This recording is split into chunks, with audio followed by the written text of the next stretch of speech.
Happy Saturday, everybody. Welcome to the OfflineTV Holiday Charity Valorant Invitational. My name's Seltzer, and I'm so excited to be hosting this event this weekend, and I couldn't have asked for a better pair of casters to join me than DDK and Van Silly. So, gentlemen, come forth.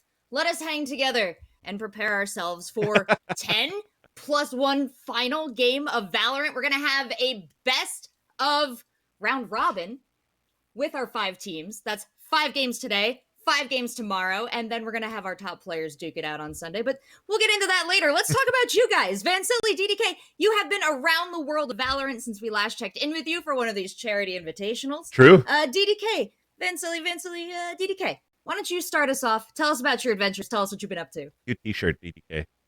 Really nice, right? Yeah, this stuff is so cute. It's crazy. Man, the offline TV people know how to make stuff wholesome. I'll say that much. Because it's so awesome.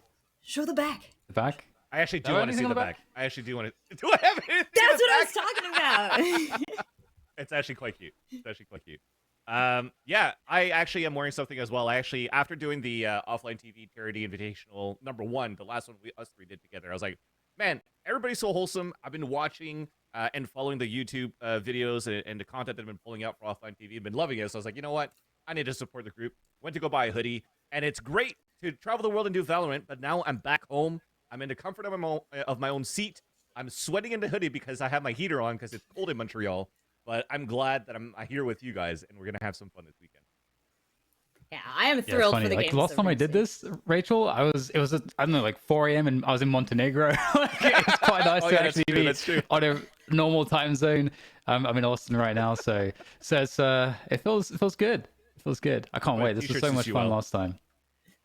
Yeah, we're glad to have you awake this time. So everyone, we've had our coffee, we're all set, and I hope you at home are ready. We're going to be asking a lot of you, even if you're just watching, because this is a fundraiser for charity, but also we're going to do giveaways all throughout the show today and the show tomorrow. So keep an eye on chat, keep an eye on those links, and get ready to participate. But let's talk about what the tournament is going to be. We've got a look at the format here, and as I said before, we've got about 25 friends in the mix. We got 5 teams of some of the best streamers from around the web, and they are going to be duking it out in a single round robin. And that is half played today, half played tomorrow. So you're going to get to see 5 games of action today, 5 games of action tomorrow, and then we are going to wrap it up with one more best of 1 final between the top 2 teams. So, gentlemen, we got tiebreakers, maybe. We got standard Valorant rules. What have those been over the course of your Valorant experience, Vansily? Pretty good so far. I don't know about you, Dan, but I know that we had conversations around like the max rounds in Valorant. Usually, if you're new to Valorant, then you're playing 12 rounds a half, and then the first one to 13 kind of wins. But if you're looking at other tactical shooters, then sometimes people think it should be MR15 or whatnot, and first 15 wins. I kind of like the format that we have with how fast these games are going and how the economy plus the ultimate are currently counted into play.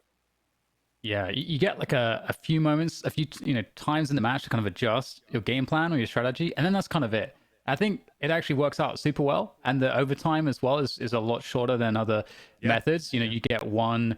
You have to win two rounds in a row, basically, and you get a chance at playing attack and playing defense 1 time each. And then that's it. So it's super straightforward, and it's also super consistent with what you play in matchmaking in the game. So anyone who's played Valorant knows how the pros play it. They play it the same way.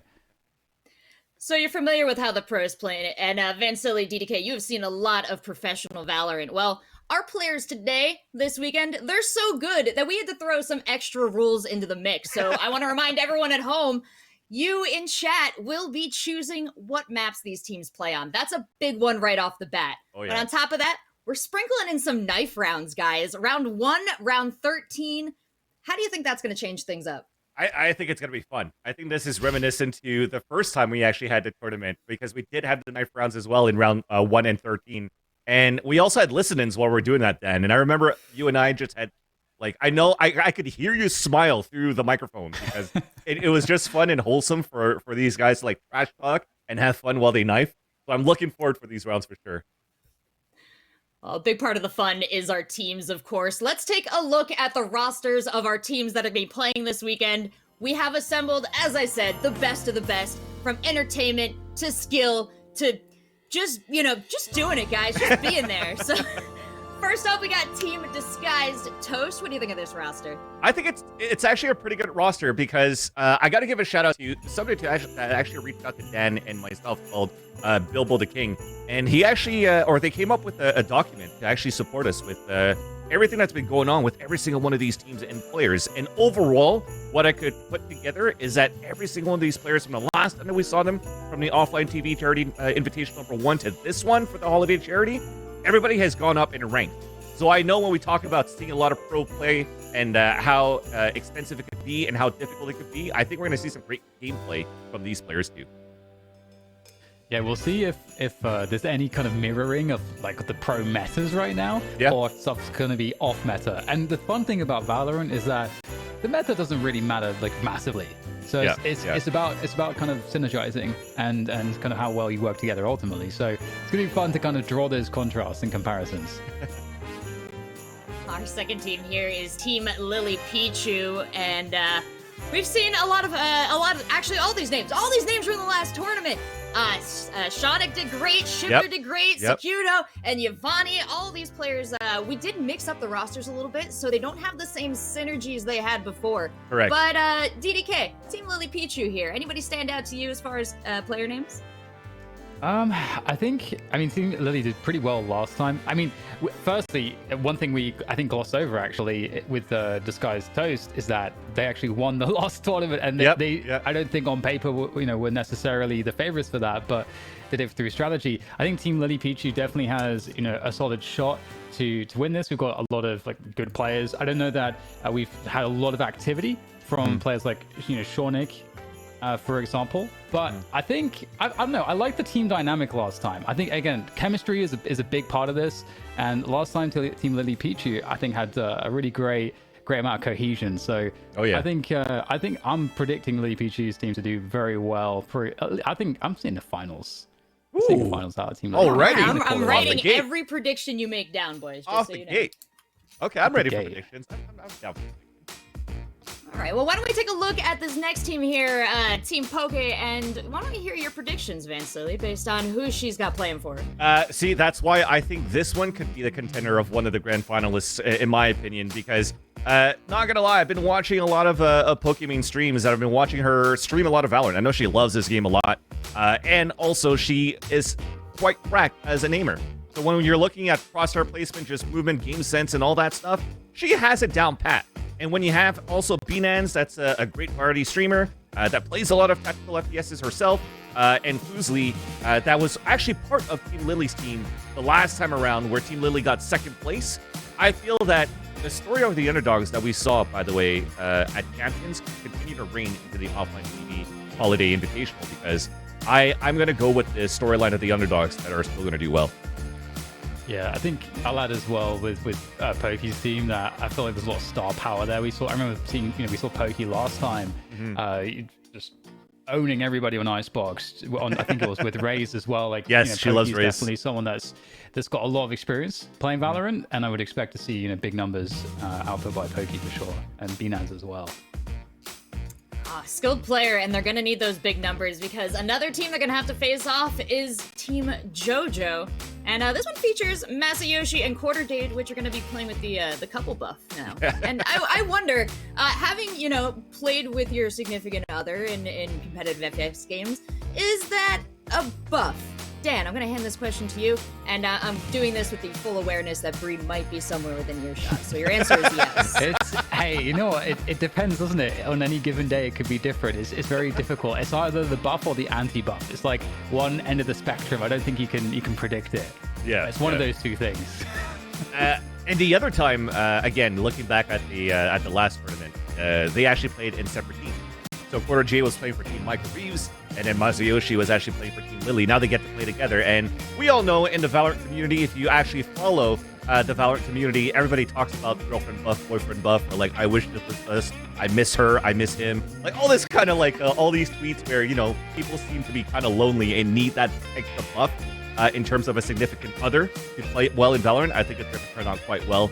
But joking aside, I think both those players, Masayoshi and Quarter Jade, are actually quite high into the Immortal ranks now, most recently in the season. So this, for me, is probably going to be the other the other finalists, going into the grand final of tomorrow. But who knows? Again, story of the underdog. I think it's a similar thing for me as well. Very quickly with Masayoshi, very good player, maybe one of the best players in the tournament, especially.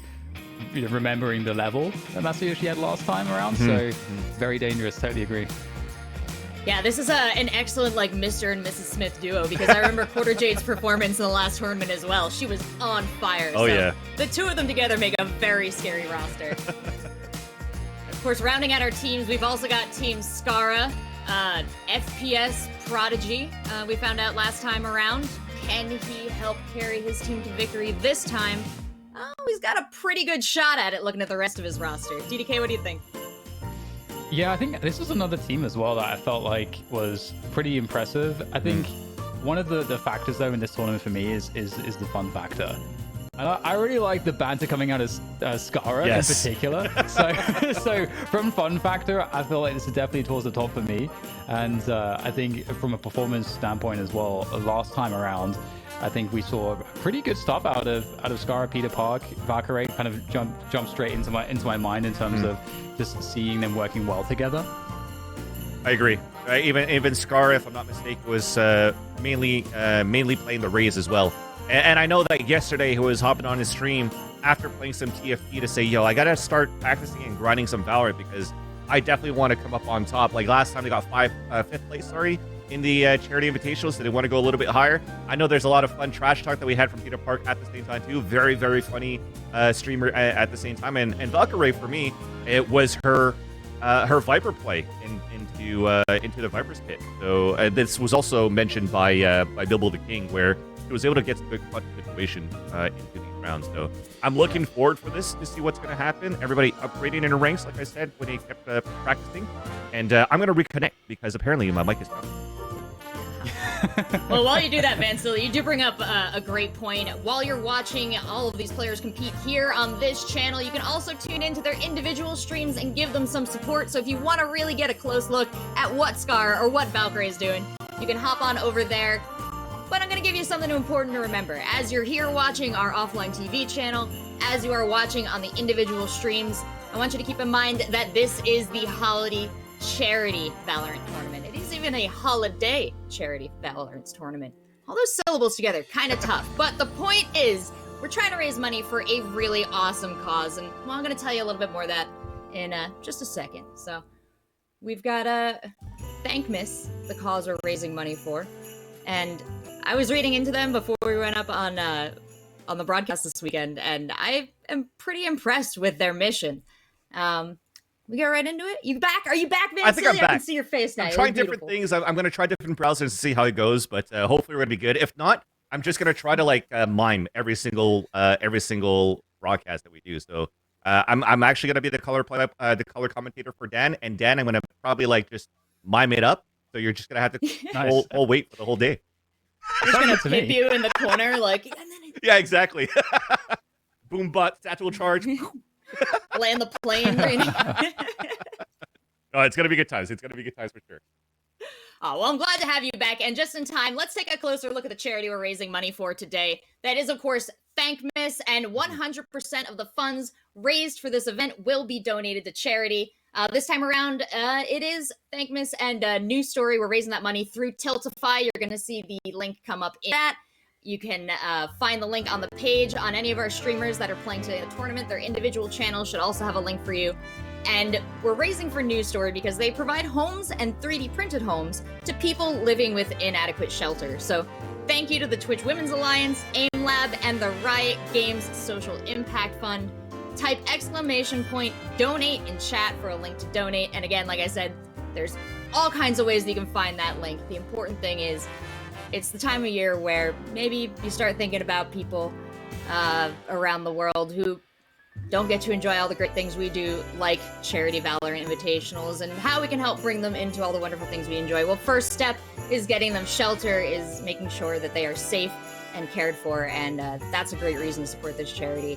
Yeah. And I don't know, you guys, I think we're going to have another opportunity to support another charity later on today. We'll talk about that shortly, but what do you guys think of Thankmas?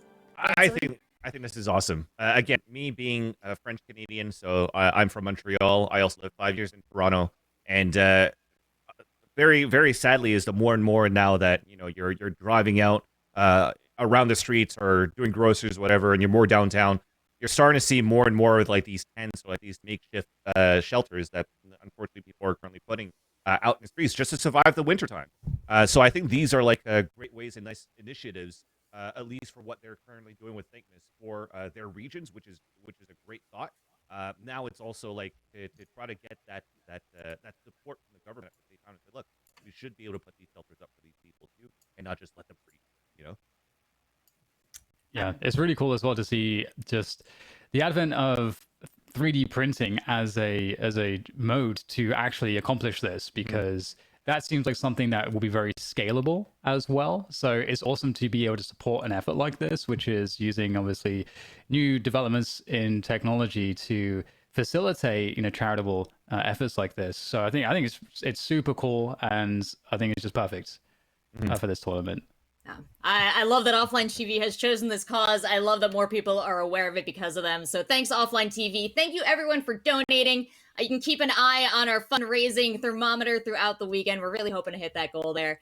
And I know with all the wonderful people involved and watching, we can definitely do it. And you're not going to go home empty-handed, viewers. We've got a lot in store for you as well. And so maybe we should do our first giveaway of the day as a thank you for joining us, for sticking with us through the intro, and to prepare you for what is to come today. So let's kick things off. Our first round of giveaways, we're giving away 20 North American $10 Valorant point gift cards to chat. So use !giveaway and you can enter the chat and follow the instructions, and that could be yours. They are North American points, so Mm. just stay aware of that, our international viewers. And I think it's kind of cool because at the same time, there's a new skin pack that just came out, and one of them has like the it's like the Christmas spirit ones. So like the knife is actually like a snow globe on the top of a pole. And if actually some of these streamers or some of the players today or even this weekend for these knife rounds in round number 1 and 13, and I see that snow globe, I might start being a little bit giddy. Yeah, they're super awesome. I think this pack is much better than last year. Yeah, I'm like, what would I spend my money on first? I don't know. I don't own very much of the store.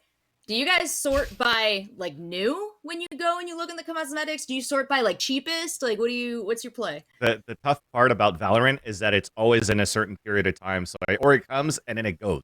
And then you buy one skin, you buy the bundle, but if you buy the bundle, you should get like the knife for free and stuff like that too. So I always end up buying the whole bundle. I spend too much money in this game. Yeah, they right know what they're doing. Oh yeah, oh yeah. And they purposely, I think, release like skin packs like the minima that no one really wants. I think to just kind of they know how to like hit the buttons to make you spend. So it's this one was a must purchase as well for me, as many of them are, almost all of them. It's insane. I love it. I love that, so many of the people in my life are invested in fashion in a way that they never were when it came to their physical clothes. We see a lot of people really styling in game these days, and I like dressing up my avatar, my agents as well. You know what? We have another tournament running this weekend that perhaps we should also make you aware of, because you're going to be seeing clips of it throughout the weekend, and it's going to blow your mind. It is the AIM Lab bonus 10K tournament. Gentlemen, do you want to walk us through this one? DDK, perhaps? I could think of no one more suited to tell us a little bit more about this. Well, essentially, for those of you that are familiar with AIM Lab, it's an aim trainer that will help you to improve your aiming skills with a mouse, and also we'll be having as well a more console-friendly controller support coming through at some point as well. But for now, with the mouse and keyboard, you can get to practicing with AIM Lab to specifically improve your aiming skills to help you perform better when you're playing the FPS games that you care about. And for this tournament in particular, we're going to have everybody playing and submitting their runs for Grid Shot. So for those of you that are familiar with AIM Lab, you probably have seen Grid Shot already. And so we'll be checking in with that across the day to see who of OTV is going to be the best at Grid Shot. And there's an important reason you want to be the best at Grid Shot based on your score as well, because we will be awarding the highest scoring player at the end of AIM Lab Tourniception with $10,000 to donate to a charity of their choice. It doesn't have to be Thankmas. Any charity that touches their heart, they can send that money on over to. They just have to get the highest score in, yes, I said it and I heard you giggle, Van Silly, the AIM Lab Tourniception. I love it. Tournament within a tournament. I just love it. I thought I was going to say it as a joke before, but then we're actually using it. So I'm down with it. That's how good the joke was. They're like, yeah, no, it's the title now. Listen, I'm an old guy, so any type of dad jokes or anything like that, I'm down. Right? So. Oh, we're here for the dad jokes. We got them coming all weekend. I'm not fast on the puns. I've got to summon my inner like toffees for that one. But DDK, I'll be looking at you to back me up on the silliness. Oh yeah! Oh, by the way, Fancy and I just did an AIM Lab tournament just yesterday, so we're ready for this. True. Yeah.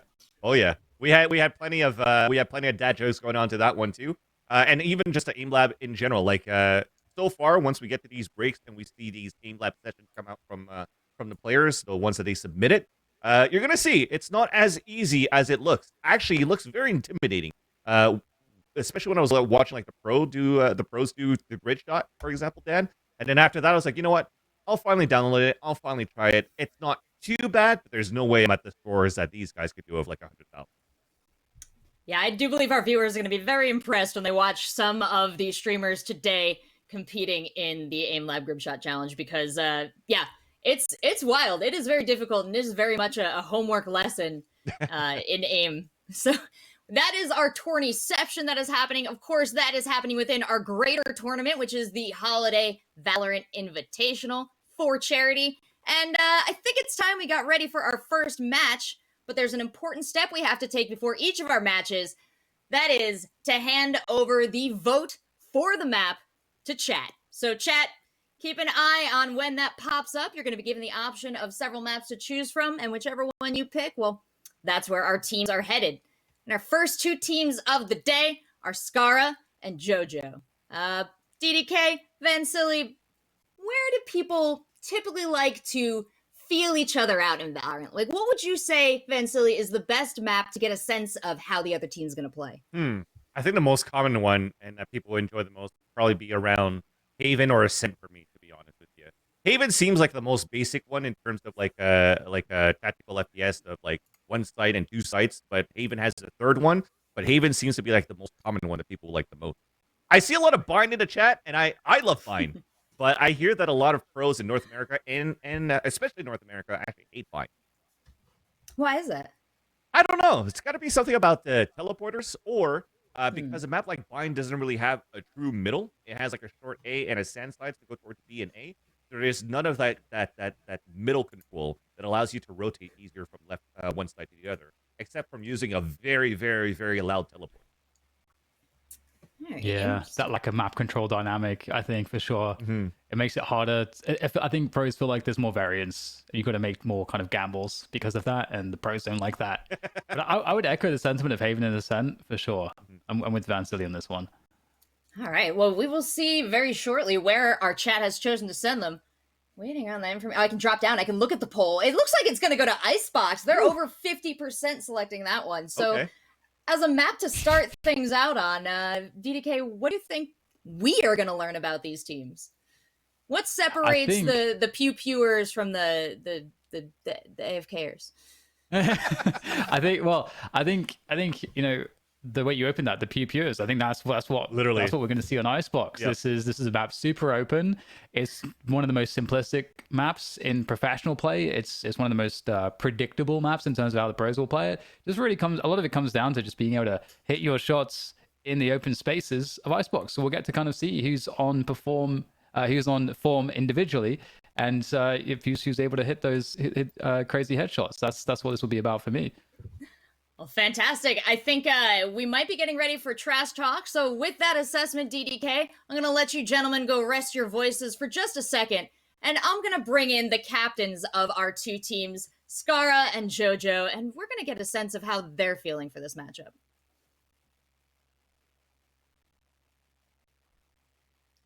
Oh, hello, gentlemen. Both of you look fantastic. I can almost hear you now. Why don't you say hello to me and prove it? Beautiful. I don't know. But I can hear you, so that's good for me.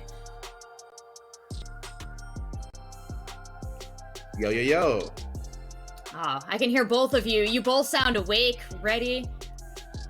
No? Me?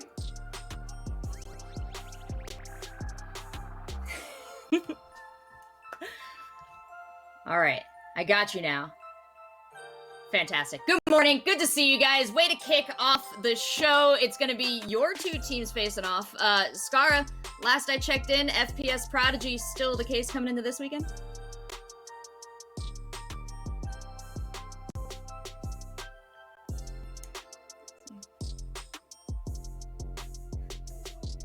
Oh, unmute. Hold on. Someone said me. Okay, my bad. I'm good up here. Can you hear me? Testing. Testing. 1, 2, 3. 1, 2. Hello. 1, 2. Come in. Wait, are we good? I think we're good. Everything is awesome. Alright. Everything's great. Excellent. You were telling us how you are actually more known as an FPS prodigy than you were perhaps the last time we faced off here. Exactly, yeah. Like recently I picked up a new FPS game, Tarkov, and I'm just as God, good as that one as in every other one. Yeah, so have you been getting most of your practice for the VALORANT Charity Invitational in Tarkov? Some would say yes. And I did play quite a bit yesterday, and I gotta say I did frag out I've heard stories. some of those games. Tales of Tell those Skara. tales, Masayoshi. Tell me, man. I've actually heard nothing. Where are the clips, Skara? Everyone on Twitter, Yeah, we're all waiting. I feel like it's quite apt that we're both playing each other because we're both famous for the same character. I'm just wondering, are you going to be playing Raze? Yeah, I'm gonna bust out Raze. Game one. Icebox. Yeah. Yo, are you worried? You a little scared? No. My favorite Sure? Raze map. Yep. I have a question. How comfortable is your couch? A nice 9 out of 10 actually. You're gonna be sleeping there later tonight. After saturating Jody, it's probably gonna be the cat tree. I'm gonna be honest. Oh god. Sky, is this a questioning of the effectiveness of the couple buff that Massa and Quarter Jade are gonna get here? Are you saying this is not gonna work out in their favor? Well, you know what? Despite their best effort, I heard they were pivotal in balancing the teams. And I look at the teams, I'm like, wow, dude. John Jody on the same team. That's gonna be a hard team. And then I look at my team, and I'm like, wow, we got June. That's gonna be a hard person to deal with. But you know what? Despite their best, efforts, I think we'll still come out on top. Excuse me, we have Broden, Myung, and Brooke. You better be quaking on those sides. And we have June, so we have quite a big handicap. But you know what? Despite that, I think we'll still come out on top. Yeah, it's pretty true. Well, I do love your confidence, Scar, but I do want you to be maybe a little more positive to Masayoshi. Masayoshi, maybe some festive cheers for Scar. Do you happen to have any? Festive cheers? Yeah, festive cheers, I was told. Like a happy holidays type thing? That might be it. Like, Scar, you want to have a mistletoe moment, or? Oh, a mistletoe. If we meet in the middle, in the middle of the webcams, I think it's this way. Well, wait. Oh, thank you. I got you, fam. We're gonna see that on Twitter for sure. Well, Scar, I don't know how you're gonna follow that up, but any festive cheers for Masayoshi?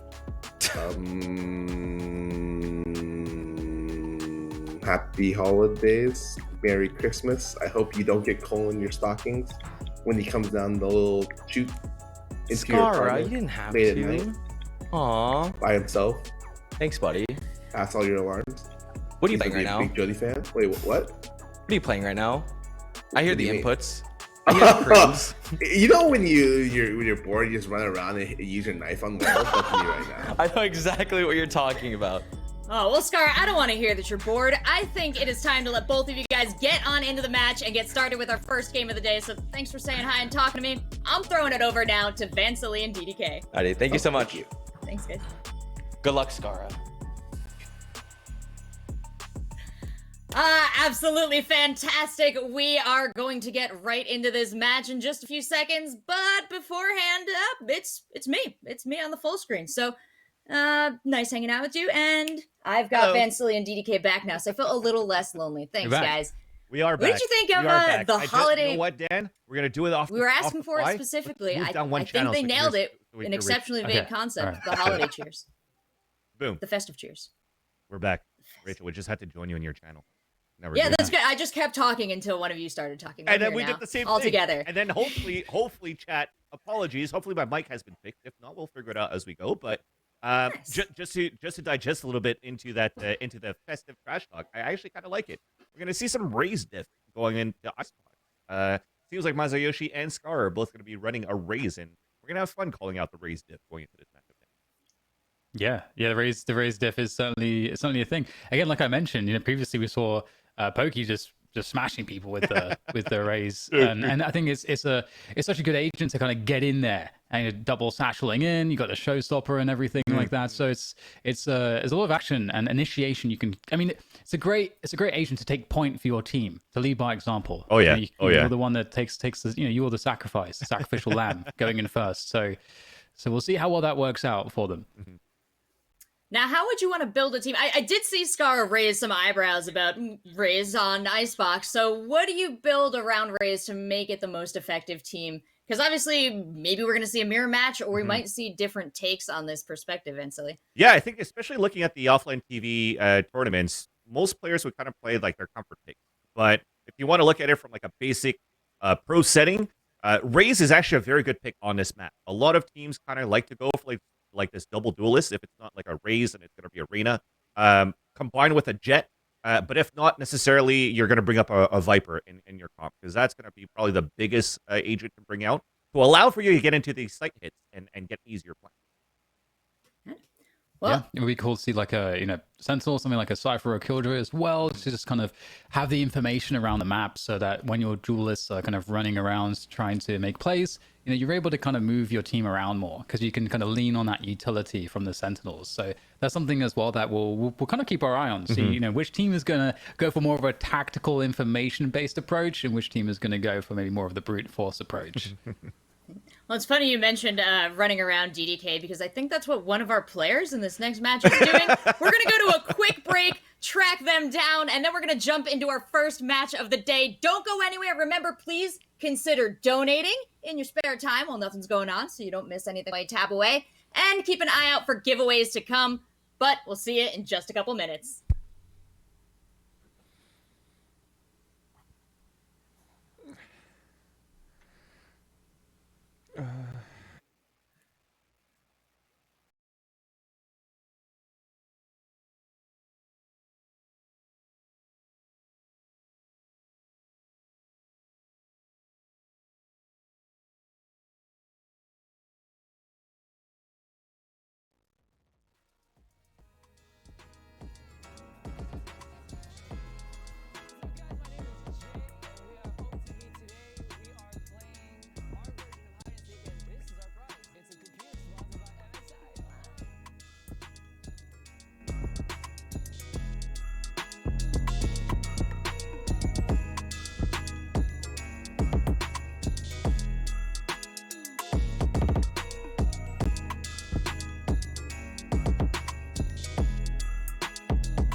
Next week, we have interviews for new employees, so make sure you guys are all there because it's really important that we find the right people, okay?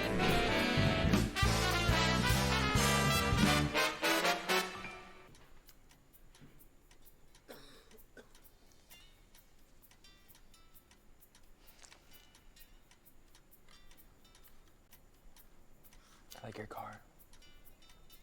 Thanks, dude. It's my favorite. Welcome, ladies and gentlemen, to the official first ever OTV Sumo tournament to determine the very best OTV members. Bonk. Why am I doing Get your arm. this? Come on, get your hand in the game, okay? Get your hand in the game. Go! Oh, hit her in the dick. Okay? Oh, go! And that's a win for Ivan! Coach, did I do it? Am I a winner? And will my mom be proud? No. The semifinals between Michael Reeves and Poke Iman. Go. Oh my god! Pokey wins the epic clash. Yvonne and Disguised Toast. Fuck, he's meditating on something. He's asking his master for forgiveness God, right he's now. astral projecting. He's going into Yvonne's head. Go! Oh my god! He wins! 3, 2, 1!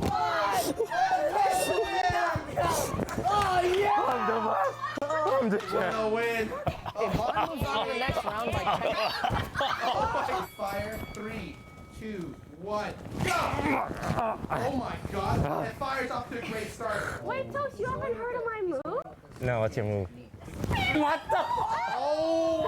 I'll never walk. Let's go. The number 1 OTV waves. This is pretty. Who's this?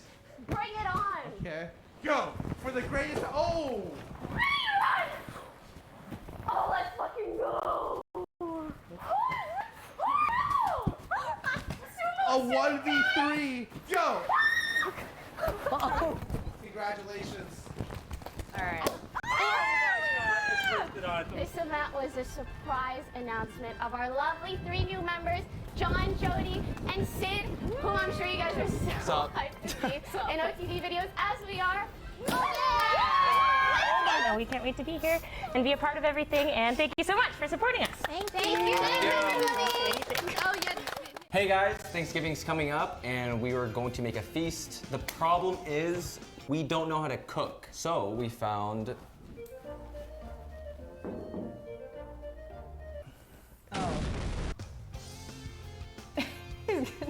Do that. Oh my god. That was a classic. That's a classic. That's a classic.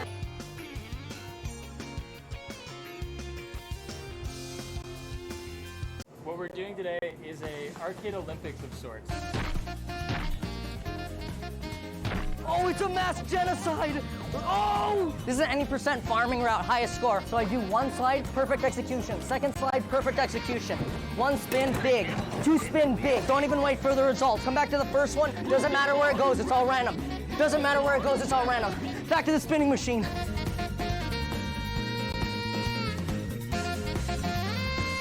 What's up, guys? My name is Jay, and we are OTV. Today, we are playing our version of hide and seek, and this is our prize. It's a computer sponsored by MSI. Let's go! He did it! Welcome to the annual OfflineTV Hide and Seek Challenge. This year, we rented out a sprawling Hollywood mansion. Our friend Jay joined us all the way from South Korea to be our seeker. Here's some of his music.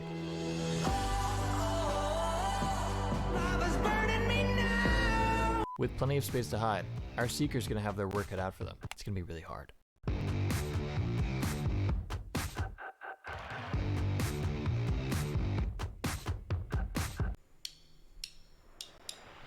Next week, we have interviews for new employees, so make sure you guys are all there because it's really important that we find the right people, okay?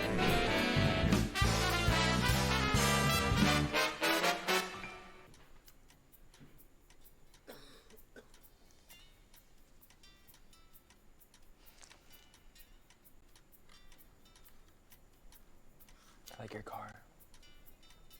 Thanks, dude. It's my favorite.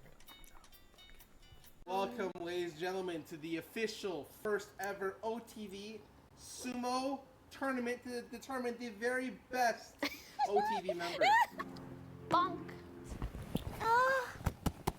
Why am I doing Get your arm. this? Come on, get your hand in the game, okay? Get your hand in the game. Go! Oh, hit her in the dick. Okay? Oh, go! And that's a win for Ivan! Coach, did I do it? Am I a winner? And will my mom be proud? No. The semifinals between Michael Reeves and Poke Iman. Go. Oh my god! Pokey wins the epic clash. Yvonne and Disguised Toast. Fuck, he's meditating on something. He's asking his master for forgiveness right He's now. astral projecting. He's going into Yvonne's head. Go! Oh my god! He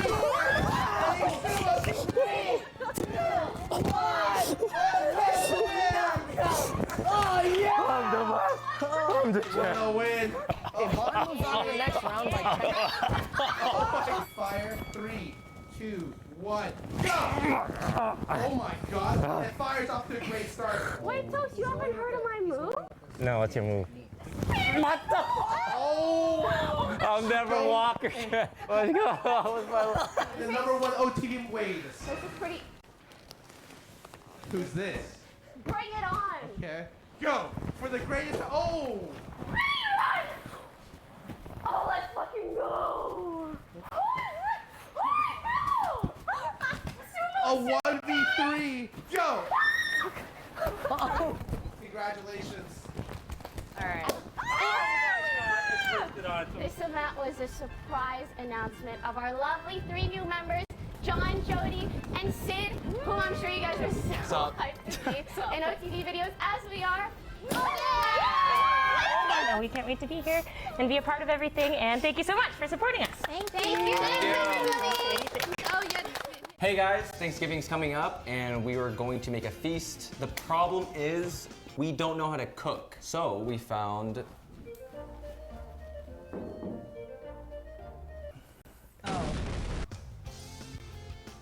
Do that.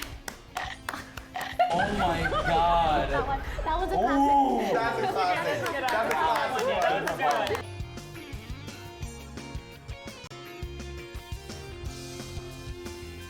What we're doing today is a arcade Olympics of sorts. Oh, it's a mass genocide! Oh! This is an any percent farming route, highest score. So I do one slide, perfect execution. Second slide, perfect execution. One spin, big. Two spin, big. Don't even wait for the results. Come back to the first one. Doesn't matter where it goes, it's all random. Doesn't matter where it goes, it's all random. Back to the spinning machine.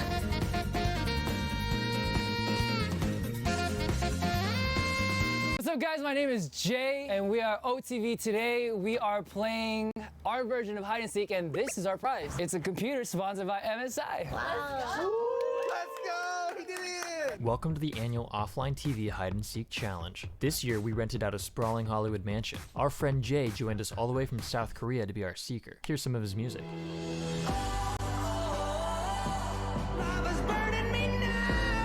With plenty of space to hide, our seeker's gonna have their work cut out for them. It's gonna be really hard.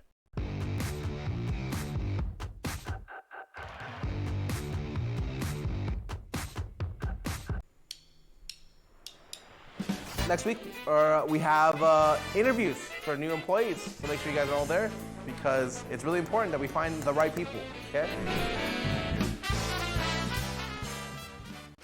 Welcome back to the Offline TV Invitational. Van Silly, we're going to Icebox. It's a good place to start things off. How do you feel about it? I'm just kidding. We went from a scuffed mic to me just pretending that my mic was muted. I'm hoping that the mic is fixed this time. I was like, checking Discord. Why are you trolling me right away, man? Yeah, no, you know, I like toying with people's hearts. But yeah, I'm super excited for the Icebox game, actually. It's a great way to kick things off. The thing is, for me, Dan, is every time we watch Icebox games, for me, I find it being very one-dimensional. So if you're actually a fan of Valorant, or if you watch at least a little bit of Valorant, then you kind of know how Icebox is going to be played. So I kind of want to know for both of these teams, for Scar, for Team JoJo, are they going to use this type of strategy used on a pro scene? Or again, as I mentioned before we went to break, if it's going to be more comfort picks and go with just the all-out pew-pew as we mentioned before. Yeah, I mean, it's an interesting map in the sense that you can kind of just... You don't have to worry about the information game as much. You can just walk into a site. You can kind of just try to do that if you want to, and it can work. It can work even at the top level. Oh, and yeah. That's, I think, why a lot of the top teams don't like the map as much, because they feel like, you know, in terms of being a pro, there's so much value you can get on other maps through the mid round and through just you know, having a map that opens up more strategic options. Yeah. But Icebox doesn't have as many as other maps tend to. Yeah. So it does lend itself a lot to mixed teams For sure. who want to keep it basic. So yeah, I think there's I feel like there's definitely going to be an advantage to whichever team's attacking. Yes. That's how I feel, because it's kind of hard to retake on this map. It definitely is. And speaking about retakes, and you mentioned a lot about information gathering too, like the initiators that you have into this map, like the main basic one you could always get, which is like S tier for most of the maps, is going to be Sova. But we have seen throughout the year of Valorant in the pro play, even until most recently, KO being added as one of the initiators to try to gather that information with the 0 point, the knife that's going to be able to ping out some opponents that's in their radius of where the knife lands. Sky also is a pretty good initiator to use, whereas, you know, when you're playing Icebox, a lot of these teams, especially when you're playing with a Viper, you put these walls up, you put the plant, and then you play a pulse plant very far back into the from like your spawn side if you're on the attacker side, and not really play the site in itself, which then means that you don't really need that Sova because you know everybody's are going to be falling back anyways. So you use a Sky, so you play the flashes more towards the orb side to be able to get those trades in and frag a little bit more. And you're already looking right now at the agent pick here, Dan. Peter Park, potentially we have that Sky coming in. There you go. Yeah, Scar, I was hovering for the KO for a second, but of course maybe we'll get the KO. Okay, we're gonna get the Sage instead. I was really hoping we see the KO. Sage is actually an agent that's not as necessary as it used to be on Icebox because of how they changed the collisions on the Radionite boxes on that B site. Previously it was felt like you had to have the Sage to be able to even plant on that site, but definitely a little bit different these days. Yep. But Sage still a strong pick, for sure. I think the comp in itself is actually pretty good for Team Skara, because first off, Skara was playing the mind game with Masayoshi, because he said he was going to play a Raze, and he's not. He's playing Sage, and you mentioned the Sage is going to help for these spike plants. But what I also really like is that in this roster, they have Valkyrie, who mains Viper all the time. So this is a perfect map for players that are comfortable in their agent picks. H-June playing a lot of duelists. Jummy does the same thing. I think even Jummy is one of those main Raze players at the same time. So you're looking at, you know, the underdog storyline. Is this going to be good enough against the couple buff of Quarter Jade, and Masayoshi? Potentially, if you're looking at what they currently have on the defender side. Yeah, this is going to be really interesting to kind of see how this one plays out. We're going to be going into the first knife round, I believe, though. True. Alex. I keep forgetting about that. I keep forgetting about the all-cool knife round that we're going to see every single time, every single matchup, first round and the 13th round. And also, big props to the production, by the way, about this UI, that it's the first time that I see it. Like, we haven't seen any type of, like, customizable UIs, with the exception of the VCT, the Valorant Champions Tour in itself. So you're looking at this and you're seeing that at least we have some weaponry, you see the KDAs, and you see the health and armor. That's actually quite cool. But this knife round here, Dan, we're not going to get any team comms yet, so we're just going to try to find what happens in this knife middle fight. And I love that Peter Park has the fan. It is so insane how hard it is to knife people in this game. Impossible. I do feel like there's a high skill ceiling to this thing. So it will be interesting to see if we get consistency. Yeah, I almost feel that you need a higher skill ceiling to knife in this game than you do to shoot in this game, to be honest. Yeah, but it's 100%. It's looking so good for Team Scar. There's only one left, and there you go. Brook AB is going to fall, and it is going to be Team Scar that's going to be able to get the first pistol round, quote-unquote the knife round. But this is not a knife to switch sides or whatnot. This is literally just a knife round that's going to count. So Scar is going to lead this 1-0. Yeah, and I believe we'll get the money reset as well. As per the rules to even things out after the knife round. Yeah, there's another thing that's being thrown into the mix here. We'll have, just to balance the economy. The production is supposedly removing 800 credits from all players after the knife round. Yeah, I kind of want to know how that works. But we're going straight into it. We're just going to go with Spectres right now here, Dan, and it's just going to be an all-out brawl into the A site, where at least there's the two duelists there on the defender side to hold things off. Yeah, it's already looking pretty damn good. Pretty smooth on the entrance towards that A side. The spike is going down as well. And yeah, not too much to work with here. Team Jojo. Not too much to work with at all. Just that, the pistols on the save. So it's a very easy, fast A rush to close out the second round for Team Skara. But that should mean that Team Jojo will now have some more funds going to this next round. So we'll get the buy coming through. And we'll get the bonus for Team Skara. So they're going to keep a lot of those SMGs into this next round. So despite losing the previous two rounds, Team Jojo will now have more firepower going into this round than their opponents. Yeah, and to explain the UI from as I'm understanding as I'm looking at this chat, so you see at the bottom there's like 2 shields and then the 3 bars for the health bars. So like the 3 bars will represent their HP up to 100, whereas if you only see 1 shield, that means that they bought small armor, which means that they were able to afford to get up to like 125 HP in total. But if it's 2, then it's 150. So looking at Team Skara only losing 2 players, but having 3 players alive with full health, they have definitely a great economy to go into this bonus round. And looking to scale into the A site once again. Talked about keeping it simple, and looks like the defense is there on the backside. Quarter Jade holding it down. Ooh. The Judge, I'm sure we're going to see a lot of that today. Not going to do too much there for Broden. Nice conversions on the attack here, but still, Quarter Jade in position backside. And with the lurk coming up mid from Valkyrie, that's going to actually make life very difficult. But still, Quarter Jade is in the site, causing problems. Masayoshi holding it down as well from the rafters. So, still opportunity here for Team Jojo. And in fact, Team Skara rotating back. I like this. And that kill that came out from Valkyrie, by the way, I see chat. Maybe it's actually quite cool to call her Viper Ray. Is it actually Valkyrie playing, or is it Nats for Gambit? Because that was a nice lurk towards mid side where she actually got that kill. And now you have the rotation, picking up the orb. Now you get a lot more information of what those 2 players are. And this should be a safe plant now coming in for Team Scar on the attack. Yeah, good reset, but Masayoshi already in position. Oh, that's very close indeed. Well, that's going to be Peter Park done and dusted. So 2 versus 2.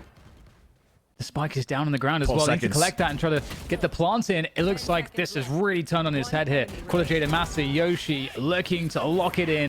Great stuff there. What a recovery from them. And they beat Team Skara to the punch on that rotation. Great stuff.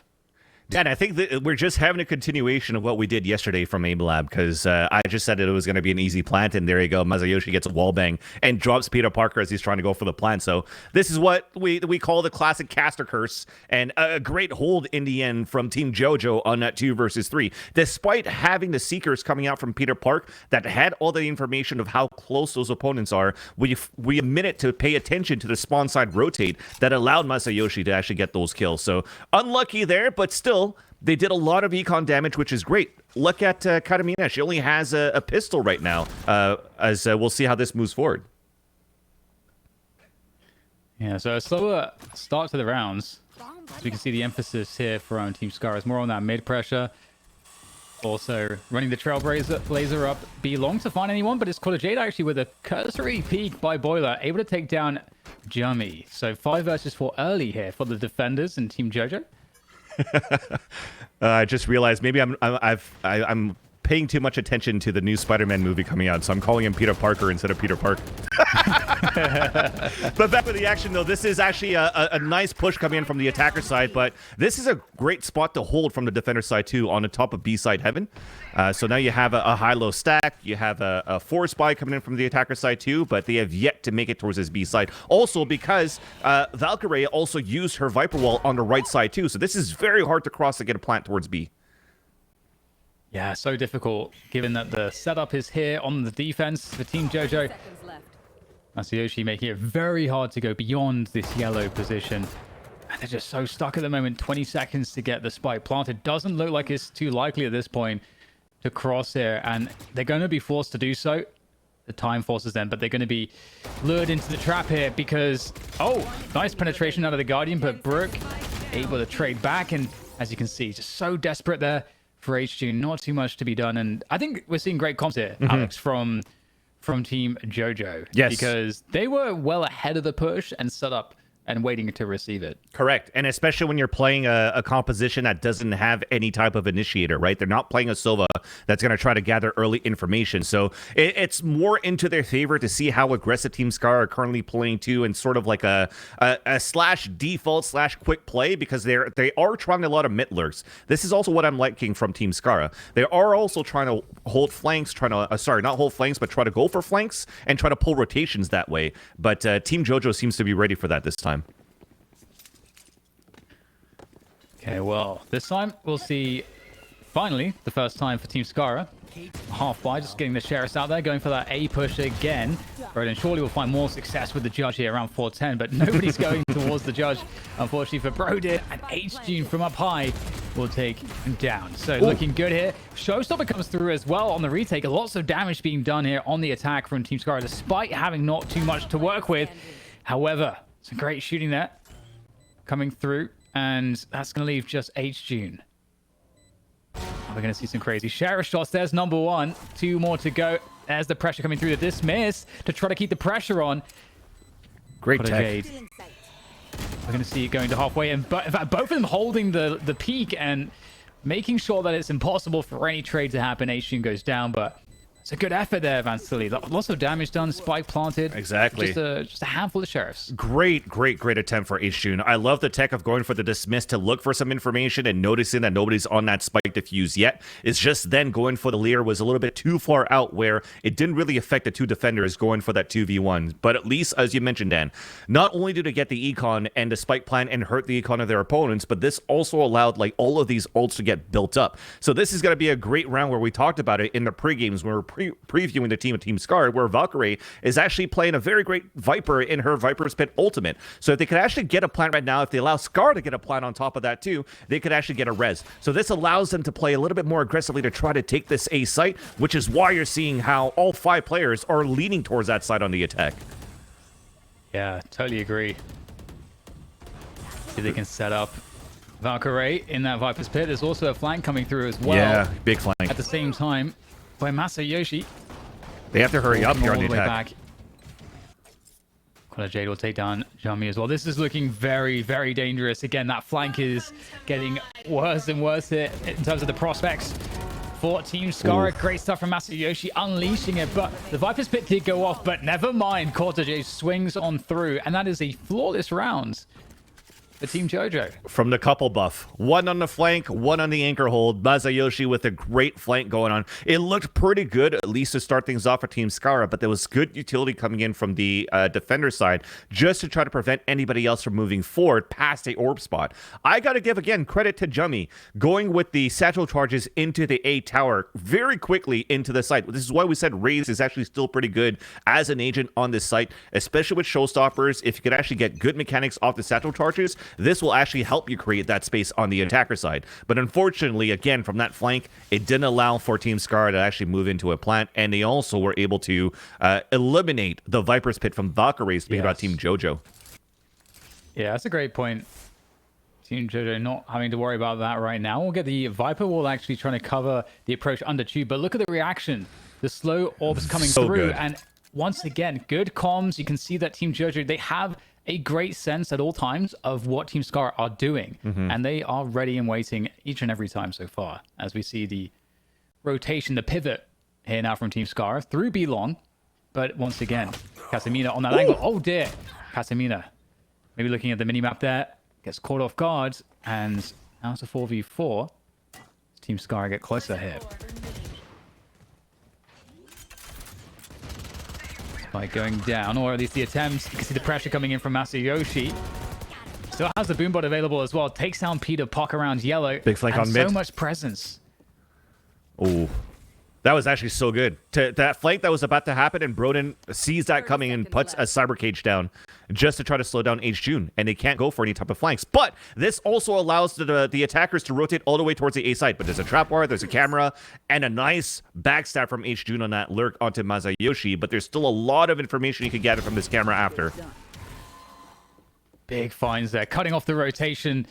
H-June just doing so much work, and now doesn't even have to do anything more. Just the presence on the flank is dangerous in of itself. H-June will keep the pressure on. Woo! So confident with the Sheriff.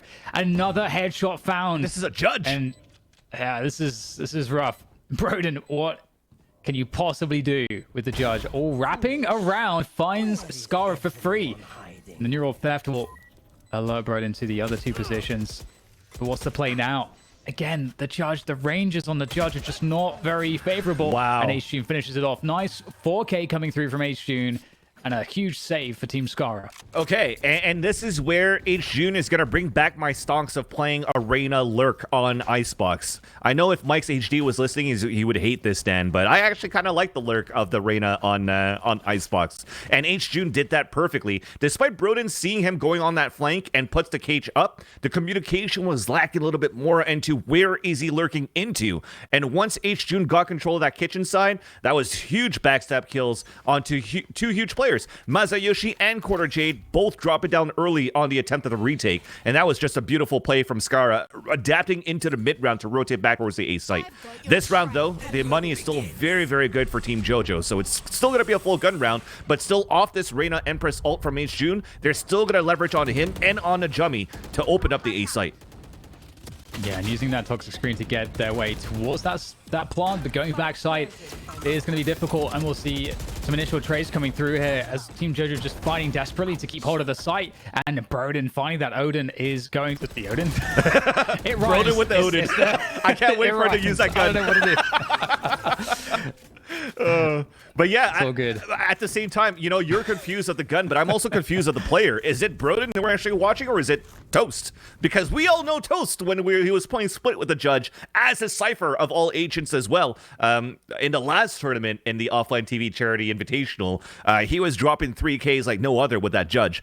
Although the way that Broden's playing it towards the A site is actually quite good, because he's taken a lot of the advantage of the wall that Valkyrie is putting up. Because Valkyrie is trying to split up the A site diagonally so that we could potentially get a pixel plant on the open side of the map for A, so a pulse plant would be quite nice. But I like the adaptation that Broden uses it from that. But we're tied 4-4. One more gun round coming in for the defender side of Team JoJo, which after that should be quite low in the economy, as you can see, for a lot of these players. And now we have the nice wall coming in towards the B side. We could potentially have the Sage wall come up from the Sage, and that is going to be from Skara, and then a plant coming in. There we go. So we'll get an after plant situation. Everyone falling back to post plant positions to defend the spike, but here comes the push from Team Jojo out of B-Long, out of that garage, the B garage, and making their way across it. Masayoshi with a nice 3K, opening things up massively, taking the fight straight to them, and just sandwiching the defense of that spike. Not going to happen. So we're going to... I mean, this is pretty back and forth, I got to say. Yes. It's actually really, really nice how back and forth this is going. And although, albeit, I think I might have to still get the edge here for Team Jojo on their defense. Again, for having players or agents that's not gathering information for any of the teams and just going out for straight gunfights, I still see a lot coming out from Quarter Jade and from Masayoshi. And you already see it from that scoreboard that just popped up. I think Quarter Jade is currently at like 12. Masayoshi's at 14 going into the next round. They had to find a way here for Team Scar to stop them. Once you're going to see these duelists take the attacker side, how are you going to stop them after that? And I think one of the answers is definitely going to be looking at Peter Park.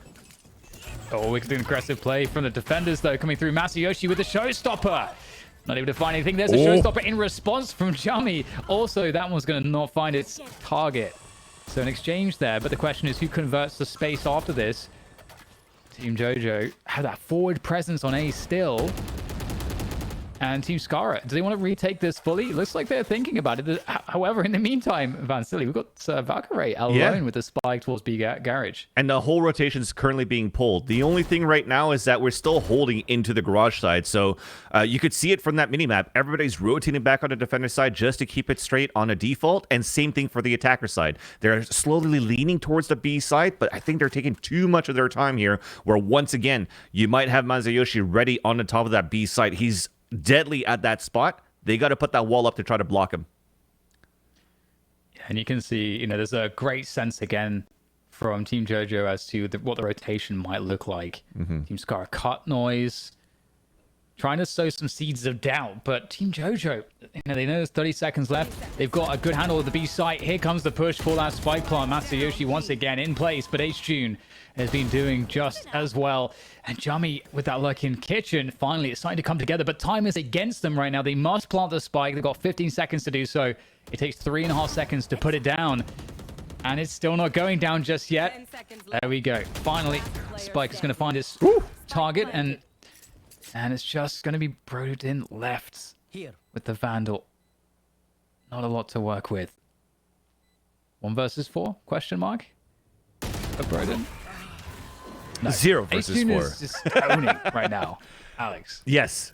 Currently at 17 kills, 6 deaths right now. I wouldn't necessarily say that he's really carrying the team into these victories, but he's definitely finding good value into all of these lurks so far to get these hits and these kills. So very well done here for Team Skara, looking on their ways of the attack, tying things up on the 5-5. We got 2 more rounds to go into the first half before we actually switch sides into another gun round, or sorry, knife fight. But again, I feel that the idea is nice on how they're splitting this B site with the Viper wall for Team Skara, but they had to find out a way how to stop Masayoshi on top of the B tower. I think that if they don't have a second smoker, use Peter Park with that flash of the sky to push him back. But this round, we're edging back towards the A site. The camera's going to get a lot of information. Yeah, more passive approach from Team Jojo on the defense, as you say, towards that A site. They've cleared out some space towards middle as well. Quarter J's down there by the tube, but again, we see that take from Team Skara, and they may not have too much resistance in terms of denying the spike plant. It's going to be about that retake here from Team Jojo. Oh, they know it. Oh, Jummy! That's a beautiful transfer there. Last bullet on that one before the reload. Picking up another headshot. This is an easy round. Oh, yeah. Here for Team Skara. The flank's coming in again, though. Yeah, she's with the Empress, too. This I don't want to say it could be doable, but she's done some good damage into the Viper's Pit last time that Valkyrie put that up. Looking for the ace clutch. Looking to keep the Empress going. Needs to pop some more heads, but yeah, that Viper's Pit is certainly a problem. Oh, yeah, not going to happen. Skara to take down Quarter Jade. Good attempt, though. I respect the effort. Last round in the half. I like it from Jummy though. That backstab that he got towards that back of the site already spotted Broden in the back of that Viper's wall with the judge. So again, they're starting to understand the positioning, the slow default, the passive plays from Broden with this judge, and it's working out on a half buy that we had for Team JoJo. Now they finally have the economy moving into the last round of the first half. But again, you said it, Dan. It's getting close, back and forth, and so far we haven't seen too much of these lurks anymore. It seems as though these five player site takes for Team Scar has been paying off for them a little bit more, and they seem to understand that, and they want to move forward with that as well. And as I say that, we're actually having players watching that flank. Holding the gap. Katamina not finding the headshot just yet, but also playing it conservatively, which is good. You want to try to stay alive. Ooh. Nice shot from Broden. The trade is just as nice from Ace June. That's what we've come to expect from Ace June so far. Again, looking for those headshots up high, and very oppressive HG's presence on the site right now. The spike is going to get planted. And now Team JoJo need a retake. Quarter Jade moving in from the back of the site, trying to find some angles. All this making things a little bit more difficult, but here they all come together now. There goes that Boombot, helping them to clear that 410 position. They can start to rally behind this forward movement. But so far, so good here for Team Skara on the defense of this spike. Quarter Jade needs a big couple kills. In fact, every kill now. 1 versus 4 for Quarter Jade. Gets the first kill. There's a dismiss to reset. Oh, gets hit by one of the Seekers. And there we have it. Team Skara coming out on top, 7 of 5 at the end of the first half here, Vance. That's actually a very, very nice half overall here from actually both of these teams.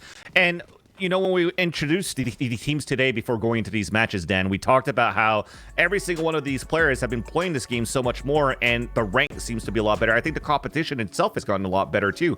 I like the small little techs, like Katamina, as we don't really see that Omen into action too much onto Icebox. That last round where she actually had the dark cover onto the top of the L shape at the A side to create a pixel peek onto Belt, that's actually some cool tech that I'd like to see that we don't usually see that often. And just looking at how Jummy is moving around with the satchel charges. Like, Dan, we played some Underrateds for fun, and I've tried Duelist for the first time in a very, very long time, and satchel charges, double satchel charges, are not easy to do.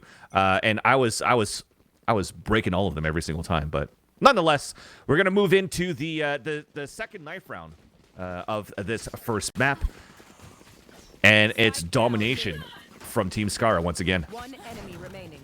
Flawless. Yeah, we talked about the skill ceiling to the knife. As soon as I heard the tube, I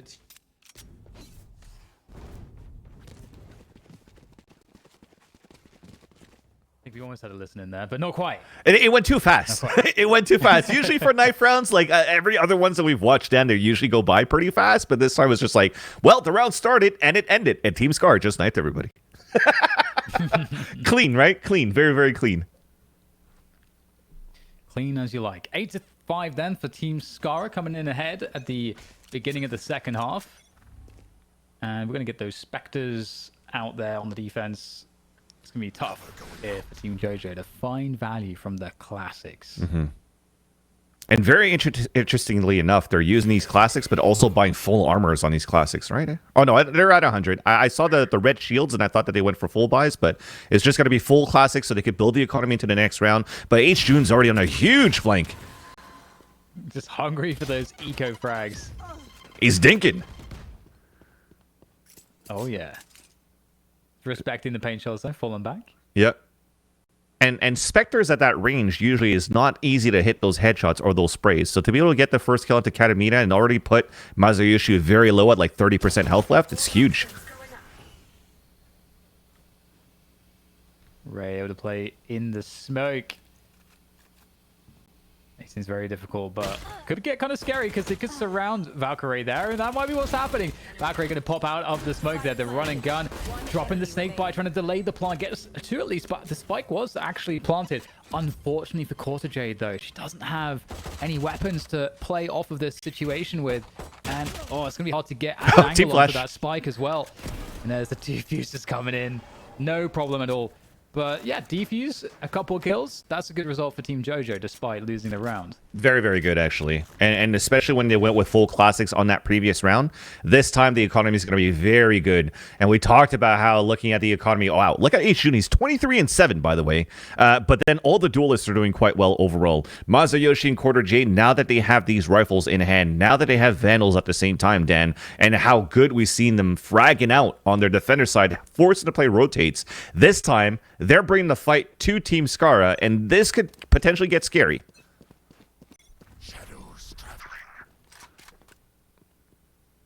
A slower approach here on the attack. Team Not for the defenders. Oh my god, going straight for it and dismisses away. Nice trade though coming through from Masayoshi. Masayoshi. And we won't get any pushes behind that, but equalizing things. That's going to pull the rotation. Most of the defenders now towards that A site. Peter Park with the Trailblazer trying to confirm the information. Are they actually pushing this side of the map, or are they rotating? Because that's the question right now for Team Skara. Mm-hmm. It's still quiet right now. We're still trying to figure out here with Peter Park with the kit that he currently has. 3 seconds left to get the at least a guided light out, maybe to try to get some information with that. So he's running back and then walking back to the spawn side, trying to fake a rotate out, try to see if they could bait out some audio so that Jummy could get a kill, close range with the Spectre. But it doesn't really work out, doesn't really pay out yet. He's still holding it very, very calmly and actually using the Viper's Wall to make it like a slight one-way. I wonder if this is practice, Dan. 30 seconds left. We're going to find out. Oh, they're ready to just burst through, and Masayoshi waiting for the perfect moment. The patience paying off, the double satchel right to the back and into the face of Peter Park. And the 2 versus 2 now. 15 seconds to go. Masayoshi trying to do it all by himself. Trying to find that ace. Paint shot's coming through. And there's the tap on the spike. Masayoshi nails it. Beautiful, beautiful approach with the race, showing everyone how it's done. The race diff is real. A beautiful bonus round, though, for Team Scar, nonetheless.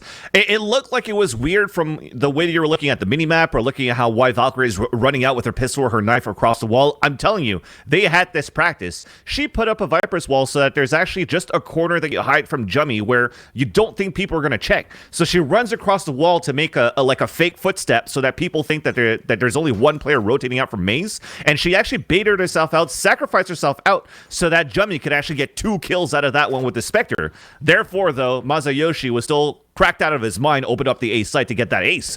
But overall, the teamwork that we talked about before in a game like Valorant is still prominent for Team Skara. We're looking at this from Masayoshi here. We're getting that pressure on the ace site that is pulling players on the defense for Team Skara towards that ace site on the defense. And we've seen also the propensity from Team JoJo to kind of just cut noise after doing this pressure and just, again, sowing the seeds of doubt for the defenders. Like, where is the attack going to finish? They've been good at that so far, but H-Jun always looking for that information. The Battle of the Titans there, H-Jun versus Masayoshi, a huge 1v1. Neither player coming away with that with any damage, though. Look at this lurk in the meantime from Quarter Jades. All the way in the B site. Everybody seems very committed towards A here, though, Dan. Yes, and the showstopper through from Masayoshi as well, sending it straight to spawn, sending a message. Masayoshi will go down to Jummy, though, and the spike is going to be attempted to get planted. It will get planted, but can Brook get off the site? That will be helpful, but not helpful enough. H-Jun in position to punish, and the trades come on through. It's looking good here, though, for Team Skara. They swing back in on the retake. Oof. And it's not planted for Quarter Jade. There you go. Unfortunately for that, because the plant was a little bit too tight inside, Quarter Jade forces herself to be out of position. She has to go for the wide swings to try to get a couple of picks to try to get for that defuse. So very, very nicely done for Team Skara to actually play very aggressively on that retake in the end. So yes, the idea was nice, Dan, to have Quarter Jade lurk out towards this B site, but they probably had to wait slightly longer, like maybe 5-10 seconds more, so that she could actually try to get a kill, force a rotate out potentially, and then go for that full force hit into the A site where she could potentially go for a better flank in the end. So a little bit of a slight miscommunication in the end on how they wanted to attempt attempt to take the A site. But at least from the spike plant, the money's still good. We got 3 rifles, a Spectre, and a Classic for Brook, and we are looking for an A hit, but H-June continues to be so aggressive towards the front of the A site. He's going to catch one off guard. No! Oh, H-June getting punished for that one. It's been working out, like you say, that dismiss possibility if you get the initial frag to fall back unpunished. That was what H-June is going for, but backfiring this time, giving the edge to Team JoJo. They certainly need it. Trailing 4 rounds right now, but Masayoshi able to follow up nicely. But a lineup coming through there for Peter Park. Able to take down 2 will make a huge difference now.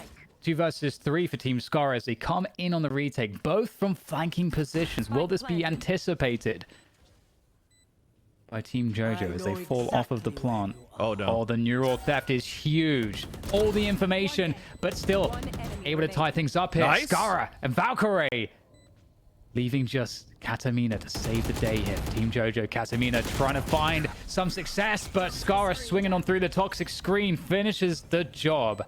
Wow. I thought it was going to be over already when you actually had the neural theft come out from Broden. All the information was already there to spot the last 2 players, but what I liked about it was once he got pinged out, Masayoshi was like, oh, one's super close to me. I'm going to have to try to swing out to kill that person. But we already had the swing come out from Scar to protect Valkyrie, which allowed Valkyrie to get her own kill on the retake onto the site. So very, very well done for the last 2 players to scale back and retake that map control and the site control for Team Scar. And like we said before, at least like I said, I felt that Team JoJo was going to be like one of the main finalists going into the grand finals, where now you see a whole different type of Team Scar, where, you know, again, being that team captain, Scar doesn't want to finish in the last place like he did the last time. This is looking like a very good scoreline and gameplay from Team Scar. Yeah, I'm loving the initiative from H-June. Oh, I'm sure we can go into that later. We get the defensive Viper Stick coming in from Valkyrie. To hold on to this A site, it's been a favorite pick for both teams on the attack. Huge Viper's Pit, though, and Seekers to get information. This confirms the hit towards A site then.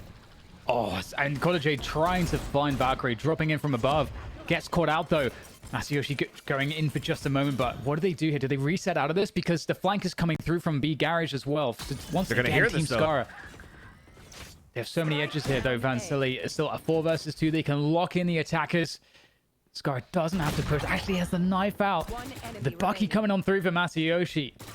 Only momentary success. 12-6 now for Team Scar is once again able to deal quite well with these attacks from Team JoJo. That's what we talked about. Valkyrie and a Viper's Pit. Really good in that one. Not only to lock it down, good for 1 kill, too. Slowing down the attack at the same time, allowing Scar to just keep his knife out and continue to bait on the back end, because even if he broke that trap wire, he just kept his knife out and jiggling left and right so that he could have other players come back and flank and get these kills. So I'm loving it so far. I'm sure that the comms in Team Scar are just laughing around and just cheering each other up as to how in the end it's dominating here. Let's check in with Team JoJo's call. There's an op here, there's a stage wall here, and probably potentially also Sky. You do mid contacts? Yeah. Because if they use stage wall there, yeah. Let's go through tube. Just careful, the smoke's gonna drop right now.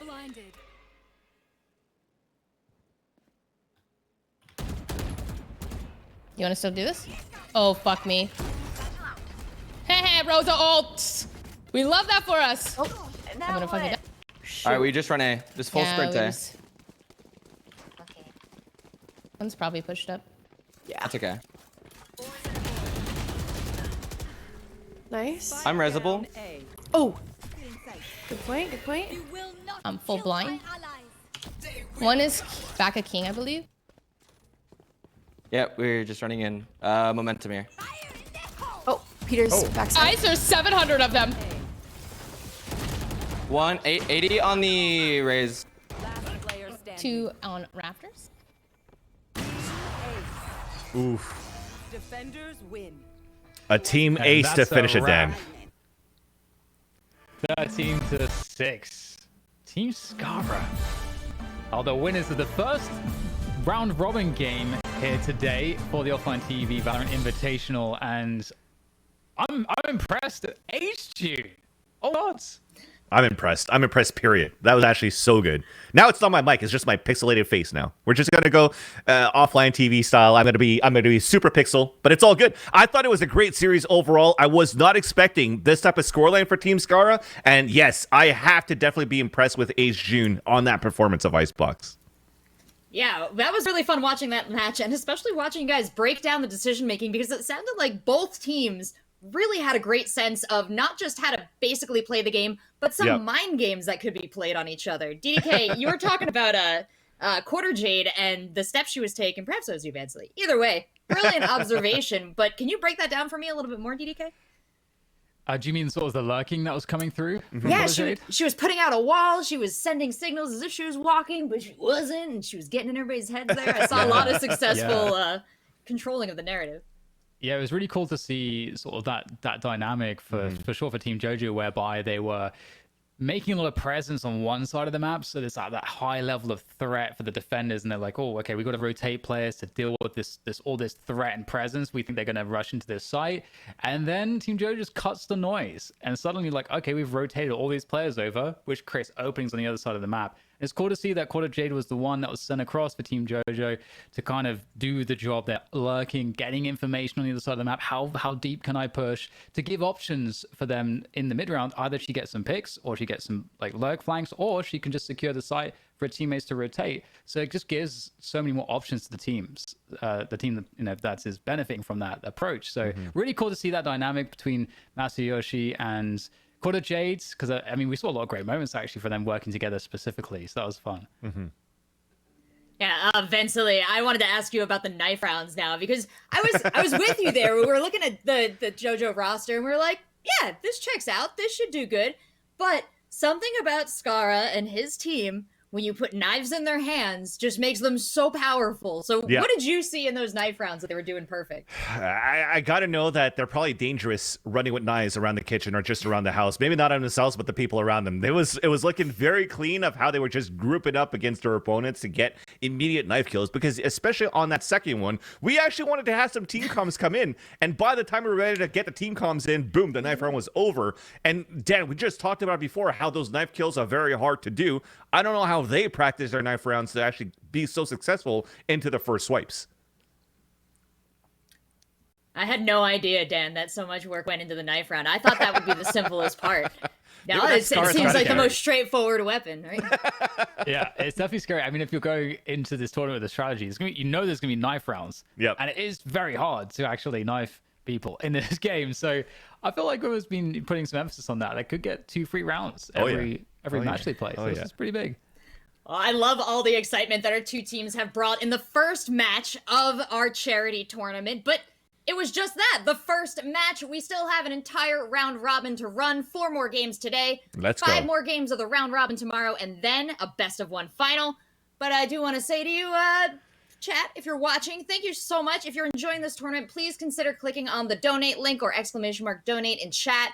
We are trying to raise money this weekend over Tiltify for, of course, an incredible cause. This is Thanksmas, where we're trying to get unhoused people around the world into some housing, and we're using 3D printing to make that possible. So really cool charity. Already got, wow, a very impressive amount raised, and we're just kicking off the day here.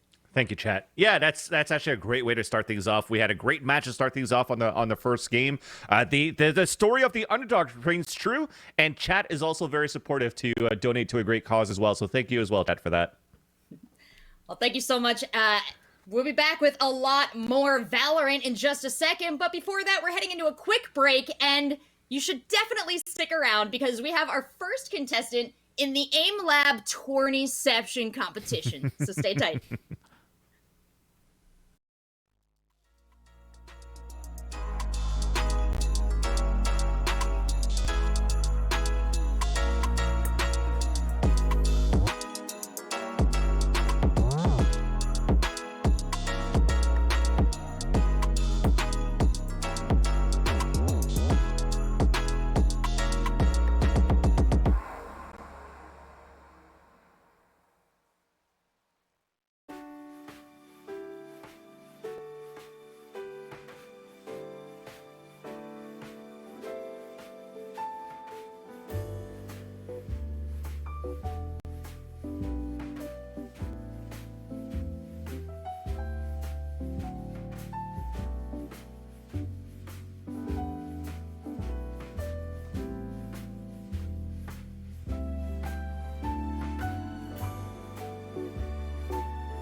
This is any percent farming route, highest score. So I do one slide, perfect execution. Second slide, perfect execution.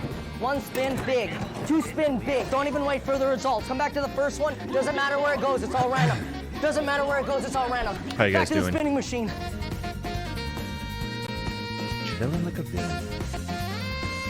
What's up, guys? My name is Jay, and we are OTV today. We are playing our version of hide and seek, and this is our prize. It's a computer sponsored by MSI. All right, sounds good. Welcome to the annual OfflineTV Hide and Seek Challenge. This year, we rented out a sprawling What's our Hollywood second mansion. game, Rachel? Our friend Jay joined us all the know. way from South Korea to be our seeker. Really Here's some of his toast, music. nice.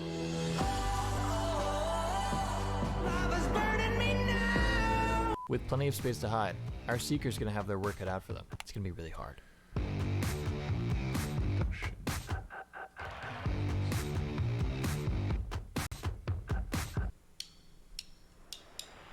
Next week, we have interviews for new employees, so make sure you guys are all there because it's really important that we find the right people, okay?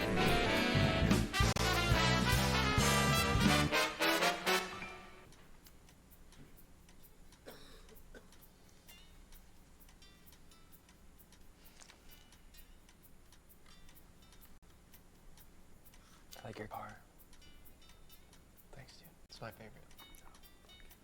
Welcome, ladies and gentlemen, to the official first ever OTV Sumo tournament to determine the very best OTV members. Bonk. Why am I doing Get your arm. this? Come on, get your hand in the game, okay? Get your hand in the game. Go! Oh, hit her in the dick. Okay? Oh, go! And that's a win for Ivan! Coach, did I do it? Am I a winner? And will my mom be proud? No. The semifinals between Michael Reeves and Poke Iman. Go. Oh my god! Pokey wins the epic clash. Yvonne and Disguised Toast. Fuck, he's meditating on something. He's asking his master for forgiveness right He's now. astral projecting. He's going into Yvonne's head. Go! Oh my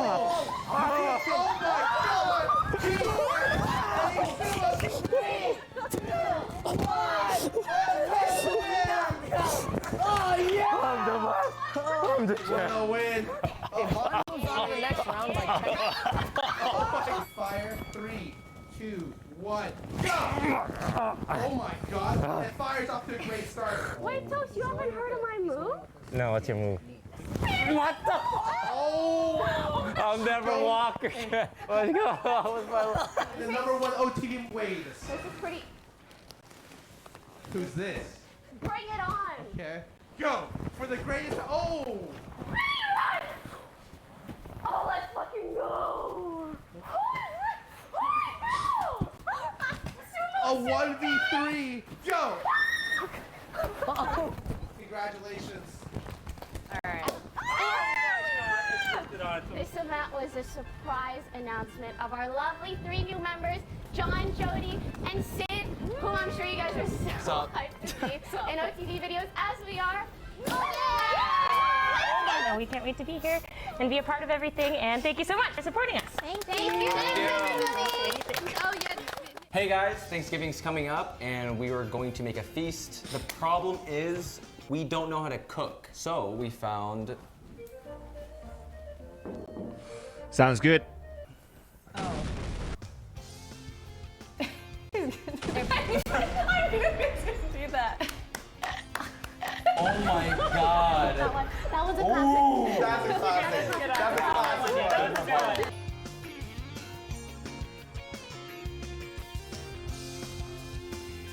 What we're doing today is a arcade Olympics of sorts.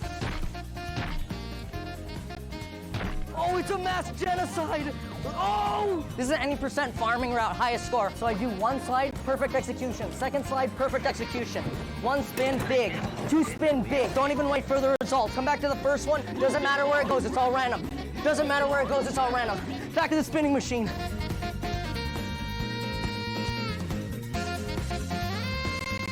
What's up, guys? My name is Hey everybody, welcome back to the OfflineTV Holiday Charity VALORANT Invitational. We've already had our first match of the weekend, which put Team Skara up 1-0 over Team JoJo. But we're doing a full round robin with all 5 teams, so much remains to be decided. And helping us call the action, I have Vansily and DDK joining me, 2 professional casters from the VALORANT. Gentlemen, we just had our first game to start off the day. We talked a little bit about how impressive the gameplay was, but Vansily, tee us up for what we're about to see next. Oof. This time it's going to be Team Lily, I think, coming up right against Team Toast. I'm looking forward to this matchup at the same time, too, because, again, when you're looking at how this tournament is going to be played out, chat has the opportunity to vote for the map that they want the teams to play. So whoever the fan base is coming from, are you fans of Toast? Do we want to play some Split? Do we want to see some Judge? I don't know. I'm just saying. But I want to see something new coming out right now, though, because it seems as though Broden has caught up to the strategy of what Toast has been doing. But I want to know if this guy's Toast has something out, a new ace under the sleeve. Ooh, a lot remains to be seen out there, DDK. Yeah. I was actually wondering the exact same thing. Is there like a new gimmick that we're going to see from Disguised Toast? I'm kind of the villain of the last show, so I'm curious to see like how that storyline develops into almost the next season, as it were, of this Offline TV VALORANT Invitational, or if we're going to see just a refined version of the Judge shenanigans. We'll see. Well, everything so far on the stream has been a treat, and if the last tournament was any indication, you guys are right. We've got a lot of creativity and excitement to look forward to it as well, including giveaways, which let's do one right now. If you're watching, we want to say thank you. We want to say thank you for your contributions, of course, to Thankmas and our charity fund. So we're giving some stuff away, and right now it is 20 North American $10 VALORANT point gift cards. So these are up for grabs. You can hit !giveaway in chat to enter, and make sure you enter before the countdown ends to be included. That's just a hot tip from me. We talked about what you guys would spend these free VALORANT points on. With just everything in the store, nothing's off limit. Is there anyone you won't dress up? Which one of your agents gets nothing? Actually, you know what? At the end of the day, I think if they're $10 VALORANT points, I think you get nothing anyways. unless you want to buy like stack them. Yeah, exactly. Unless you want to buy like sprays or like gun buddies. But I think when it comes down to just the weapon in itself, like Dan said, Riot knows what they're doing. You need a little bit more, unfortunately. So you're gonna have to put a little bit more into there to get the gun that you want. So, or at least the skin that you want for your gun. Well, how about you, DDK? Is there any one of your agents that just gets nothing? You're like, not for you. Who is your wizard under the stairs?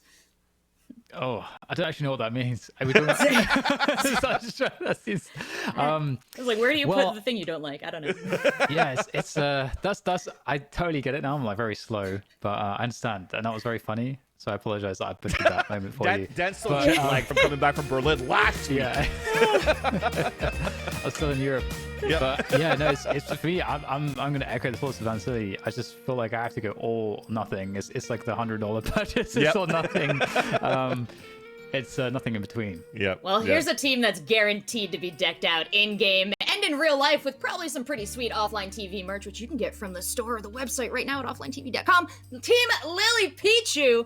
This is a stacked roster. We talked about it before. But any agent predictions that we remember from our last tournament for this team, Vansily? Killjoy? I think there was a Killjoy with Lily. I think Shifter was playing some Omen before, if I'm not mistaken, right? So if Shifter is going with Omen, but also Omen's not really in the meta anymore, so I wonder if there's going to be a whole new change of what we're going to play here. Again, it really depends on what map we're going to do, but in terms of agent cover pick, I think I agree with you, Dan, that we're probably going to see some Killjoy, who is also my main girl that I main when I play Valorant too. Yeah, I think. I mean, what's really cool about this, we already saw it from the first game, is that the team that you may expect on paper to do really well. I mean, who knows? You know, you have no idea really how it's gonna play out in the best of one, especially with some of the extra elements that we have, like the knife rounds and so on. But I think Team Lily is definitely going to be, you know, the dark horse, the underdog going into this. Yeah. And Team Disguised Toast. I mean, this is obviously one of the finalists from last time looking to reclaim their trophy, and of course this has got to be a win, I think, for Team Disguised Toast. This is the #1 versus #2, Dan. So this is actually a great way to start match #2 of this tournament. So the two finalists going head to head to, like, there's gonna have to be some revenge going into this matchup now today. Yeah, you said it, Vansily. These are our 2 finalists from the last charity Valorant Invitational. So not only do they have a little bit of knowledge about how each other plays, but maybe a little bit of a grudge to solve too. Definitely. That grudge match, I think we always see it from the Smack Talk anyways, although I don't know how much Smack Talk we're going to get this time because we're so close to the holidays, so it's probably going to be like, I hope you have a very nice Christmas. I hope you have some very nice holidays instead, you know, depending on what suits your boat. But looking at Team Disguised Toast, I mean, looking at their agents, I think usually playing as Cypher. But again, another quick shout out here to Bilbo the King that was mentioning before that also when I look at his rulebook, that all the agents are actually available this time too. I think the last time that we had it, we weren't allowed to play like any Astra or anything like that, but this time all agents are available, and Toast actually did play some Chamber a lot, so I don't know if we're going to see some Chamber going into these matches, Well, you which I'm gentlemen excited both- for. Well, I was going to say, you gentlemen both brought up a great point that the maps are huge factors here. I remember last time Pokey did not want to play on Icebox, and her chat really wanted to see her there. So, chat, we are about to give you the opportunity to send these 2 teams, Team Disguised Toast, Team Lily Pichu, to a match to go duke it out. And based on what you know about them, what you've seen from their individual streams, but their preferences about where they'll do best, this is a big decision. This could help either one of these teams win, pick up those extra rounds, do whatever is necessary. So I don't know if you guys know enough about the teams to tell me which map would be best for who. But you know, if you had to guess, Vansily, what occurs to you? I'm already looking at chat as we're doing this, right? There's already like 71% of people wanting to see some Cypher action on Split. But again, if it's not going to be Disguised Toast playing Cypher, I'd like to see some Chamber in general. Like, Dan, we haven't had a chance to see any type of like pro play of Chamber yet going into the VCTs. It has been into other like local third-party tournaments, but really, this is going to be my first time seeing Chamber if we actually do have that pick coming out here from Disguised Toast. That is very true, and you can definitely do some good trolling with Chamber. There's definitely some stuff you can do with Chamber that's very annoying, so I would love to see that. I mean, we're talking about if Disguised Toast is going to innovate on that, being a villain, Chamber and judge, find those gimmicks. You can definitely do it at Chamber, so that'd be cool to see. And I mean, when you were talking about the map picks, I mean, Split and Cypher was very characteristic of the previous run. So I would be surprised if we don't see that. Especially, I'm sure chat wants to see more of that, because that did also produce a lot of shenanigans in terms of the drama between the teams. A lot of smack talk. Smack talk, drama. DDK, I feel like you're teeing me up perfectly here to head on into trash talk. So I'm going to send you guys off to get ready for the next match. Have a drink of water, clear your voices, because it's going to be a wild one. And I'm going to head on over to talk to Disguised Toast and Sukuna and see how they're feeling about this next match. But I think the real difference, we have Lily here today, so I think that's going to be Oh, I hear you. Go ahead. It's going to be the big difference, probably. I missed it. What's going to be the big difference? Tell us, Toast. Well, Sukuna was saying how big of a difference that... take it away, Sukuna. Go ahead. Oh, yeah, we have... Well, we did some practice matches yesterday, and we got absolutely destroyed. But we have Lily this time, so she'll carry us. That was the X factor. That's what you were missing. Yep. So, in these practices, I'm wondering, like, what did you picture in your mind when you thought about taking out Toast and the rest of his team? Like, what really drove you to be your best in practicing for this, and what's going to drive you today? Oh God! Wow, you're asking real questions. Well, for the charity, the children. Good. Yep. That's. Honestly, charity and children. Yeah, for Christmas. Toast, what drives you? Half of our team went drinking.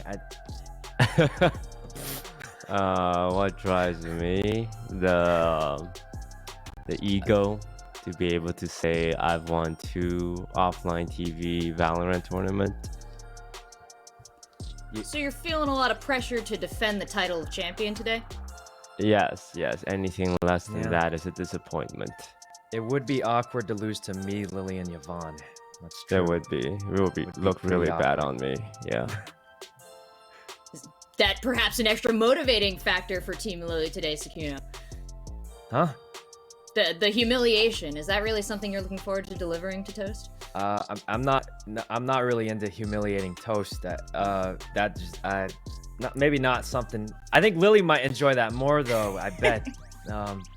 Probably. Maybe Yvonne. But me, you know, I'm not. That's not my sort of thing. No, you know what? My mistake. I don't mean to. Let's bring it a different direction entirely. Festive cheers. Perhaps you'd like to share something uplifting, positive, or, you know, just from the soul to Toast. Oh yeah.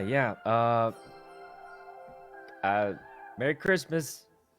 Almost a few days, week from now. Is that what you meant? That was beautiful. Honestly, I don't know what I mean when I say that, but everyone's got a different answer, and they're all the right ones. So, Toast, give it a shot from your end. Oh, God. No, Sykkuno kind of said everything that needs to be said. Yeah, Merry Christmas. Are we supposed to trash talk? Is this a positive thing or? No. Start trash talking. But why don't we just say something about how Lily didn't show up for scrims, and if we lose, it's because she didn't show up for the scrims. Oh, she is gonna. You're ruining your team synergy, Sykkuno. You're gonna get in that call, and Lily's gonna yell at you. She's a competitive player. This kind of thing makes her play better. Okay, so we should both shit talk Lily now. Well, to make it even I'm not better. gonna say that, but I will say she doesn't have a camera on, so. Yeah, and she's also not at her regular setup. That's also true. That's also. Is that a bad thing? I'm not an authority. They just float me in this box between you two for this conversation segment, and you guys seem to have it actually just fine without me. So, any last words for each other? Good luck. Sykkuno, you know that op skin you have with the toaster on it? You're gonna get it. Yeah, I bet. Yeah, I'm gonna get it when I kill you and take it off your body. Yeah, most likely. And then I'll get it 5 rounds later, and you'll buy a new one anyway. Alright, I'll see you on the battlefield. All right, I can turn you this guys. camera thing off after, right? You can live your best life right now, Sykkuno. You just go and do whatever it takes to be your most competitive. Toast, you already seem to be in the zone, so I've got zero advice for you. Gentlemen, back to your teams. Why don't we get into the second match of the day here at the OfflineTV VALORANT Charity Holiday Invitational. And here we are. We're back. We're almost ready to go into the action here. I was enthralled by that trash talk. I was trying to understand who won. But then I realized it wasn't about that. Yeah, or if anything, in the end, I feel like Lily lost. I think it got to a point where they both just wanted to talk about Lily. Yeah, I think there was something that was going on there, Alex. We're gonna have to pay close attention, because I feel like something that was maybe beyond our comprehension was happening. But if we think hard enough about it, maybe we can work out what's going on. There's a next level to the mind games that are happening there, I think. I think they all want this to happen inside the server. It's like, okay, we don't really want to smack talk. We're just going to let our shooting do the job.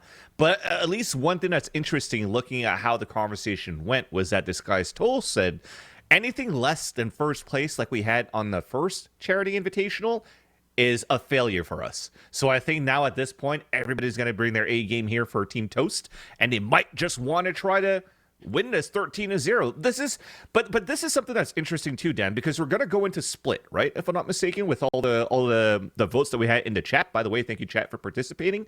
And if you're looking at the composition in itself, Abe is usually a person that plays a Sova, and a Sova is not that quite prominent on a map like Split. So I wonder what else they're gonna try to bring out here. It's a good question. It's a very good question. And I mean, one extra thing about all of this too is that presumably we will see the killjoy from Lily. Yes. If she's not been participating in the scrims, Alex. Yeah, but here's the thing: is like she might have a different setup, she might not have a cam. it doesn't really matter because you're playing Killjoy. Sometimes as a Killjoy for deniability, you don't really need to shoot as much anyways, which is also a great reason why I like to play Killjoy, because I am an old boomer, Dan. I have a hard time shooting faces right now in this game because I think my reaction time is a lot slower than it used to be. So if I could just use Killjoy utility to stop pushes and to also get a lot of Nanostorm kills, I'm happy with that, and I've done my job. But overall, I see now a hover over chamber, and I'm looking forward to it.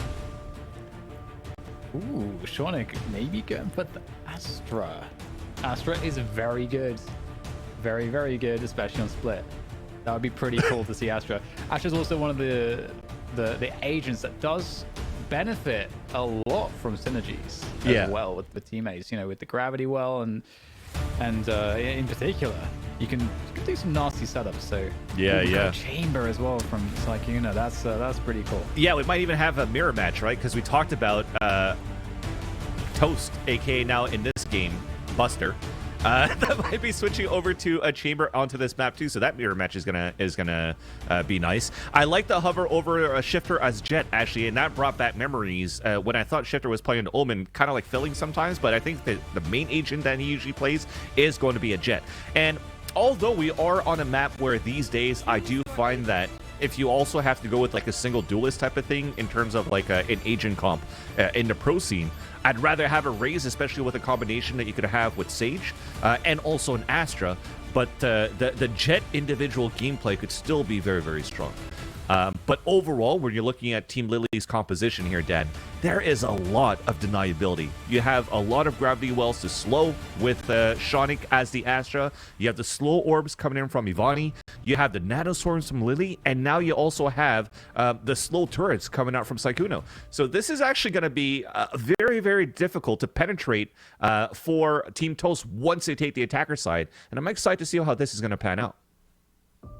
Yeah, I'm especially given the fact that Ariasaki is on the Viper, and we're not seeing a Viper coming in from the other field of players here. This is going to be a definite edge, I think. Vipers gives a lot of free space on this map with the toxic screens and so on. So it's going to be interesting to see how that works. Yeah, so let's see how this is going to come out here on the first round, being the knife round. And I'm assuming at this point we should have some comms coming out at the same time too. So let's wait and see what's going to happen or not. And if not, I do have a question for you, Dan, but we are going to have the knife round with the comms. So let's check it out.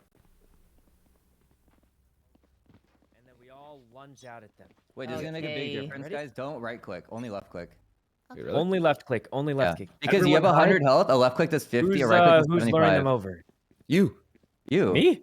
Yeah, go bro. Go bro. Oh, well, okay, I'm gonna take like one stab so they think I'm going all in, and then who is Wait, this? they're not. They're doing the same thing to you. They're doing the same thing. They're doing the same thing. It's a pit. It's a snake pit in there. No, she's stuck in the corner. No, there's 5 people down there. I swear. Oh God, there's 5 people down there. Yo, run around. Everybody, Eric, come this way. Come this way. Come this way. Yeah, okay, we're going. Go. I've got a plan. I've got a plan. They're gonna walk up and then they saw me. Yvonne. Guys, Oh, sorry. We're gonna loop in back into the pit on them. I think they may or may not have left the pit. There's I know. No, we know. They definitely left. They left the pit. They know. Guys, they left the pit. Keep them busy, Sykuna. We're gonna go to them. Now we're in the pit. Well, right now We wait in the pit. We wait in the pit. All right, now we're in the pit. Okay, now they don't know. Get ready here. Get ready. Everyone get ready. Get ready. You are allowed One of them to comes plant down the to check. bomb. We all lunge out.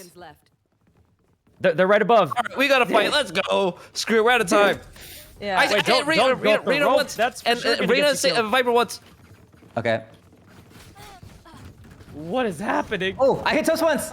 Just keep left clicking Toast. Yeah, let's go. Left click only. I don't know what's happening. Left click only. Oh, what? Wait. Oh no, you got it. You got it.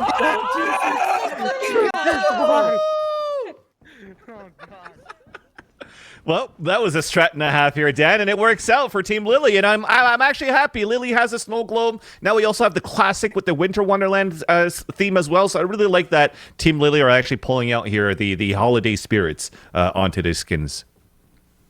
Yeah, and that's that 1-0 advantage definitely going to be A powerful one going onto split on the attack especially. And they are looking to barrel into that A site. And on the other end of it, we've got Abe and Ryan. Sova, Reyna, respectively, looking to hold things down from heaven. They may have to give this one up, though.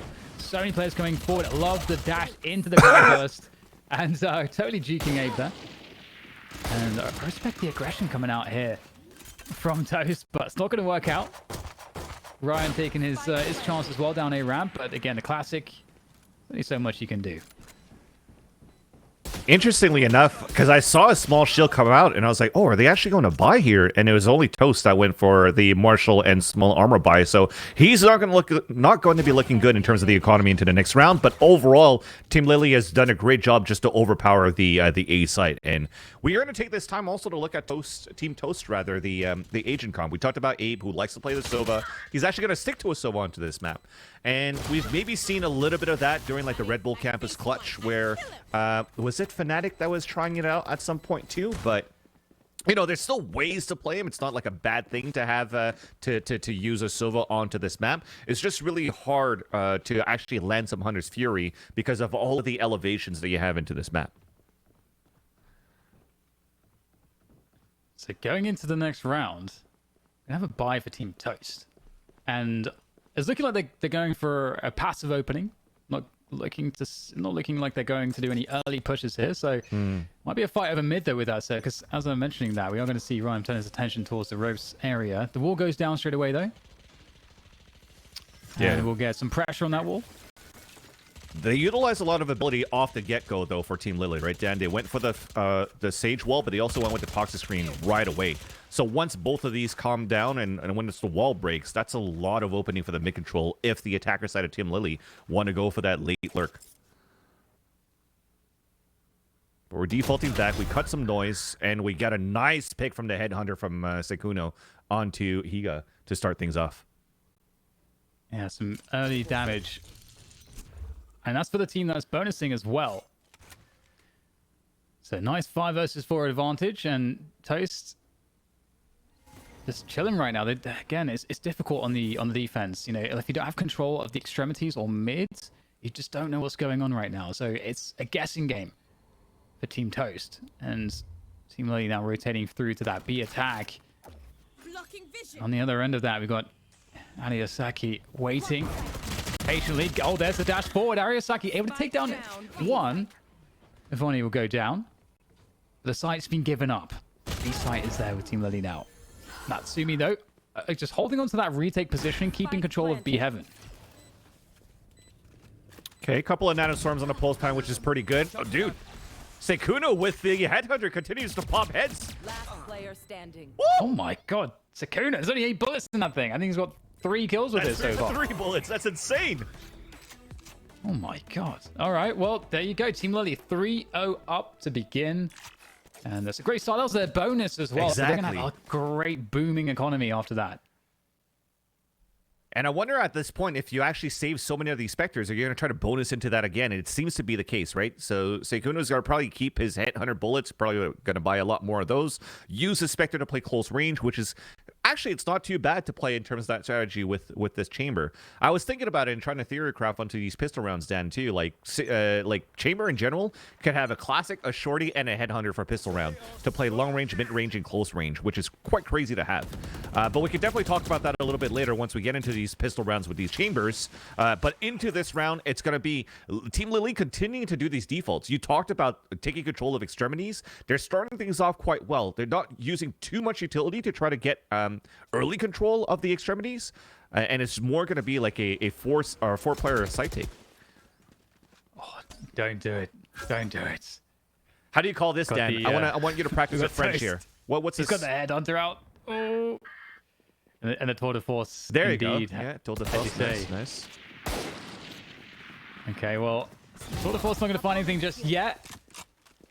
If only able to take down Abe, and that's going to create some space for us to site. It's a stack really in mid around the mid position for Team Toast, and there's a Cosmic Divide as well to make matters worse. In the 5 versus 3, the Cosmic Divide comes out just to make it even more hopeless. But in swings Toast, Headhunter in hand, and you know he's just going to push this surely.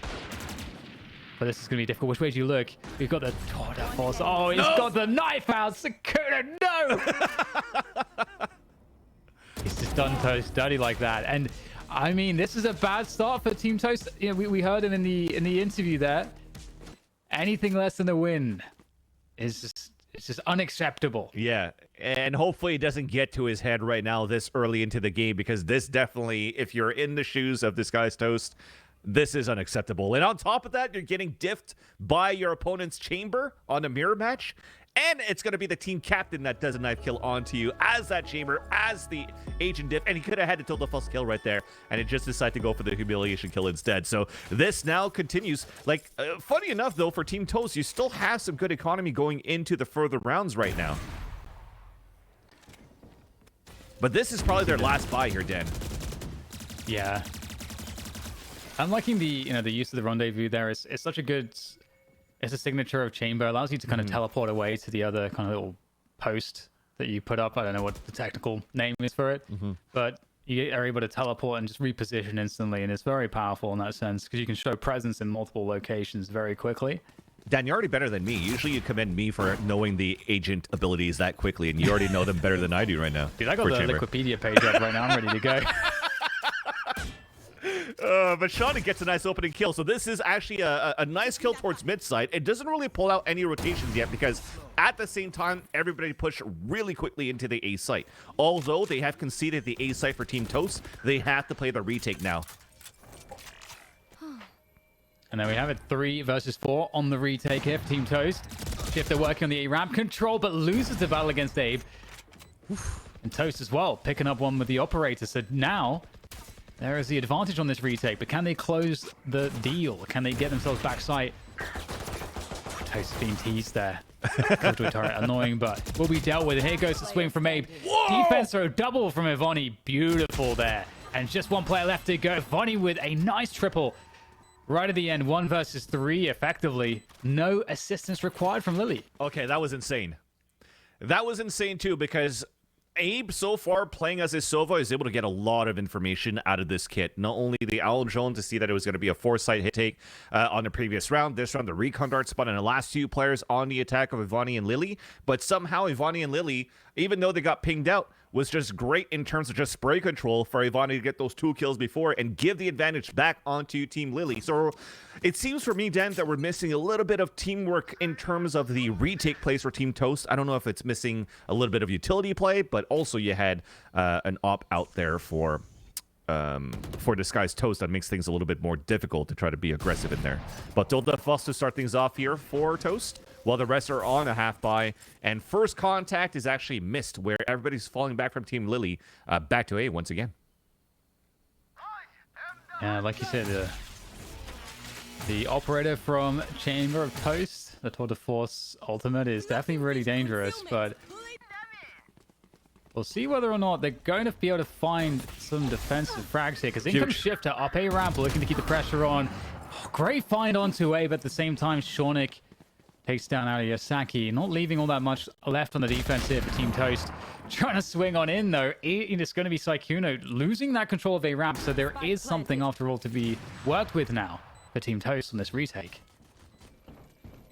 Well, a knob here for Ryan Higa. Pistols on the rest of the takes. It's a double op retake. They have to come up huge. Is this going to be another knife kill? Shornik. It's going to be able to find Ryan, and both players going down elbow. Is Shornik going to be able to finish this one off? There comes the pressure, just tapping the spike. They're going to line up, but still, somehow the frag doesn't go the way. And it's going to be Lily to get the trade at the end. And that's going to secure things here for Team Lily. And, okay, I understand why she's not turned up for scrims, Alex, because they don't need to scrim. They're 6-0.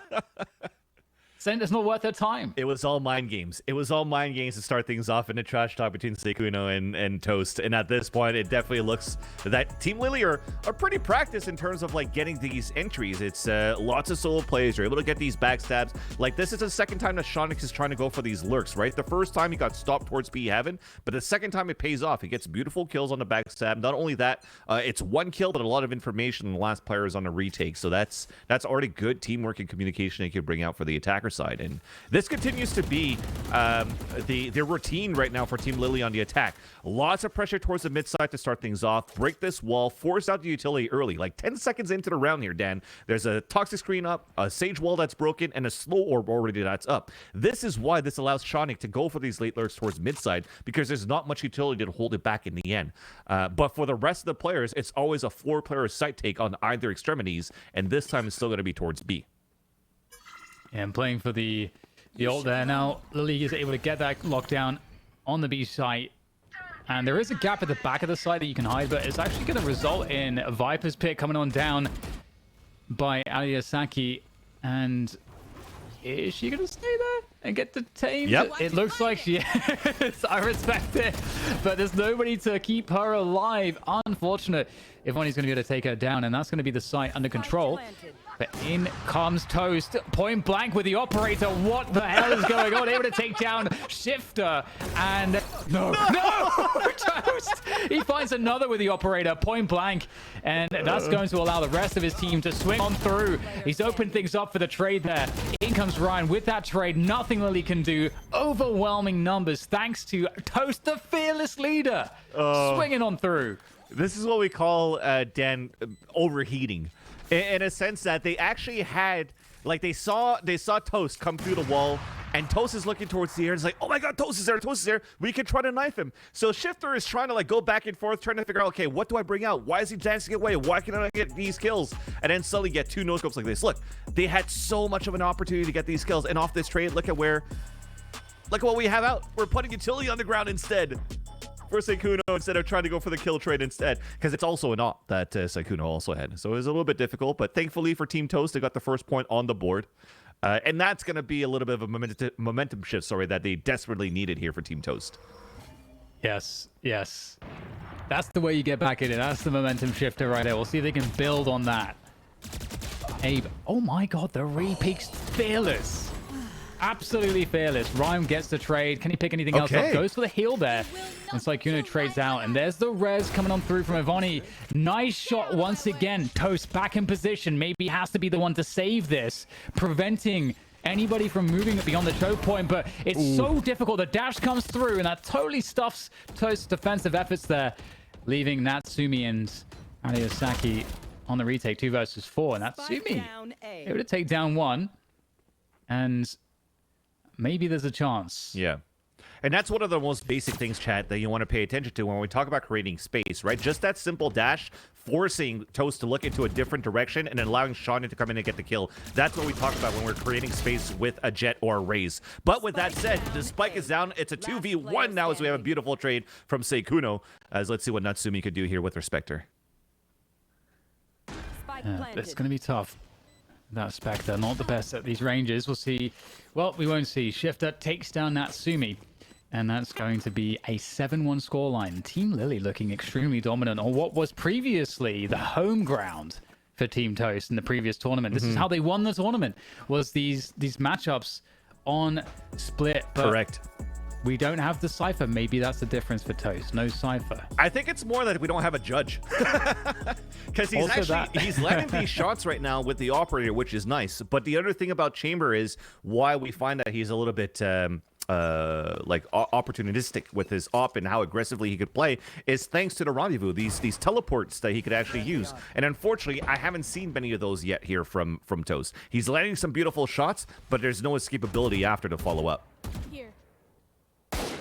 Look at the pressure here from Shifter as well, just really forcing a big rotation onto the A side. That's something that can be exploited, as we've mentioned on that past map of Icebox. Oh, Shifter is going to see one. Oh my god, there's Ryan right around the corner with the Spectre. And there's the dismiss. That's going to get some extra info there. So they know now, Team Toast, that they can keep these positions because Team Lily is just all in this spot. And they're going to keep pushing. And this could be the move here. Collect some weapons, keep the pressure up. And if we don't have the trace coming through, the dismiss is perfect. What on earth is Disguised Toast doing? He's pulling out the knife. This guy's crazy.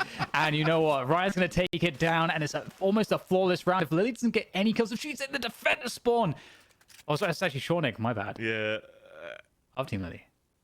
That was just unfortunate in the end, right? So like I think because we also had a DC at the same time, so they The UI now puts it on Shonik as this Astra trying to come across. Nice kill onto Ryan Higa. But there's still 23 seconds left, so this is actually quite doable for him to still be able to make it into sight. He lines up the two, and there you go. Uh-oh. Some people want a knife. Some people bring guns to knife fights, and that's Shonik bringing guns to knife fights. So Shonik doesn't know what Abe is, and Abe is very, very close. Abe should be able to convert this. Has all the sound cues in the world. Oh, are those smokes? We get the nebulas going up there? Oh, no. There's the quick jiggle. Throwing the gun away. The knife comes out. We get the gentleman's agreement. But Shonik has the health advantage after tagging him. Oh, this is just dirty stuff there. Okay, what is this? We've got the recon going out. Yep, just got to get that information right now. There's the Nova Pulse. And there you go. Shonik gets himself an ace. Not bad. In the end, at least they were able to make that gentleman's agreement. But this round, we got the confirmation it's moot because of the DC. So we are going to replay that round right after. Should I play some stars in this? So here's that restart. But in the end, Dan, where we're trying to digest this first half is, we're looking at an agent composition, at least on the defense. I know chat was saying, oh, there's not that many smokes, but I think a single controller Viper is still quite good. When you're looking at the meta of how splits being played currently, you actually do have like a Viper and an Astra. Usually that's going to help out to get the double controller to basically do more rotations and splits across on the attacker side. But a single controller with Viper is still quite decent if you're focusing a lot on op plays that currently Team Toast is currently doing. Yeah, totally agree with you. I think Viper is massively impactful as a controller on this map, and so you can definitely make it work. You can make it work for sure. The solo Viper controller situation. But going back into this next one, we've got, as you mentioned, the round reset. So we're back at 7-1 in advantage for Lily, Team Lily. Ooh, Stinger, let's go. Ryan there as well. Just going to keep running and gunning with that Stinger. Not as good as it used to be. Agreed. And trade it out. Agreed. It's a free A site. Still a gun to be able to picked up here by Abe as they lost one dashing across with Shifter as that jet. The thing is, on that previous round, there wasn't many op shots that were being shot or hit by Saikuno. A nice lurk from Shonik once again. They gotta find a way here for Team Toast to make sure that they shut down Shonik, and I think that Toast would be a great answer to that from the way that he's holding mid site earlier on with the op. At the beginning of the show, I called Team Lily as my favorite, and I just did it off of just a gut feeling. And I feel like any prediction in this tournament, given how the last tournament went, the fact that Team Toast won and they were perhaps one of the least expected teams to win. Yeah, I don't know if any prediction's really good. any predictions in this game is very, very hard to do. Like sometimes gut predictions, even during the VCTs. Like, I don't know, Dan. I don't know about you, but oh my god, yeah. I don't know if you tried to do any predictions for your pick'ems for champions, but I think I was like only 5% right. I have to say, of any major tournament in esports ever, that is the one tournament where I got the most predictions wrong. Yep. And they're supposed to call us professional casters and analysts. Yeah. Yep. It was difficult, but. Hang on, we've got 10 seconds to get this spike down. Okay, we're going to get it planted. That was Arya a TP. Swinging on through spawn. The Spectre did. Oh, there's a quick catch on the Shonik. 1 versus 1 now against Sakuno at the back of the site. There's a snake bite available as well for Ariasaki. She's going to go for the swing. The jump. She jumps. I mean, all right, it's bold, but sometimes fortune favors the bold. That's the motto of the SAS. Sometimes in like other games, it's working out quite well too. Like when you start with the jump and then the swing. I'm thinking about like Call of Duty, Fortnite, those type of stuff. But Quake, Quake, or even this game when it's pissing around with classics, because that could still be pretty good. But on a Spectre against a Phantom, unfortunately, the running and gunning in general, I think, could have been very good. And we already saw the display of that with the Spectre on how she was able to get a couple of kills the previous round. But on that one, I think if we stayed boots to the ground, there was a possibility that fight could have been won there for Ariasaki. But nonetheless, 8-1 here for Team Lily. No defaults this time, though, Dan. It's just 5 players getting ready for a late hit on the A site. These stars are coming down. That's potentially could give a sort of a clue, but they're actually rotating out of the site instead. They're putting Toast towards mid. So somehow the defenders fake themselves out. Yeah, it's unfortunate because Toast is on the tour de force again, so that's the operator, the ultimate that comes through, which is why he's only holding a classic. And otherwise, yeah, it's effectively a full buy round. A minute left now. Team Lily just holding ground, just trying to see if there's any aggressions from the defenders early on, but there's not. So now they're forced to make a move, and they're looking to go through mid. I don't know if the wall was burned yet, though. So that might slow things down if the wall is still available. The ice orbs as well. There goes the wall. A little bit too late, though. That's unfortunate. Gets punished, Natsumi. As we'll get Shornik getting that entry kill, and you can see how fast the rest of the team is behind that. Team Lily looking to assault, but you can see that weird stuff on the ground. That's the slow that happens when you get a kill with the tour de force. Good trade comes through, though. Spike going down. 3 versus 3 on the retake. Abe has good timing on this one. He seems to realize that there's a player male. There it is. Shornik goes down. 2 versus 2. Ivani and Lily on the sites. Ivani could kind of bait for Lily here. Abe only has 30 HP. This is going to be very difficult. So Ivani can run the distraction there to allow a free kill for Lily. Oh, no. Position unknown, but Lily unexpecting the move along the rafters, along the heaven position. Abe. Oh, my goodness. Fantastic there from Abe. Ice in the veins. That was actually 2 rounds on the board. Beautiful clutch in the end. When you saw that recon dart came out towards that B-side wall, it's like, okay, we know 100% that Abe is going to coming out here towards this, towards his B heaven side. Where unfortunately, yes, that's exactly how they tried to play the pulse plan here for Team Lily. Den, we tried to go for the bait and switch, trying to use Ivani first to try to get some information, and Lily try to get a kill after. But unfortunately, she was still stuck looking down towards that default spot, and that's kills from above. That's 2 kills from above that Abe did on this retake into this game, or into this round. So we talked about the Sova into the round that also kind of prepared Team Toast on that hold on the B side, because he had a nice recon dart on mid side like he always does right now. So that could help a bit, but it was a lot of timing that was in favor of Lily when they were able to get above the wall. Well, this is one of the reasons why the Sova is difficult on this map. The Hunter's Fury, it's hard to get those connections with the multiple elevations, and the A site under massive attack. However, Spike has not made its way all the way onto the site just yet. It needs to be planted still. In fact, this effort has been largely blown to pieces by the defense of Team Toast. So finding some success here late into this first half. And that's going to hurt. That's going to spot here Sekuno, and is about to get flanked from the back. He's not even shooting the drone. So he gets pinged twice. And that's probably going to eliminate this tool defense that we have here from Sekuno. Oh, never mind. He gets that hit. And there you go. And there we go. It's gone. I like the idea, though, Danny. It looked pretty good for Team Lily, despite that they lost a couple of players in the beginning. It was a 5-2. But because they put a lockdown on the ground already, and Shonic actually pulled out the Cosmic Divide, you know for a fact that the A side is going to be open. So if they actually had an eco, and the main goal was to try to plant the spike, I think it would have been nice if we actually did have Lily just run in and go for the spike plant, despite them, even if they lose the round. At least you build that economy, because the spike plant allows for an extra 300 credits across the board for the team. It still looks to be a decent buy here for the attackers, because we still have Vandals and a Spectre for Shifter, and they're 1 orb away of getting Blade Storm. So this is why you see this concentration towards this garage side. Shifter is at the point, he's being met up by teammates too, and they're potentially going to try to get this orb so that he can get the Blade Storm. Yeah, that gas is running out soon, so there will be an opportunity to go in, but you can see the Snake Bite goes down the Ice Orb as well. That will prevent any forward movement from B main to the B site. And now things cool down a little bit. We get the response from Ariasaki just preemptively to drop the Viper's Pit. So there's no... I mean, it's going to be very difficult if there is a commitment from Team Lily. What do? They're going back into mid right now. That's a huge kill to get from Sekuno. Ariasaki commits to the fight and doesn't pay off. Okay, but the Owl Drone pings 2 players, so they know the hit's coming towards this B site. So Team Toast is already on the rotate, and a late lurk again from Shonic with the kill. And now they're dropping like flies here. Team Toast getting caught out left and right.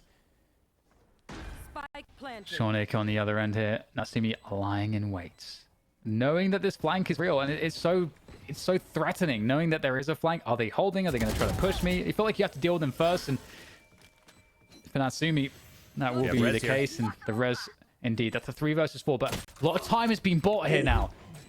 Shifter making it even worse. Back to a 2 versus 4 for Team Toast as they start to make their way in. Natsumi and Abe looking to do the impossible here. This is going to be so difficult. They have to charge through. The time is so low at this point. There's so many players left. There goes the first engagement in favor of Shifter. And very little for Abe to do in this position. Trying to catch at least a couple kills on their exit. Wow. But that's another round. That's the end of the first half now. Team Lily going to finish this one 9-3. Great attacking half for them.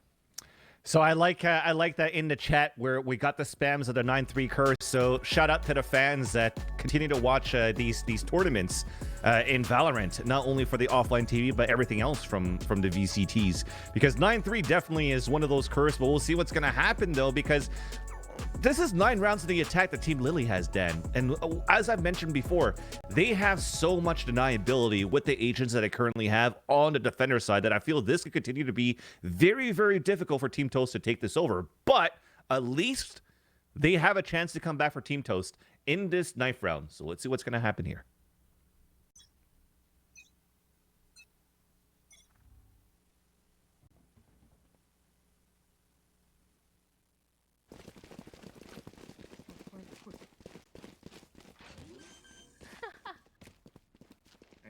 Now we frag out. Oh. Now we look. Now we have to guard. We have to guard. Yeah, the we bomb, have to though. guard Heaven, because heaven, they heaven, can just heaven. 4-man guard it. Like, just Okay, make sure you're very Go, close. Arya, go heaven, go. On go, site, right here, running to CT. Alright, make them come to the bomb. One Make them come to the rafters, bomb. 2 rafters.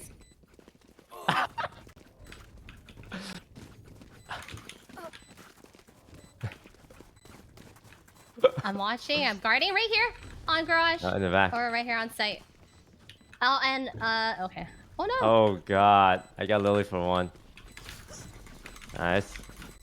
Just hold left click. Let's go. Left clicks. Woohoo! Run. That was big.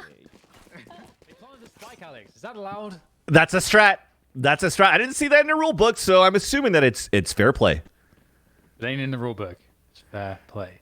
Look, if it comes down to, for example, what happened with this all around the world that we had on the first knife round, and let's say there was 5 seconds left, right? Technically, you would have still had the defenders win the round 2, right? So you gotta try to make sure that you force these knives to come in. And now the 9-3 curse, it starts. It starts off with that. Because they're kind of starting now from like 9-4. Yeah. I mean, these are the philosophical questions we'll have to figure out the answer to as time goes on. We'll get the attack into the B site very What is the quickly meaning of coming life?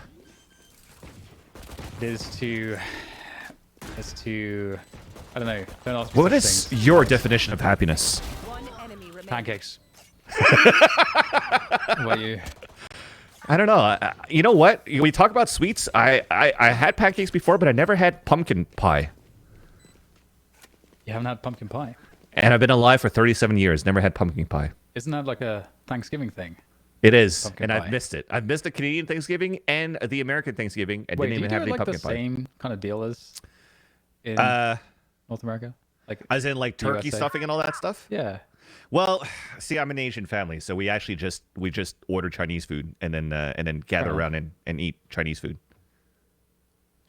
All right. Well, we'll return to that. Find out more about Vansley's Thanksgivings as we go back into the game. 9-5. Team Lily Bonus in round. advantage. And again, we're going to get ruthless savagery moving into this B site, or at least they'll try to. Look at all of this util that was burned to try to prevent this from happening. But still, it can't be prevented. It's a good idea to start things off, though, Dan. Despite them not actually doing too much damage. Oh my god. Okay, never mind. The retake's beautiful, though. Love the angle. Got to see the desperation of Abe when seeing all of his teammates just dying around him as he's planting the spike. It's a good perspective, different perspective on the hopelessness I'm used to seeing. So you looked at that and you just saw how beautiful it was for Team Lily with the trades on that retake. But they didn't need that many trades because they were just popping off. But I got to take a second to say how good that initially the idea around the Behold was actually quite nice because you have an alarm bot and 2 nanoswarms. Now, the alarm bot technically is supposed to trigger some opponents coming in, but the wall kind of blocks it. But you still have a turret that's been set on the ground from the chamber. So you have a trademark that's set on the ground that slows them. If they actually had the nanoswarms at the right spot, that would have been so deadly. So Team Toast has to be careful of that. And into this round where they had all these bonus rounds and whatnot, you have a Nop coming back out once again from Toast. Nice opening pick coming through from Toast. Oh, Shifter right before the Nebula goes up. Finds one. Oh, this is dirty stuff there from Shifter. And another one over the top with the updraft with the Blade Storms causing havoc. All the destruction there from the back of the B site. And there's no entrance here for Team Toast. And the confidence. Oh, ooh. Shifter. Oh my God, the energy. Body shot there onto Abe, so Abe got hit for 101. So this is actually very, very winnable here for Team Lily. Oh my. The energy there from Shifter, just laying it down, and Lily on the flank. Finds the spike. Impact frags from Lily. And Abe now stuck between 2 sides. Oof. And Shawnick will finish it off. 11-5 as Team Lily. They look indisputably the best of these 2 teams right now. Here, yeah, Alex. I mean, yeah. You were gonna say Shawnick. I know you're gonna say Shawnick. I was about to say Sean. I know, but I was trying to cover you. Chat, you heard it here first. Dan's too used to casting with Sean that everybody has now become Sean. Or maybe it's just a compliment to say that I could cast like Sean. So thank you, Dan. Really appreciate it. Much nice. love. So this is, but yeah, just to get back into that, we were able to save an operator as well for Team Lily into that last round. So things are looking really good. And I know that you're saying that this is like Team Lily was a favorite to win the tournament, but off gut feeling. But on paper, it seems as though the finalist and the winner of the last VALORANT charity tournament should have been Team Toast. Winning this, not necessarily convincingly, but at least make the game a little bit more challenging, right? But Team Lily, they're playing it so well, and I definitely have to give this over to Ivani so far. But it's not over yet, right? You have Matilda false sets out here from Disguised Toast, who was able to do some very good shots with this, and just very close to this crosshair. If the ponytail comes out, he could get a huge kill onto Ivani. Yeah, it's 11-5 right now, but we'll see if the story changes. The patience from Disguised Toast. The conviction. The discipline. Looking for the opening pick for the team. To get his teammates into a position to win. And it's shut down. It's gone. Shawnick looking to make it even better. And Shawnick will. 2 quick kills in mid. Really shuts down the efforts here from Team Toast yet again. Not finding the openings that they're looking for. Top fragger Shawnick there. That's why his skin for the champs is glowing currently. Top fragger in the server. Huge Hunter's Fury that allows Natsumi to move down and get the kill onto Ivani. But they're kind of pinned towards this mid side. At least the spike's still up. We're trying to get a res as well towards mid side, but there's only 13 seconds left. You got to go fast. 10 seconds left. Uh-oh, Shawnick's on the back as well. Uh-oh. Natsumi, 1 versus 4. No time to plant. It's over. Oh, TP behind her. Shenanigans. 12-5. And I think it's time for a listening to hear the despair in action.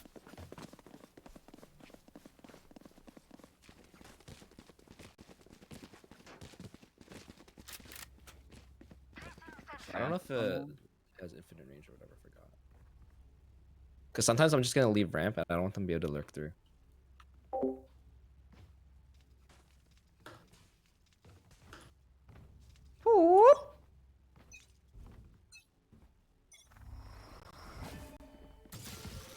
Oh, they're definitely mid. At least 3 mid. Yeah, they're rushing. They're rushing.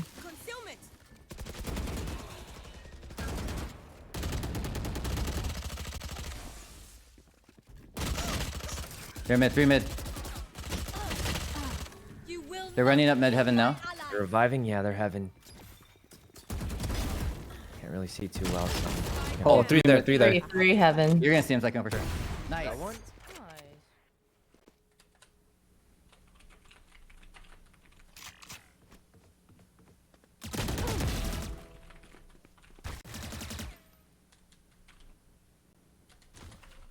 A gift.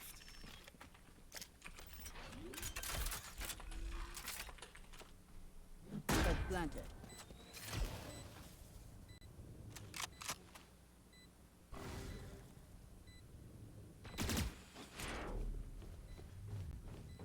Okay, so we're dialing back into the 2v2 here.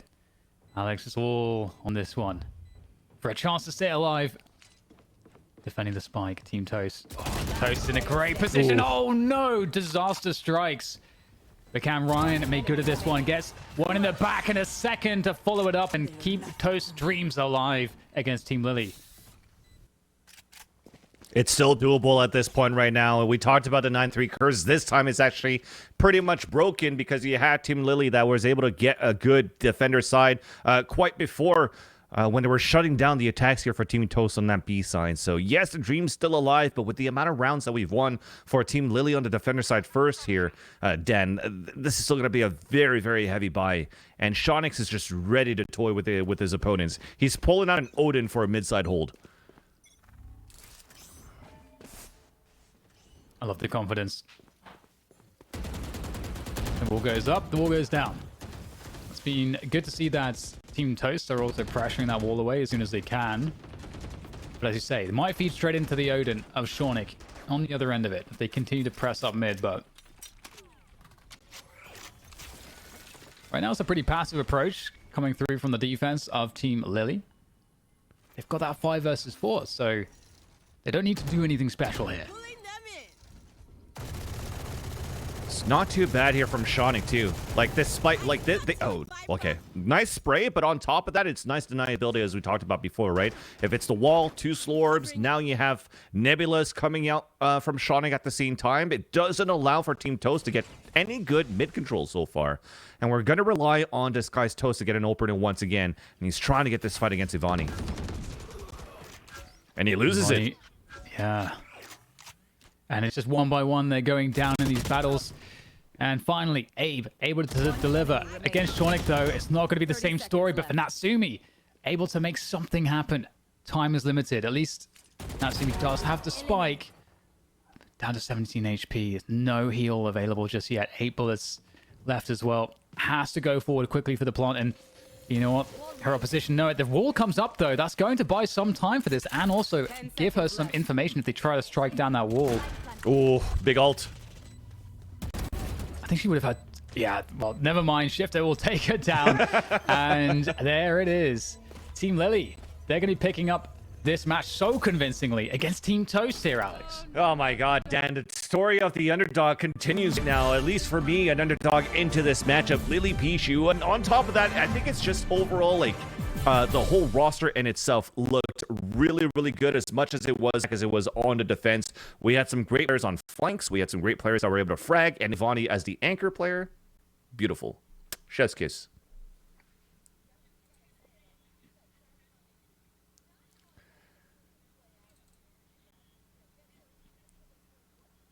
Yeah.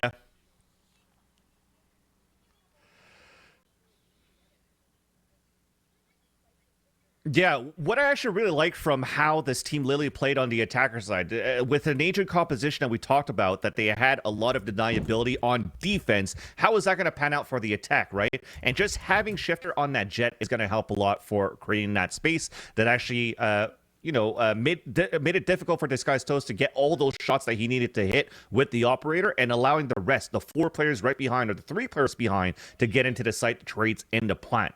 And then Shifter on these late lurks all the time is always working out here. It's working out for him. I think he lost maybe 1 battle on a lurk, but every single one after that has been quite successful for them.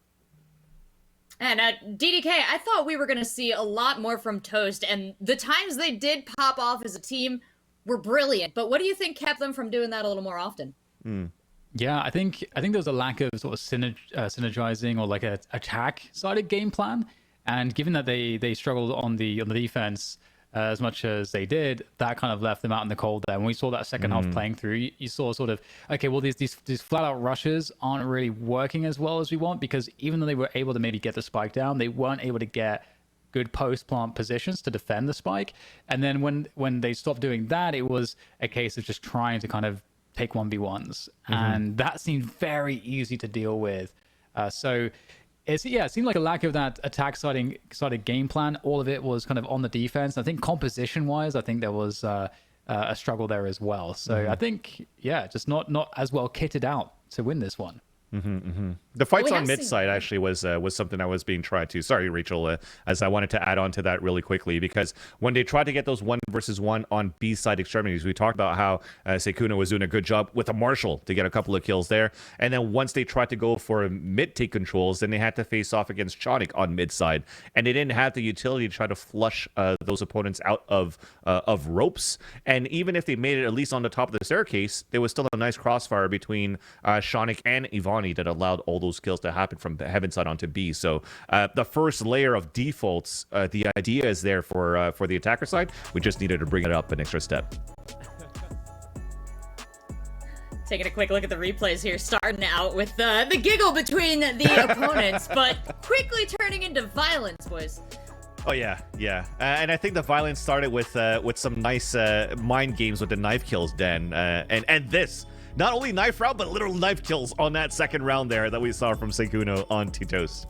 Yeah, and I also have to give the shout outs to Shifter as well. I think, knowing what needed to be done on the jet, like creating space, that was definitely another thing that you didn't really have the same ability, I think, for Team Toast. There was no agent that could really claim space. You didn't have a raise, you didn't have the jet.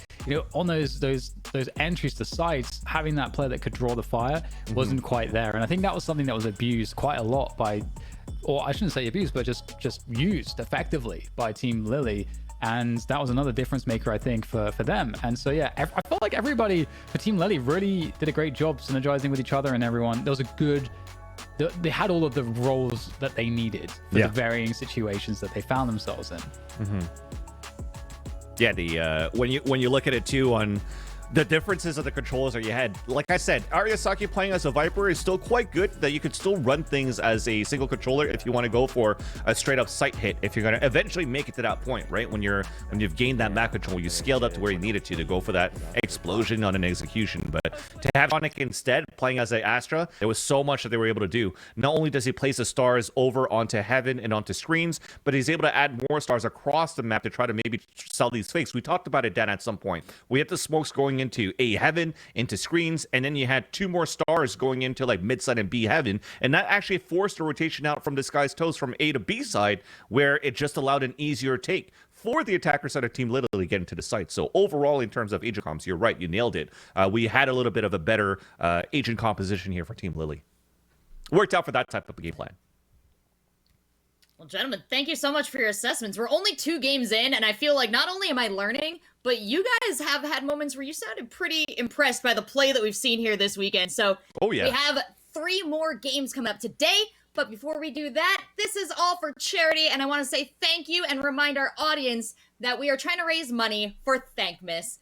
It's the 3D printed houses and housing opportunities for houseless people around the globe. It's an incredible cause, and I'm sure you've seen it a lot across YouTube and Twitch with all these wonderful content creators trying to raise money and bring that in for this charity. So if you wanted to be part of that, if you've been enjoying the games you've seen here today, please consider clicking that link or hitting !donate to bring up the window in chat. And we've got more games coming. I did promise you that, but we're going to head into a quick break right now. And you're definitely want to stick around for this break because we're checking out the second contestant in the AIM Lab Tourneyception. Let's check it out.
Oh, it's a mass genocide!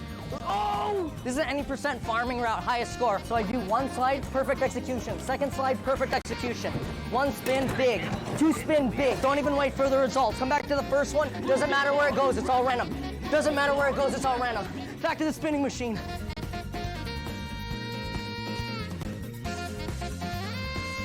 What's up, guys? My name is Jay, and we are OTV. Today, we are playing our version of hide and seek, and this is our prize. It's a computer sponsored by MSI. Let's go! He did it! Welcome to the annual OfflineTV Hide and Seek Challenge. This year, we rented out a sprawling Hollywood mansion. Our friend Jay joined us all the way from South Korea to be our seeker. Here's some of his music.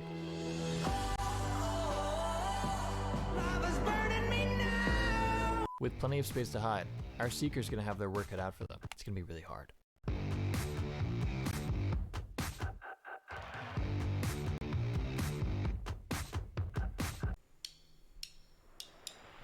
Next week, we have interviews for new employees, so make sure you guys are all there because it's really important that we find the right people, okay?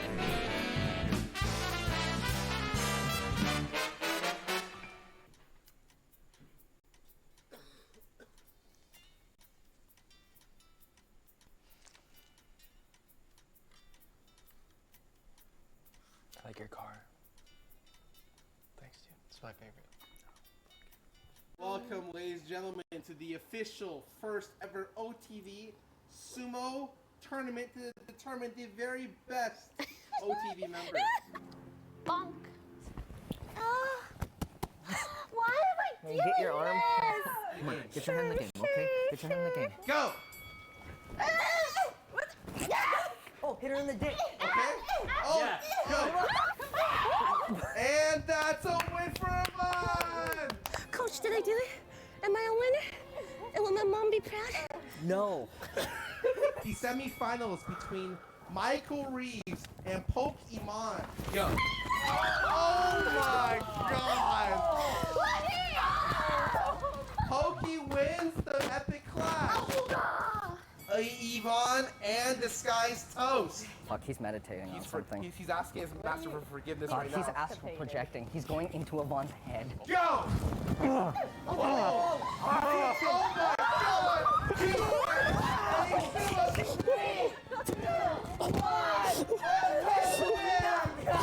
Oh yeah! I'm the champ. What a win! Yvonne moves on to the next round. Fire, 3, 2, 1, go! Oh my god, that fire's off to a great start. Wait, Toast, you haven't heard of my move? No, what's your move? What the? Oh! I'll never walk. Let's go. The #1 OTV Wade. It's pretty. Who's this? Bring it on! Okay. Go! For the greatest. Oh! Bring it on! Oh, let's fucking go! A 1v3. Go! Congratulations. Alright. This event was a surprise announcement of our lovely 3 new members, John, Jody, and Sid, who I'm sure you guys are so hyped to see in OTV videos as we are. No, we can't wait to be here and be a part of everything, and thank you so much for supporting us. Thank you, everybody. Oh, yeah. Hey guys, Thanksgiving's coming up and we are going to make a feast. The problem is we don't know how to cook. So we found I'm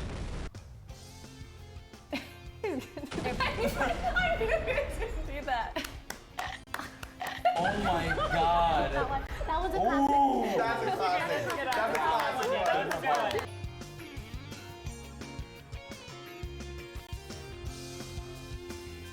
What we're doing today is a arcade Olympics of sorts. Oh, it's a mass genocide! Oh! This is an any percent farming route, highest score. So I do one slide, perfect execution. Second slide, perfect execution. One spin, big. Two spin, big. Don't even wait for the results. Come back to the first one. Doesn't matter where it goes, it's all random. Doesn't matter where it goes, it's all random. Back to the spinning machine.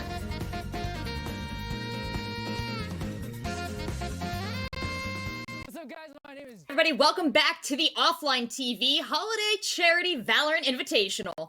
We've had 2 matches so far, and now we are about to head into our 3rd, and then all our teams will have played at least 1. So I'm really excited for Team Poke's debut next, but before we get too far into it, let's bring on DDK and Vansily, who have been calling the action in our matches, and who have been witness to some wildly good Valorant play. What do you guys think? I honestly think that the operators coming out from these players is actually quite, as esports Doug would like to say, crispy. Lots of crispy shots. I really like what I saw here from both ends, from Sykkuno and also from Disguised Toast on that map on Split. Not an easy map to like play aggressively and op on, so I'm quite happy to see that coming out from Chamber agents. Yeah, I'm loving the confidence. The gameplay hasn't been enough of a gift. We are also doing a ton of giveaways all day today and tomorrow. So while you're hanging out and watching in chat, hit !giveaway, and that's going to give you the information you need to enter into our wonderful giveaways. We're giving away 20 North American $10 Valorant point gift cards this time. And this is practice, too. You're collecting these gift cards.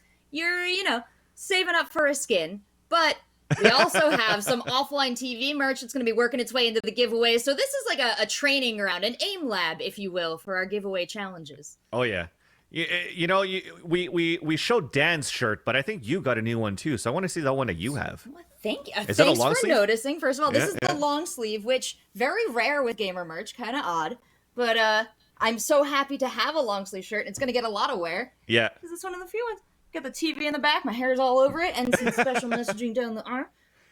It's actually been a while since I've worn long sleeve shirts. It makes me think of like my days as like a punk rock kid. Like the Stewie from Family Guy that says like, I wear long sleeve shirts under short sleeve shirts under long sleeve shirts, just so I can look cool.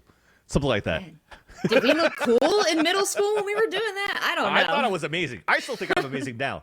But listen, if you want to look cool these days, I'm taking all my hints from Pokey. I love following her on social media. She's always got great fashion sense, and the girl can put together an outfit. The girl can put together a team. Let's take a look at Team Pokimane, our last team that we have not seen compete in our tournament yet today. Last bag of surprises left for us, and a roster that is certain to make an impact here. Take me through it, Vansily. Yeah, this is actually, I'm very, very excited about this one. Like I said, I feel like this might be our team that's going to make it to the finals, being Pokimane, how cracked she is when I watch her streams and she's playing Valorant, but also on Binan's experiences in first-person shooter titles. And I think just overall, this is going to be a team that's going to bring a lot of firepower all together. But, we talk about these favorites that actually haven't been performing as much, so I don't want to gas them up too much just in case it gets deflated into like the against the underdog story once again. I don't know if there's such a thing as gassing anybody up too much in our charity invitational. We have 25 amazing players. We just scattered them around over these teams. True. Team JoJo, we did see earlier today, and they are looking to pick up their first win of the day. DDK, what do they need to do that? I think just keep doing what they've been doing. I feel like we've had really great dynamics on the team. Obviously, we've got a couple buff, and that's been working out well in a Broden, working so far. I mean, doing the Toast shenanigans from the previous tournament that we're no longer seeing Toast do, but also finding some success with it. The Judge on the Cypher, we've been seeing generally, I think, a great awareness on the map. That's one of the things that I really liked from watching them on Icebox earlier today. Super aware of what's going on the map, especially when they're on the attack and they're pressure positions. They know what the response will be for their opponents, and they make it really hard for their opponents to know what's happening. And I'm really liking that. So if they keep doing that, keep hitting the shots, and Masayoshi keeps taking point, as we've seen on the duelist, I mean, it's going to be success for sure for Team JoJo. A lot to look forward to here, and of course, the X Factor is gonna be the map. So chat, we're turning to you again and asking you, where will this grand battle take place? A lot of options, and I'm gonna tell you, Icebox is not one of them because Team Joe just played on that one. And, from what I understand about Poke's preferences, she's probably pretty happy with that. So Exactly. And this time I'm not going to say anything. I'm just going to chat this side. I don't want to sway any votes. I'm going to stay quiet, and then we'll wait and see voting to see what map we're going to go to. Dan, do you want to sway the vote? I already said fracture. I'm seeing some in the chat. I feel like we got to get the fracture in there. Thankfully, it's not in the map rotation yet. So as much as you want to sway the fracture, we're not going to get the fracture done. You say that, Alex, but I feel like through overwhelming numbers, I feel like maybe we can break the system. True. Right. Just have our way with it. Right? I mean, why not? Puppy gets a vote. Right? What does the pup want? But Pup, I think from people the have seen looks a of it, he just center or wants to Haven sleep. or something. Yeah, Haven would be nice. Haven would be nice. A Haven or like an Ascent. I wonder, because right now when we think about Pokey, we talked about how she's really good on her Raze, but she plays a lot of Sova as well. So if it goes over to a Haven or an Ascent map, it could still be pretty good for her as a Sova player. Alex, I changed my mind. I want to see Bind now. I mean, I feel like for both teams as well, it's a map that will be, because Bind's cool because it's simple, but you can do quite a lot with it, like more so than Icebox, I would say. So I think that would be kind of cool to see, based on what we've seen from both of these teams and the agents they like to play. I feel like that could be quite a fun map for both of these teams. Bofa. All right. Well, as chat finishes their vote and as we decide on the single map, I'll let both of you guys go get ready for the next match, and I'm going to bring in our two trash talkers for our Game 3 today. Looks like it's going to be... we have Masayoshi, and we have Fusli. Good to see you both. Welcome. Hello. Hi, good to be here. Thanks for having us. Absolutely. Thanks for having me. I'm so excited to be part of your tournament, Fusli, and we haven't seen your team play yet today. How has practice been leading up to this weekend? You guys feel prepared? Phenomenal. It's been incredible. We haven't Good, lost a game. We've been scrimming all week. We actually knew the teams in advance. So. Damn. Yeah. Sorry, John. Yeah, wow, that's wild. So you guys are coming in with a huge advantage here. I mean, Masayoshi, how intimidating is that? Leslie, are you lying right now? Yeah, no, we didn't know the Are teams. you full of baloney? We didn't know the teams until yesterday. Wait, last night. Yeah, John, tell us how is your practice going? The 5 queens. It's gonna be a match. How did your first game go? Oh, you know, easy stomp. It was like, I think they got one. It was like 13-1. Yeah, it was no big deal. No biggie. I landed all my ults on Raze. You know, they use. Yeah, 4 for 4. Well, am I allowed to trash talk John now? I've been waiting. Oh, yeah, please never let me stand in the way of that, by all means. John, all I know is I got more sponsors this week than you're gonna get kills all tourney. Oh my god. When you recover, feel free to fire back as usual. Oh my god. I have no response. Don't here. care, didn't ask, plus L plus ratio, plus I made you, plus make better content, plus get a real job, plus JoJo see what gets more kills. Leslie. The game hasn't even started yet. She killed you like 6 times. Leslie, no. Leslie, John. I'm sorry, John. I'm not sorry. I'm not sorry. I'm not sorry. No, John, no, it's because I'm scared. It's because we're scared of you. You better be. God damn it, I'm mad now. Oh God, we're fueling his anger. He's only gonna Nobby's play gonna better. sick you all. Nobby's gonna end the world. No. Just you wait. Are you playing Raze? We'll see. I'll dabble. You're No, playing on let's be Raze. bad. Let's be bad. You know, if I bust out the sky, you know me. Okay, well. With all that devastating damage dealt, I'm actually going to invite you to put a little compliment band-aid on that, perhaps, Leslie. Is there anything maybe festively cheerful that you'd like to say to Master Yoshi? I did not prepare anything kind. No, that's fine. I hope your laundry stinks. It's true. I need to do my laundry. You're welcome. All right. Yeah, no. Team JoJo, I knew I was going to end this all nice, damn it. Well, just because they're so talented and so good. They have the couple buff and everything, and they're immortal, and we're scared of them, honestly. And I think it's going to be a good game either way, and I hope that you guys do well, but still lose, but do well, you know? Yeah, like best of luck to you too. Like 13-11 kind of thing. Best of luck to you, Leslie. Firm handshakes. Firm handshakes. Best of luck out Love there. to see that sportsmanship. I'm feeling ready for this next match. I'm going to send our 2 teams off to the races, and I'm going to throw it back over to our casters to take us into it. So I hope you all enjoy this next match. Thank See you there. Goodbye. Good luck. Here we are. She came in ready. Think about that. She came in ready. She came in ready with the 1-2 punches outside of game, ready to bring it into the game. And Dan, you wanted bind? We got bind. Nice. Again, yeah, I feel like this is going to be a good map for these two teams. I'm curious to see the agent select, because you never know until you lock in those agents as to exactly what's going to happen on the server. But I think with some of the, I mean, we know, or I feel like, I mean, again, you never know, but I feel like I know that Poke's going to get on that Raze, and I think Raze is a lot of fun on this map. There's a lot that you can do with Raze for pressure, for the showstoppers, the close choke points as well. You know, Broden with the judge, definitely going to find a lot of spots for that. So it's it should be a fun map, I think. Yeah, I think especially for Team JoJo, if we looked at their performance on Icebox before, and they're not using a Jet.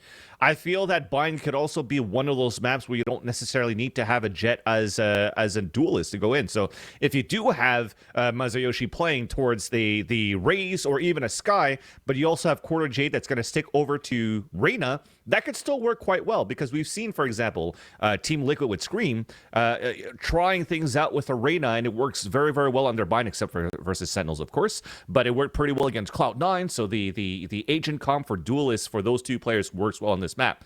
On the other end, though, for Team Poke, Dan, now we want to find out, is Pokimane going to use Sova, or is she going to use Raze as well? Because on their end, they usually have Box playing duelist. Yeah. Well, we're about to find out, as the agents are going to get locked in for both of these teams, and we'll see if some of our suspicions are correct. And Poke swapping between Sova and the Raze. Well, there you go. Sova is really good as well. Yeah. But we're gonna get a Phoenix. That was the first lock. Ooh. I haven't seen Phoenix in a hot minute. I haven't seen Phoenix in a hot minute on Bind. Probably not since like TSM Drone. Yeah. So it has been a while since we've seen some Phoenix on there, and I think especially now that Fuslie is going with Arena, we probably do need to have somebody like Pokimane play a Sova, because when I look at the agent comps that most of these players are used to for Team Poke, Pokimane's usually the only one that plays Initiator. Or unless they want to go triple duelist, then we're really playing TSM style. So what do you think? Are you edging anybody based on the picks so far? I'm edging towards a Sova. I'm edging towards a Sova here, but at least while we wait for Poke to choose. On the other end, though, this is what we're talking about, right? No Jet to come out here on the attacker side, but you're still going double duelist, and potentially like double duelist and a half. Masayoshi going out with an initiator that's going to help to get information as a Sky, but also could use that agent selfishly, as a duelist to help entry into the site. And Katamina continue with an Omen is going to be huge with the paranoias, and I don't think that it's such a bad take to take an Omen into these maps. I think we've seen like a small resurgence of Omen into pro play, especially during the Champions Tour, when we actually saw that coming out here from Team Ascent with Volcold, if I'm not mistaken, on Split. Yes, you are correct. Yeah, Bone Cold with the Brim, with the Omen, all the off-meta picks, but it works if you have a plan. You know how to play to the strengths of the agent and synergize with your teammates. It can always work in Valorant. That's one of the reasons why I like this game so much. Provides like a lot of different looks. Damn, we're fragging out.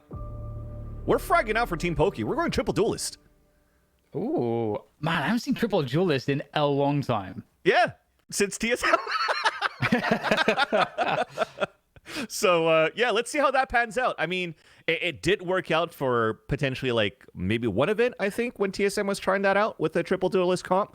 And it was exactly with a Phoenix in there as well, right? They were going Phoenix Jet, of course, on Wardell. And then the last one, potentially a switch between Raze and Reina. And I would say it'd be Raze, right? With Sabrosa, hence Rosa ults. But let's see what happens, man. We do have this ninth round to come out. And let's see if we got some in-game comms as we start things out here on Bind. Oh, they're going for the planter! They're going for the planter! Oh my gosh! I got him.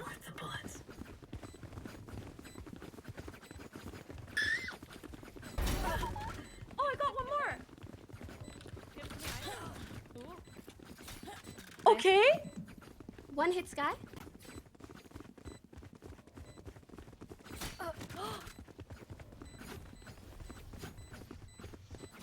Wait, we just win, don't we? Yeah. Oh, is that how that works? the plant. They have to defuse. Stop him! Let's go. Die. Let's go, team. Do we go in the top I one had no or? idea it actually like revolved around the plant. Yeah, it's kind of I'm weird. so confused. There you go, Dan. The strategy of going around the spike plant does work on the attacker side.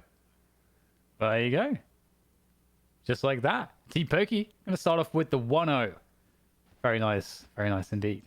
Okay, this is crazy. This is crazy because if Team Pokey do anything except just run it down, I'm going to be surprised. They got 3 duelists. And that's what I'm saying. This is a great way to start things off too, Dan, right? We talked about the plant that they got 300 across the board around the win, so that's 3,300 across the board for all of these players. And on top of that, we could just go aggressively with the Spectres. This could snowball into a huge momentum shift for the attackers.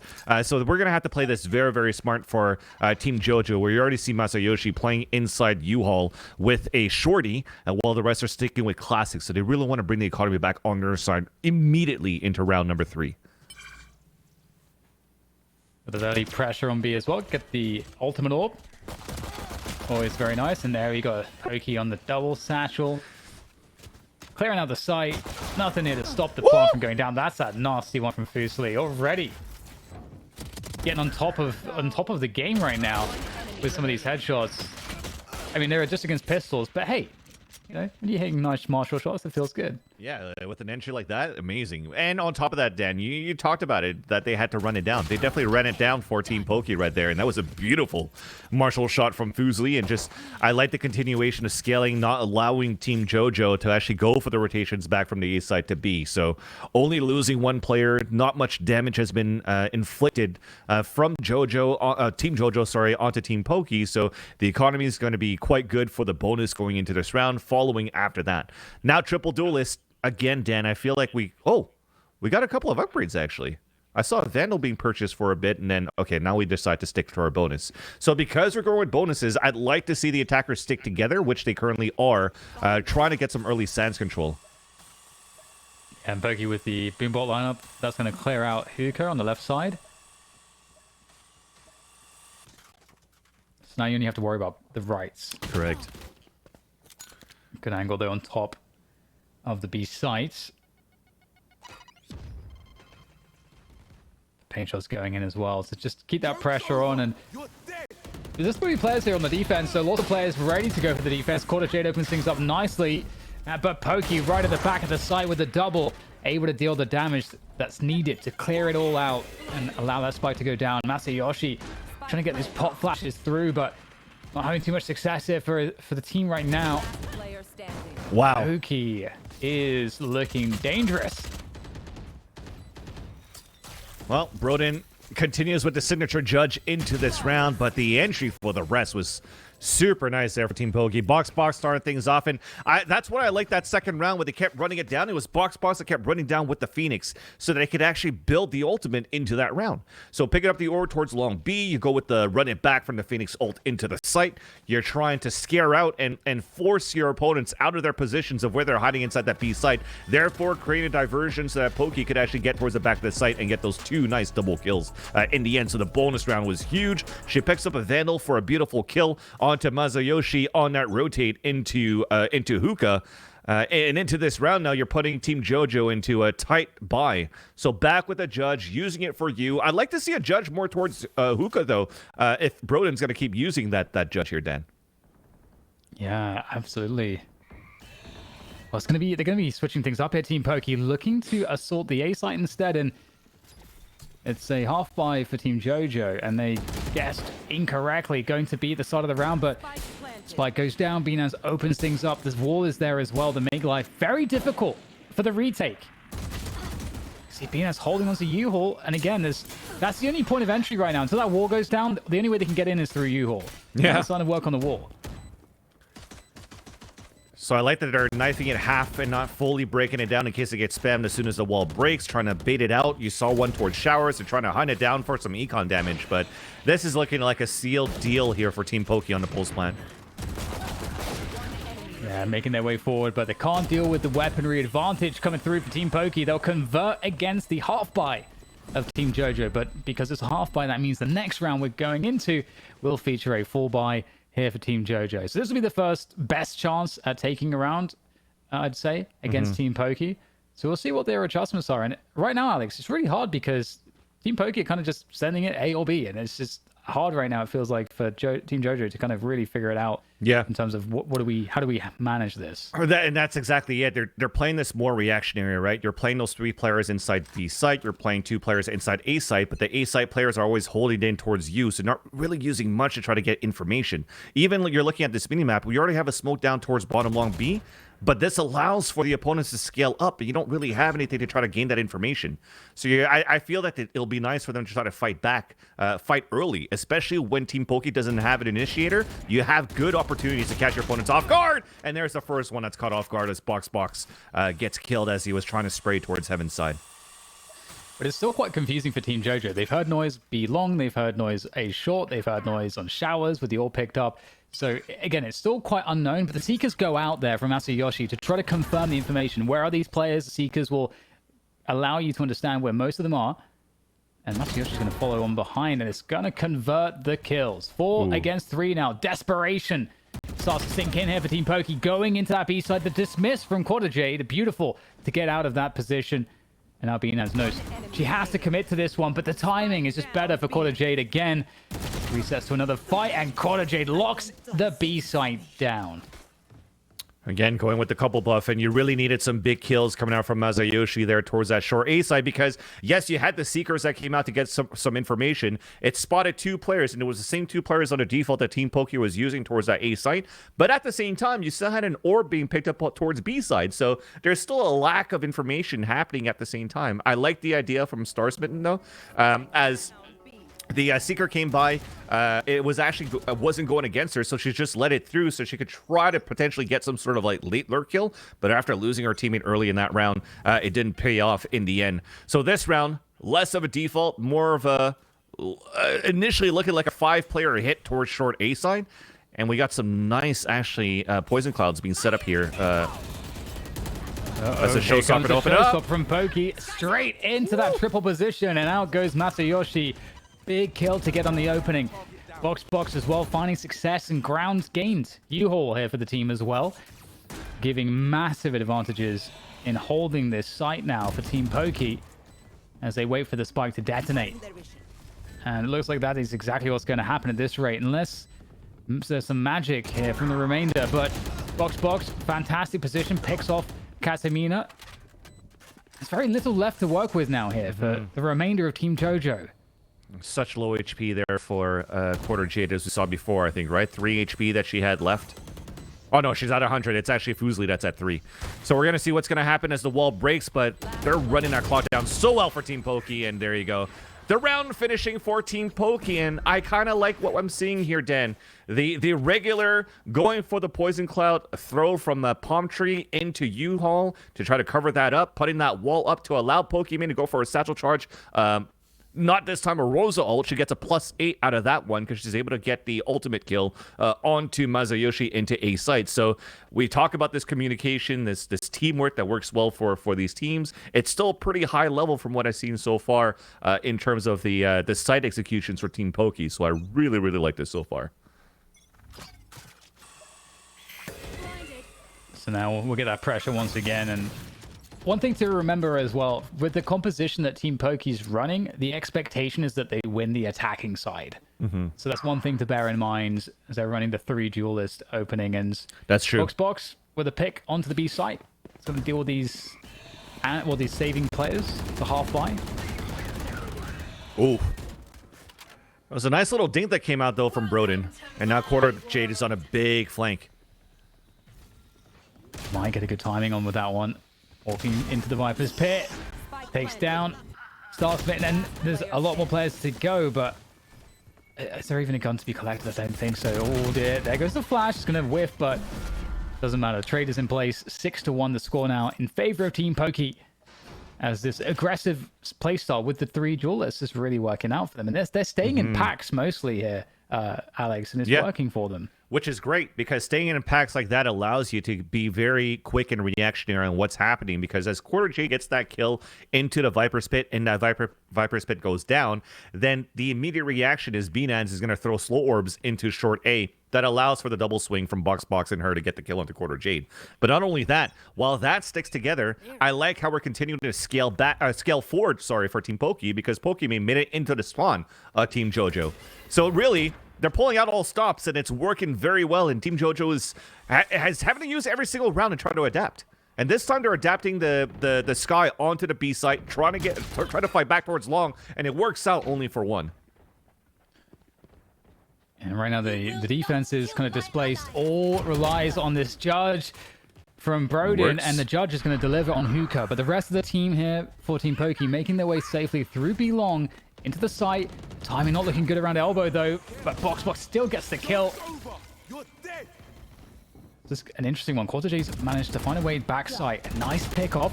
Catching the Phoenix ult though. The running back will deal with that one, and very little left now. Just Brook swinging on through Kuka. 1 versus 2 now with that frag, and oh, it's so close against BNANS. That was such a good engagement. Unfortunate for Brook, and that's a 7-1 advantage now for Team Pokey. And like I said, the idea worked out to try to have that Sky towards Long B to get information, but just we didn't have an extra player to try to set up the crossfire here with Masayoshi, especially when you're playing a Sky where you don't really have that escapability, right? The only other exit that you may have is taking a teleporter out, and if you take the teleporter out, then you're already weakening your B defense there and keeping one stuck towards the shower side of sight.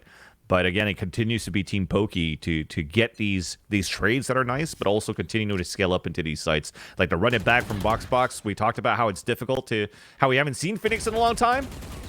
And it's paying off here for Box. In this round, a little bit of a change. Triple aggression towards Sands, but it's still here won by the attacker side.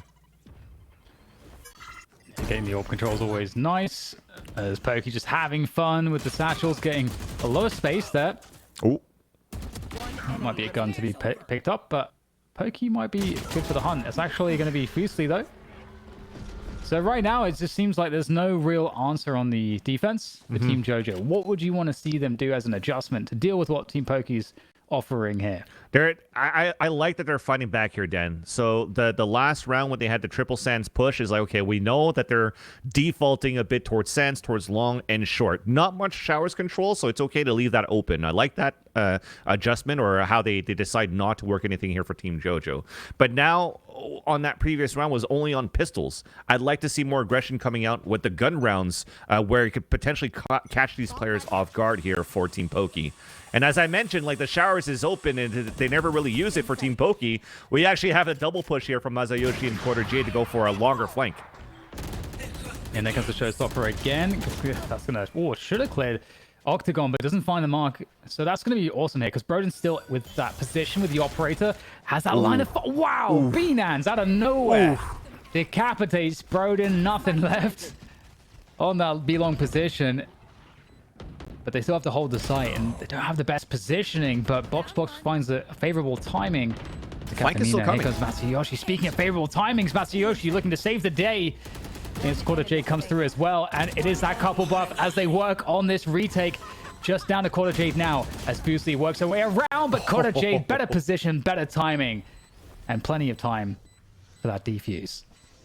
Yeah, Dan, in this round, the adjustment went towards like this double pressure on both extremities, and allowing Quarter Jade that found success previously with a flank with a Spectre, I think, when it was in that Viper's Pit 3 rounds ago. This time goes with a full flank into B, but I think the operator that was heavily invested here for Broden came into fruition too. With the amount of times that Team Pokey went for the Boombot into Sands, but having 1 or 2 default towards long B, that definitely helped Team JoJo to hold initially what happened there. But it still came down to a 1 versus 1 though, Dan. So despite getting that early information, it's still Team Pokey that takes the upper hand on the trades to enter into these sites. And there's the showers control attempt coming through from Masayoshi. I like how active Masayoshi is as a player, trying to get that info. Look at that. To get that good position, the angle unexpected by Box. I think the guiding light caught any players there, but Team Pokey actually have a good timing to re-clear showers. This is the game plan here, Dan. Look at this minimap. As right now, Masayoshi is fighting towards this area and throwing his utility. On the other end, Quarter Jade was getting ready to push down towards Long B. She falls back and she's now ready to TP, and they're going to try to do a showers crunch. Off and Quarter ult. Jade with it all to do here, coming through the TP. Oh, Binance Wow. just straight in there. No fear at all. That's I love that. huge frag from Binance. No. Brendan walks into that one. Unfortunate. However, Masayoshi's still active towards that short A position. Now, if they choose to go through this, the problem here is that this could be a one and done for Masayoshi. There's no way to back off after getting a frag, although that wall might provide some cover. They're going to line up here for Masayoshi, but still Pokey very fast to that one, down to 10 HP. Katamina against the world here. 1 versus 2, spike in hand for Star Smitten, and they'll get the plant on the B sites. And Pokey still pushing towards spawn side. So Katamina, okay, she lands that one. Nice little run and gun. It's a 1v1 then. Yeah, Katamina! Oh, that's just so sick there. So ready for that one. The triple kill, the clutch coming up huge for Team JoJo when they needed the most. And now there's an opportunity to maybe get that 4-8 first off. It's not sexy, Alex, but it's better than 2-10.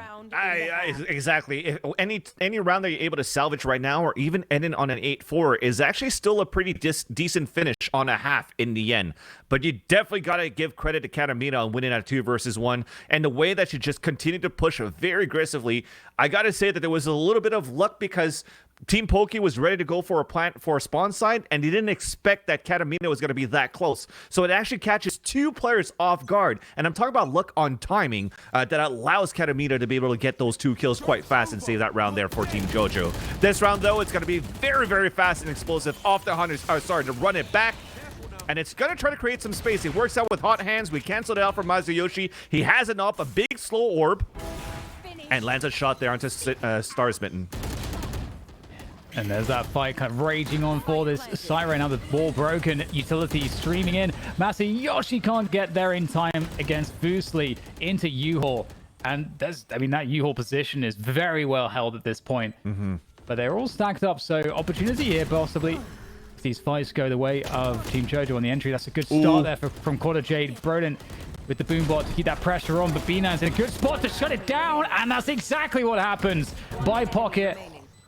And now it's down to Katamina once again. Can she do it again? Yes! Katamina locks in the triple kill and the clutch. So I was part of Tarek and Shroud's watch parties into the VCT Champions, and this is one of those moments where Tarek would usually say, we have a game in our hands. It looked like it was very one-sided to start things off, Dan, but like I said, an 8-2 scoreline to finish things off to stop the bleeding, and now they also switch sides into a triple duelist on defense. If you don't continue to snowball the way that Team Poké did on their aggressiveness on the attack, if they don't do that on defense, there's still a great chance here for Team JoJo to come back into this game. Yeah, and it took a lot of heroics to do that. But again, thanks to Katamina, it's about weathering the attack-sided composition with the 3 duelists from Team Poké. And weathering, could that be classified as a success for 4 rounds? I think so, like you're saying. So we'll see, because being on the defense with the duelists won't be as easy. They have to play active and aggressive on the defensive side. And that's going to happen towards B long. The British are coming. The British are coming. Plant the bomb. Plant the bomb. Planting. Hold me. Hold me. Yeah. We're covering you. Planted, nice. Okay. Right, They're planting the fucking bomb. Okay. You ready to? Oh wait. I guess we let them come. Oh god. Oh. That Phoenix is low. Oh, they're defusing. They're defusing. Oh my god. God. It's halved. Okay, to get this Phoenix. What the? Who has the gun? Whoa! What the hell? Oh. One enemy remaining. Oh my That's a god, garden. Mia, go off! Get your 4K! Oh yeah, Mia, it's all you. Get my 4K. You guys are crazy. Get it! She's one. Get the 4K! Yes! Let's go! Oh my, thanks, T. Wow, thanks. Oh my. Yeah, and they're really gassing up Katamina. I mean, she deserves it. Dude, Dan, at this point, not only is she gassed up, the whole team's gassed up. This is good momentum right now as they take over the attacker side here. So I can't wait to see what happens for Team JoJo, because Katamina, after 2 clutches and the whole team standing behind her and getting a 4K on the knife round, this is definitely going to help swing that momentum and gain that confidence to take the attacker side, especially now that they could bonus up with the Spectres. Oh man, like just over the last like few rounds, turned into a completely different game now. It's totally different. Masayoshi with the Trailblazer will find the Viper by the pocket position. There's flank that is for info. Doesn't matter. They're just going to power on through. There's still a work in progress on this A side, but it's looking pretty decent. However, these pistols doing a lot more damage than expected. Quarter J swinging in the back though, leaving it all to box here for Team Pokey, and Team JoJo should be good to convert this one. There might be a gun to be collected. I was going to say, anything away. Yeah, I think there's still a gun towards Palm Tree that could still pick up. So the plan's going to happen towards the A side, but he's going to have to go for a full cross to try to pick up the weapon. So he's going through Cave instead to pick it up, and that's going to be a weapon on the X that we're trying to recuperate. But that flank from Box, even though that we were saying that it didn't get too much information, was good enough because we had a 4-player stack for Team Pokey there. Yeah, and so much noise was cut here as well with that rotation to pick up that gun. At this point, it could be anywhere. And there is the element surprise for the first kill, the second offering itself. But, I mean, in Katamina, we trust a safe pair of hands in these clutch moments, time and again. I believe, Vansili, Katamina's closed out, what, like last 4 or 5 rounds in a row? At least, yeah, at least 4 in a row. Like, and 3 of those 4 were clutches, Dan. So 3 clutches and a 4K knife round for 4 rounds in a row as Katamina. Yeah, she ends the round for Team JoJo to catch up into this one, but this was fairly expensive. Thankfully, the most expensive gun that was spent was saved into this round. But Team Pokey will have to see what they're going to try to do. You're looking at the way they're setting up the defense. It looks to be pretty much of a default, right? There's no aggression coming out from the duelists. You have to be a little bit more reactionary if you're going to stay back inside of the site because you don't have these initiators. And we get the walk down short B coming through actually from Binance. Now this is very scary stuff. You don't want to go too deep here. Binance is gonna maybe find the timing. It's so scary. Gets the perfect timing. Nobody's looking. And able to get away. Okay, no. Masayoshi able to stop that one. I was about to say get away scot-free, but obviously the trade comes through.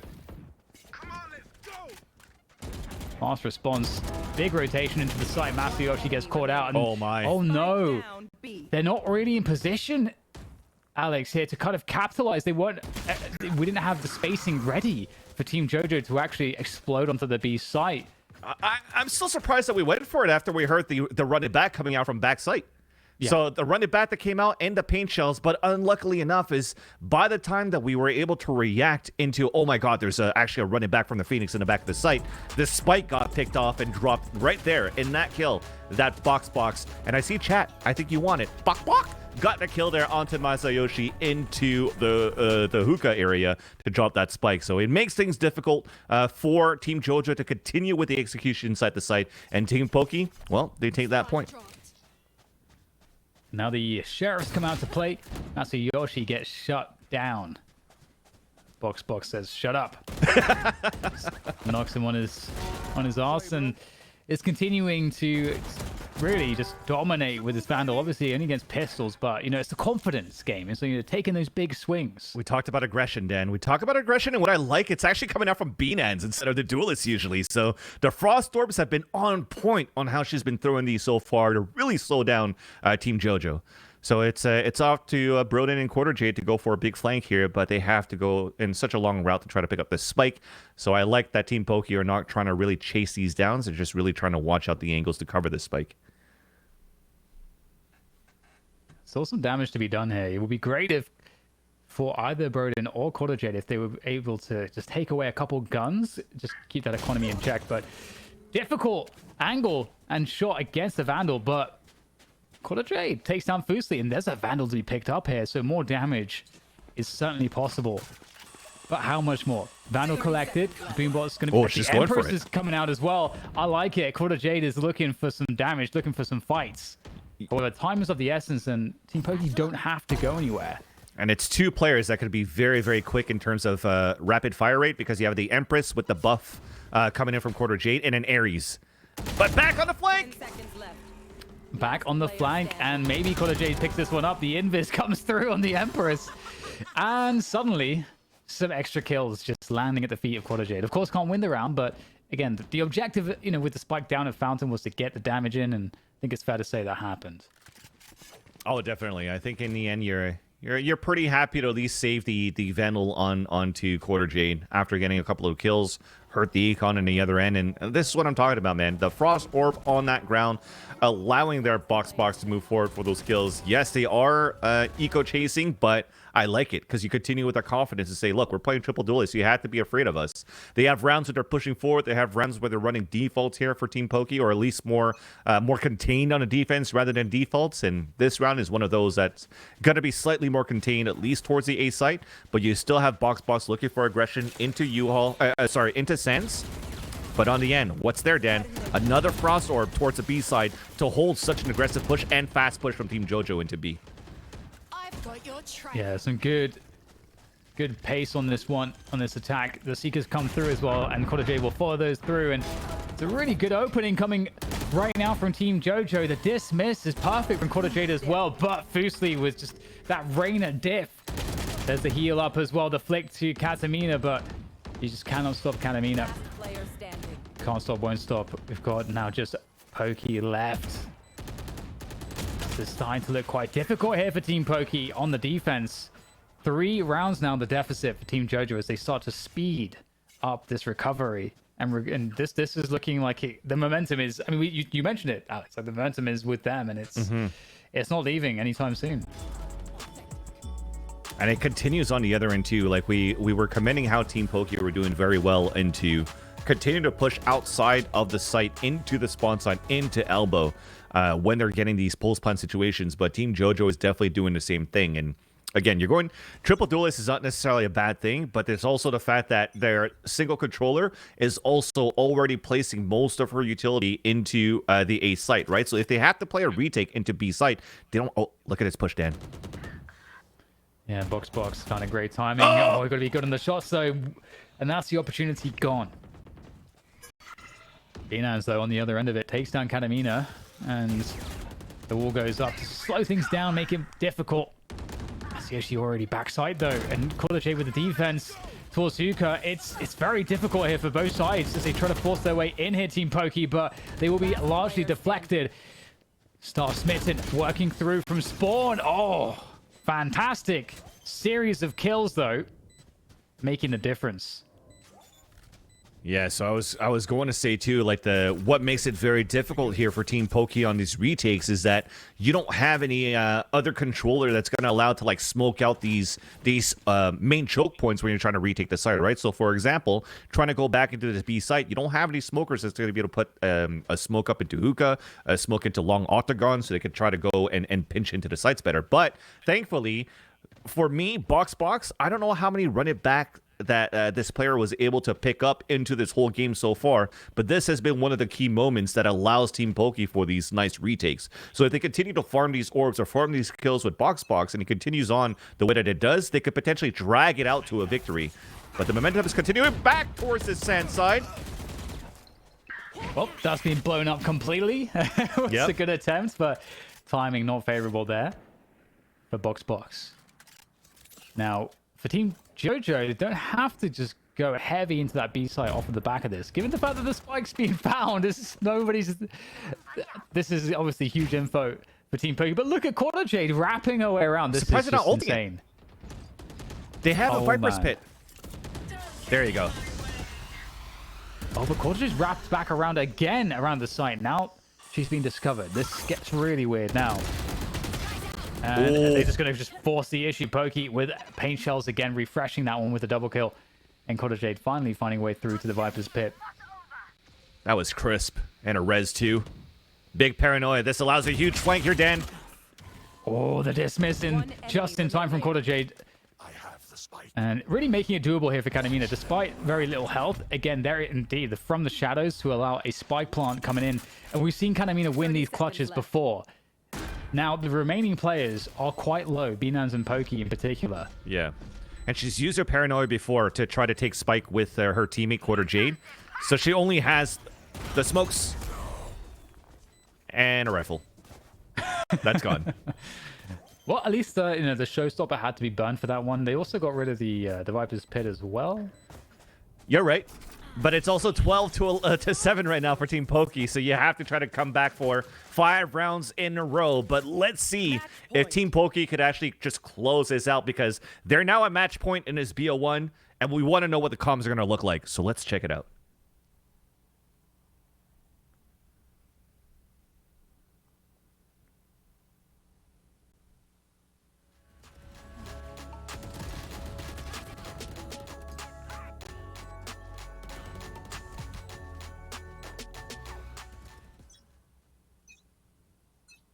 That's the hype. They're just meditating here, Dan. No noise. Ooh. Showers. At least one. My bad, my bad, my bad. You got this, Les. They're falling off. Oh god, they're everywhere. Keep one outside My of smokes are TP. falling.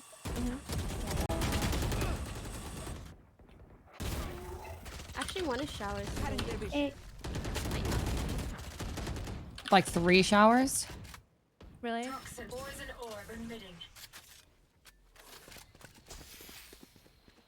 Yeah. They could rest short.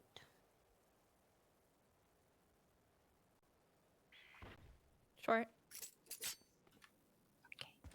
Hannah has good flank.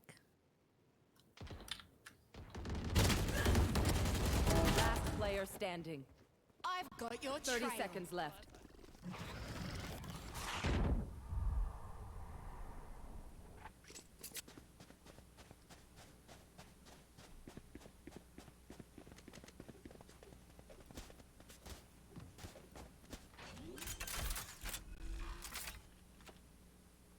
Spike planted. Well, Dan, it seems as though in this 2v1, we'll see if Binance could get it done. But you saw that big flank was coming, and you wanted your players to stay alive towards Hookah. But let's see if she could actually clutch this out. Yeah, it's going to be tough. No idea where these 2 players are. That's a good slow, though. That's going to find one. They still don't have the information. Binance, will she check the cubby? No, unfortunate. Katamina again, the one to close it out. Katamina's owning in these clutch situations. But yeah, as I mentioned before, it came down to like, okay, if we were able to stay alive for maybe like 4 more seconds from Hookah, or sorry, from you. If Masayoshi actually didn't get those 2 kills onto you right here, that was no Seekers, which would allow Binance to have such a huge flank then towards Palm Tree right after, and then it would have potentially been that map point here for Team Pokey. But you definitely got to give it, once again, another nice clutch situation from Katamina to keep things quiet, keep things calm. And by the way, quiet comms, I like it right now from the from Team Pokey. They're really just focusing on the right information and when to give it, and not over calm. That was the problem, though. We just saw an opening pick coming through. I like the reaction, just taking that position up B long into the site. There's nobody there to defend this one. Oh, but Binance is going to strike back from over the top of the dark cover. Oh, and just like that, there's a real chance now for Pokey to close it out. Team Pokey.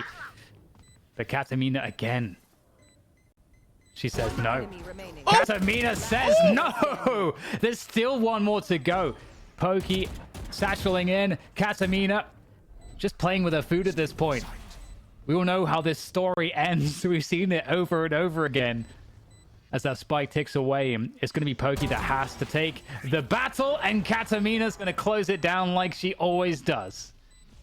At this point, Dan, every time we see that Katamina's alive on a 1 versus X clutch, let's just go into the next round. We can just fast forward knowing that Team JoJo is going to win this one. That is just unbelievable. It's so good. The amount of clutch situations she's able to win. Probably higher than like so many of the VCT players. No, exactly. It's like you don't see just reliably one person just always winning every 1vx. It just doesn't happen. Yeah. So this is looking great at least for Team JoJo to continue with this this momentum off these clutches. But there's still a great gun round here for Team Pokey. There's still probably one more kill right now that allows Box to get a run it back, and it's Box trying to clear showers first.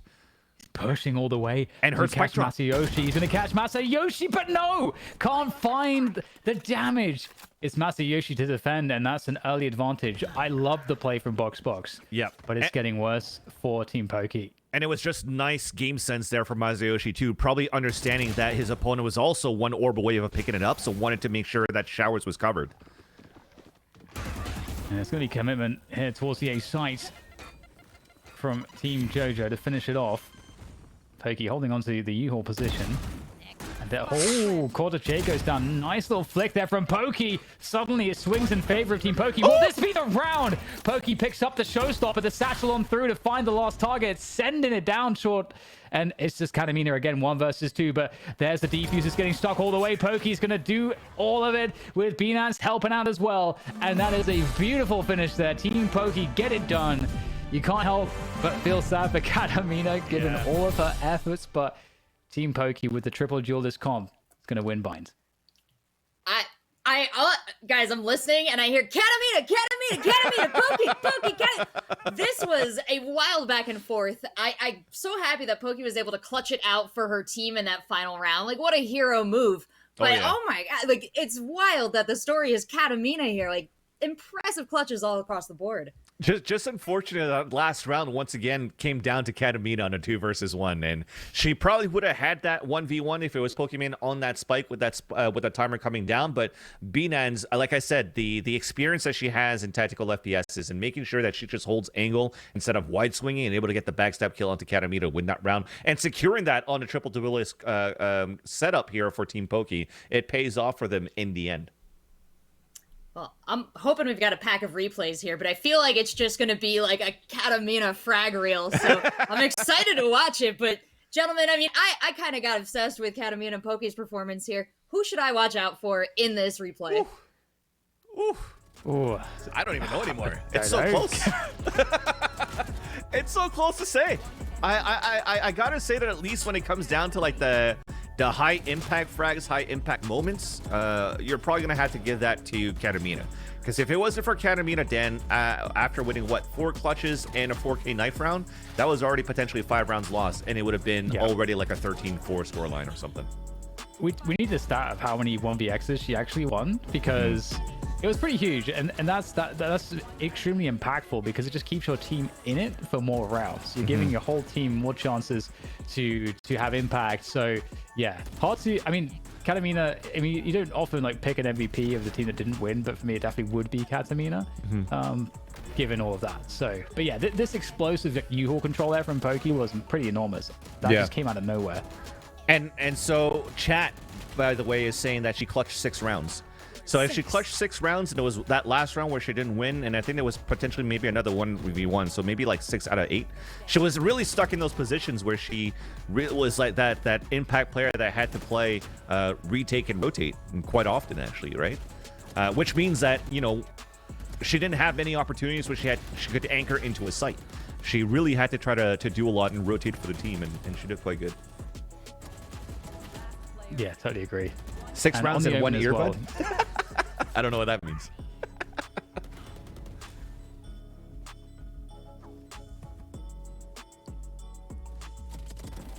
Yeah, it's great to see on the Omen as well, because it's one of those agents that, you know, you want to have that agent alive late into the round. So you want to have players that are good at lurking, you want to have players that are calm, good at communicating, and do have like very kind of a solid like mental game in those clutch situations, because you're often going to be left in the clutch situations. So it's cool to see that, you know, Katamina really embodying what it is to be an Omen player right there.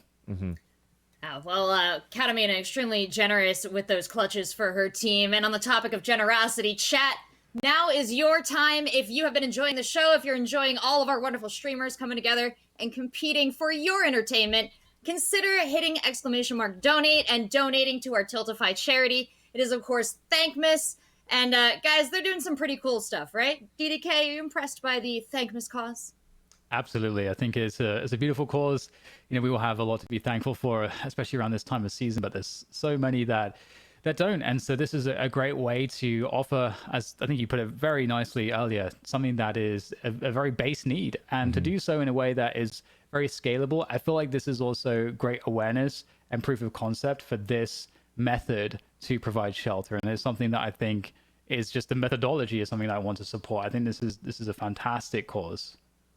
You can see on the bar there, we're at almost $6,000, but there's a lot of that bar left. Fortunately, Vansili, there is a lot of Valorant left. So before we get into it, gentlemen, I think I'll let you rest your voices because we do have one more game. It's going to be a banger. We've got... No, we got 2 more games. Oh my gosh, I'm so excited. That's awesome. Okay, the next one is actually, this is me being I'm really enjoying these games, guys. The next one is Skara and Toast. This is the one I've been hyped for all day because known these 2 boys a long time. I'm really excited to see them go head to head here, and I'm hoping that I can just sit back in the eventual trash talk segment. But before we get there, we're gonna go to a quick break. Make sure you stick around because you can see our next entrant in the AIM Lab Tourneyception. We'll be right back.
Oh! This is an any percent farming route, highest score. So I do 1 slide, perfect execution. 2nd slide, perfect execution. 1 spin, big. 2 spin, big. Don't even wait for the results. Come back to the first one. Doesn't matter where it goes, it's all random. Doesn't matter where it goes, it's all random. Back to the spinning machine.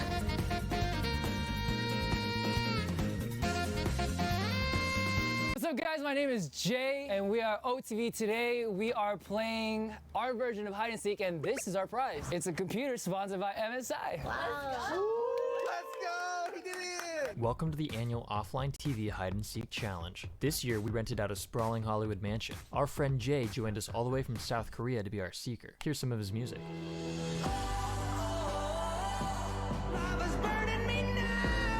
With plenty of space to hide, our seeker's gonna have their work cut out for them. It's gonna be really hard.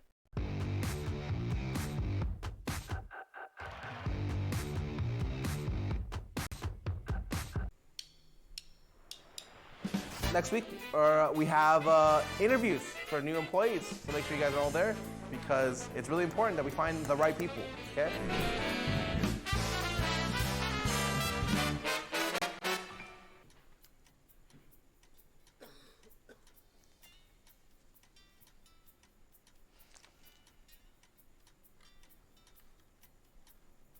I like your car.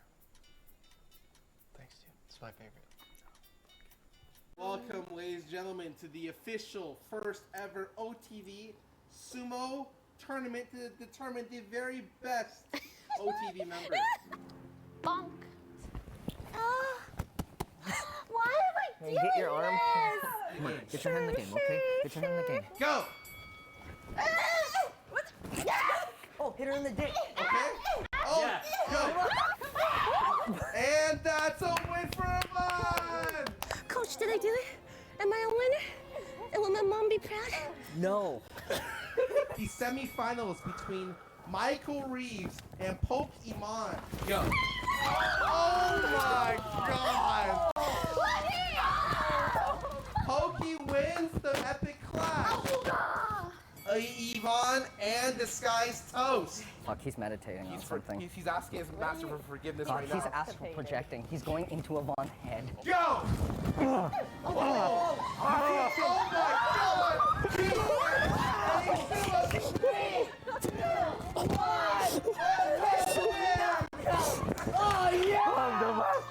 I'm the Gonna win.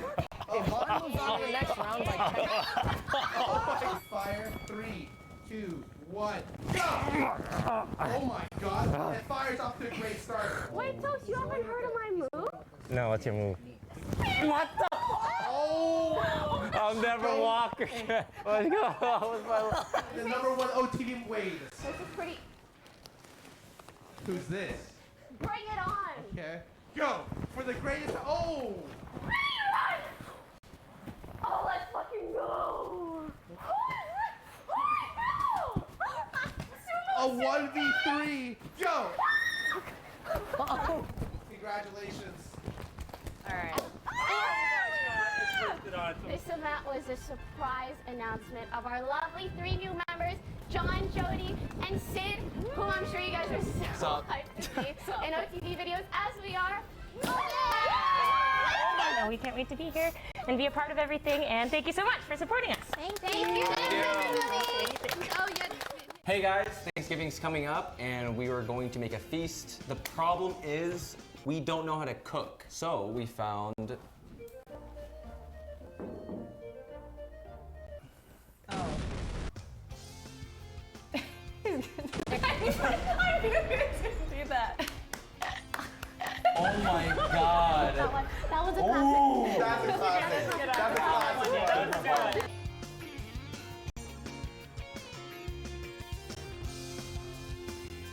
What we're doing today is a arcade Olympics of sorts. Oh, it's a mass genocide! Oh! This is an any percent farming route, highest score. So I do 1 slide, perfect execution. 2nd slide, perfect execution. 1 spin, big. 2 spin, big. Don't even wait for the results. Come back to the first one. Doesn't matter where it goes, it's all random. Doesn't matter where it goes, it's all random. Back to the spinning machine.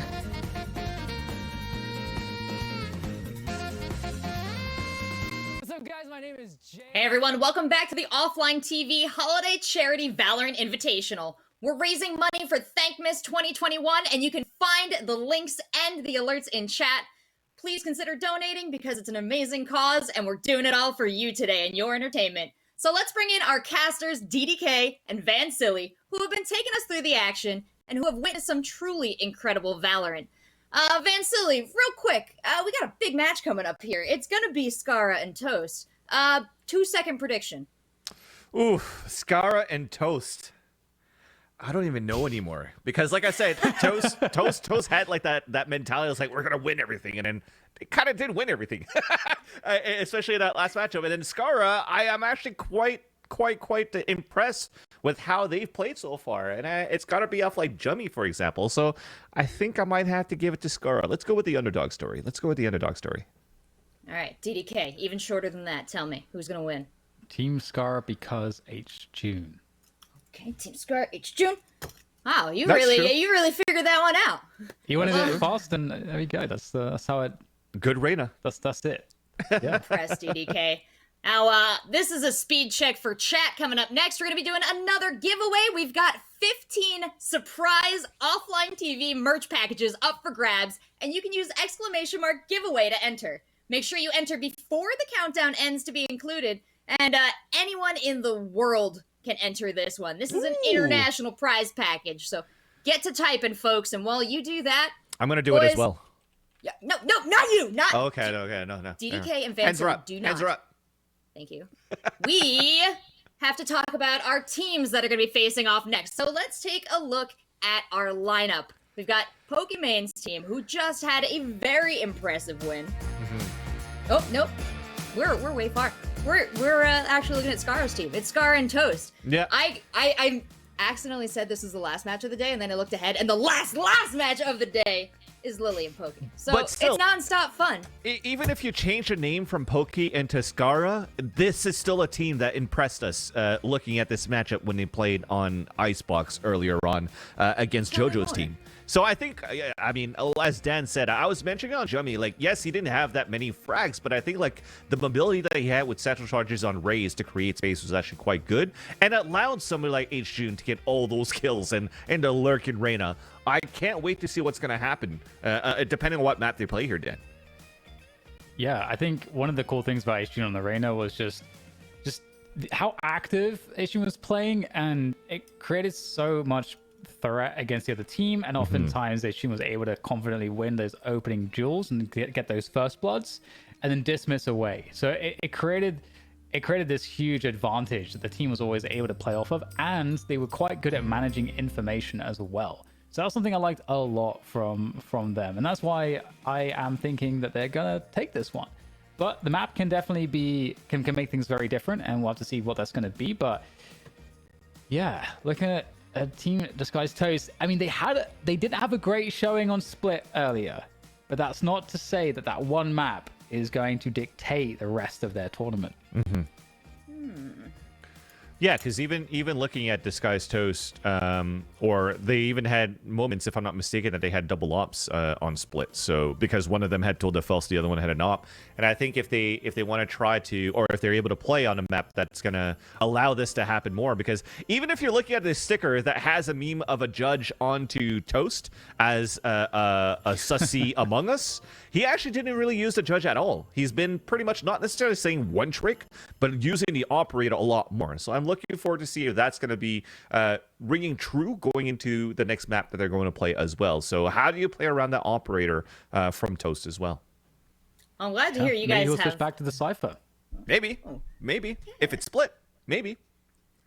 A lot of these players have a pretty impressive agent pool that they can draw from, so that's been interesting to watch as well. And you guys called out how important map is. Chat, that's exactly why we left it up to you. I already saw some people advocating for certain maps, trying to get people on their side for others. I love this attention to detail, but really each of you gets one vote, which you may exercise now to choose where our two teams are going to duke it out. Yeah. Now that I think about it, since they cannot play Split anymore, so there's a possibility that there's going to be a lot of these maps that allows this operator to come into play. So I see right now there's people voting for Ascent, people voting for Breeze, so this is actually really looking good for a team like Toast that's going to potentially play double operator. And Dan, we've even seen like some teams trying to bring out the meta and trying to bring back like the Counter-Strike meta of a double op setup into Valorant, and one of those teams being Team Liquid back in their online play. Yes, that's true. They do like to go to that. It's going to be interesting, as you say, if we get some of those more open maps, that will be more where that style is more beneficial. But it's interesting because one of the things that we kind of measure the pro Valorant teams on is flexibility. Yes. And you're looking at not just having a good map pool, but just also with the way that the players play together on specific agents and their flexibility within the team in that sense. That's also a huge indicator of how successful a team can be. So I'm super curious to see what we're going to see out of these teams as we switch up maps and in terms of where the composition is going. Because, for example, for H-June, you can just plug and play Arena pretty much anywhere. Like what we saw H-June do on Icebox, you can kind of do that anywhere. So that's another reason why I'm confident, because H-June's not going to really be put out of a comfort zone, I don't think. True. Well, we don't want to leave you guessing for too long, guys, so I'll let you go get set up to cast the next match. I'm going to bring in our two captains for our next teams, and then we're going to see exactly who is going to be victorious on this map. Skara, Disguised Toast. Good to see you, gentlemen. I gotta say, esports has been very kind to you. You both look excellent. You seem sunny, awake.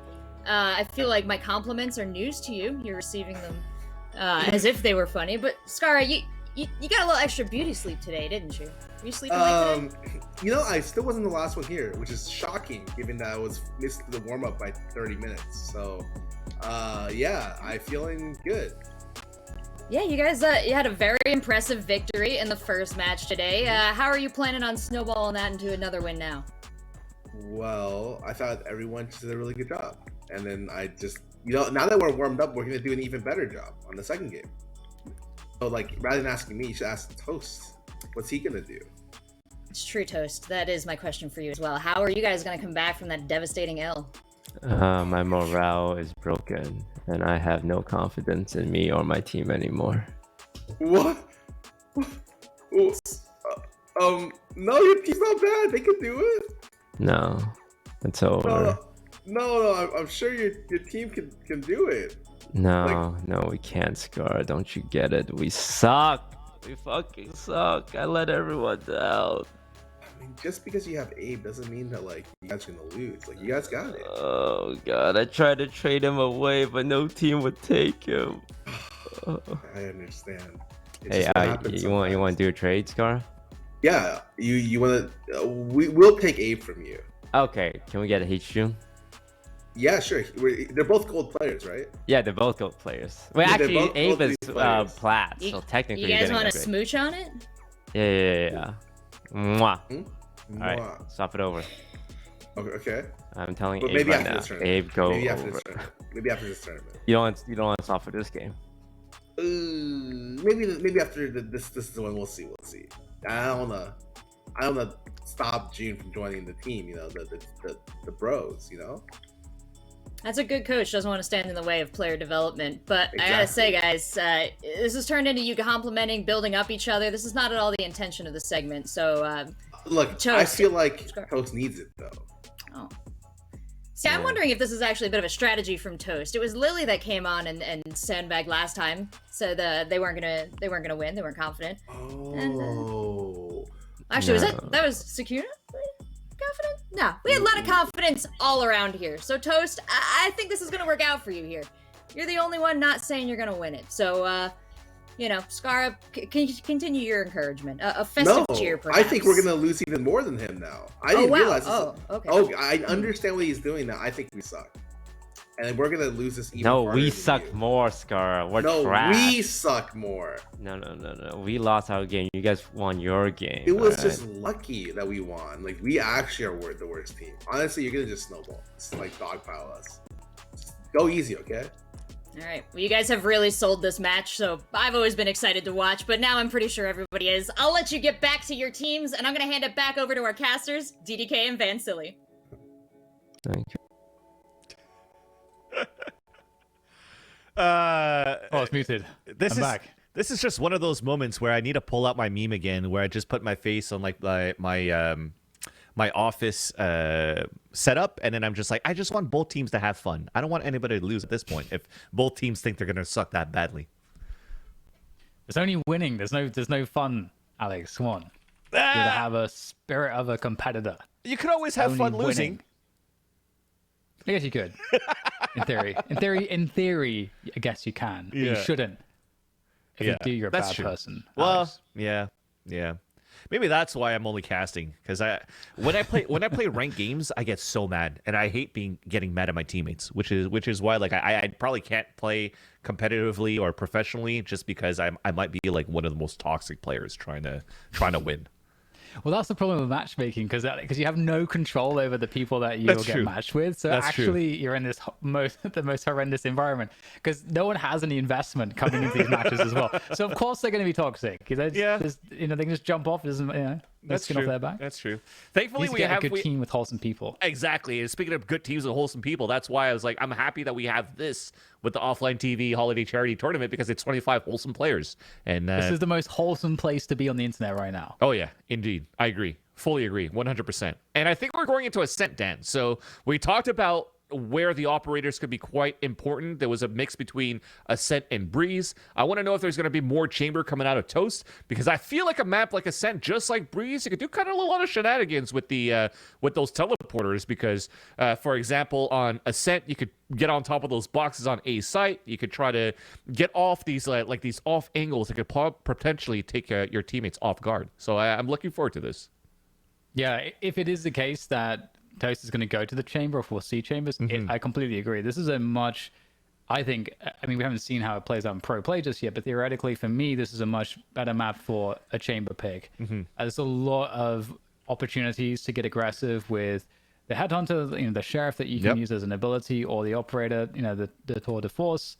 There's lots of opportunity around the maps, and as well as you mentioned, the TPs that he has, his signature ability, the rendezvous. It's all good stuff, I think, for chamber. So we'll see if that comes into play. But at the same time, if we're going to see that Toast going back to the Cypher pick. That works too. That works too on a map like this. So, yeah, I'm super interested to see how this pans out. I do think H-Tune is going to be super dangerous on the Reyna on a map like this. And I can't wait to see, how that dynamic plays out, because there should also, at the same time, I feel like, be more ways to shut him down. Yeah, this is definitely one of those maps where Arena could still be very good. We've seen the example being played by Scream from Team Liquid, but I think on top of that, that matchup or that composition still has Yampi playing as a Jet, if I'm not mistaken, on that map too, right? So they go double duelist in the end. So it depends what happens right now. If we do keep H-June onto this Reyna, will somebody else play that duelist? Is it going to be Scar playing a Raze? Is he going to switch over to a Jet? Because he's played some Sage. Jummy played the Raze, by the way, on Ascent. So this could still be a good lineup, a good map that plays well into Team Scar's game. So I think at this point, with the performances from Toast and the performances of Scara, maybe the Underdark story flips around now, and it's basically Team Toast, the winners of the last tournament, that are coming into this tournament a little bit under the weather or underperforming in the series. I mean, you could see that Toast in the interview seemed mentally broken, perhaps. Yep. But we'll see if all there mind is... games. All mind games. It could be a huge bait. Okay. Yeah. Double Viper. Viper on this map, and it's one of those moments where, remember when we saw Box on Phoenix play Box play Phoenix on Bind? This is one of those moments where I haven't seen some Viper on this map in North America, at least, since we did it with Wombo Gaming. So to see Ariasaki and Valkyrie playing some Viper onto this map, I still think it's pretty good, especially now that on the defender side you're going double controller. But now we just have to find out, though, for Team Toast, are we going double controller as well? But if it's Abe, the last one to go, he's probably going to be playing that Sova, because it's been that Insta-lock Sova every time. And it makes sense, too, for Arya and Valkyrie just kind of picking into their comfort picks, because I think it is their main for both players, respectively. But yeah, we'll see H-Tune also on that Reyna. We kind of highlighted that, and the Reyna on the opposing team. Similarly, Ryan picking it up again. So yeah, it looks like we're seeing mostly the same kind of stuff, composition-wise, from both of these teams, actually. He had to change his name. Maybe it's just now Chamber John that's going to work out here. Instead of, I forgot what the other name was. But we know what it is. Bussin' or something? Yeah, Bussin' or something like that. I don't know. Some TikTok dance, I think. I don't know. Bussin'? Yeah. Busker, right? He was buskin'? Oh, buskin'. When you're actually play on the sidewalk, putting your guitar case on the ground, play some guitar, and hoping to get some money. You're busking and not Buster. I don't know if that's right. I don't think you're right. I think your definition of that word is correct, but I think it was Buster Bussin'. Yeah. Buster of Bussy. Apparently. I just don't want to go into that conversation. We've solved it. We've solved it. Okay. And here we go. We're going into the match. And of course, like all of the matches so far, we are going to be starting things off with a knife round between these two teams to see who has the better knife strats and the better team play. And to get a glimpse of that, we're going to be listening in to the knife.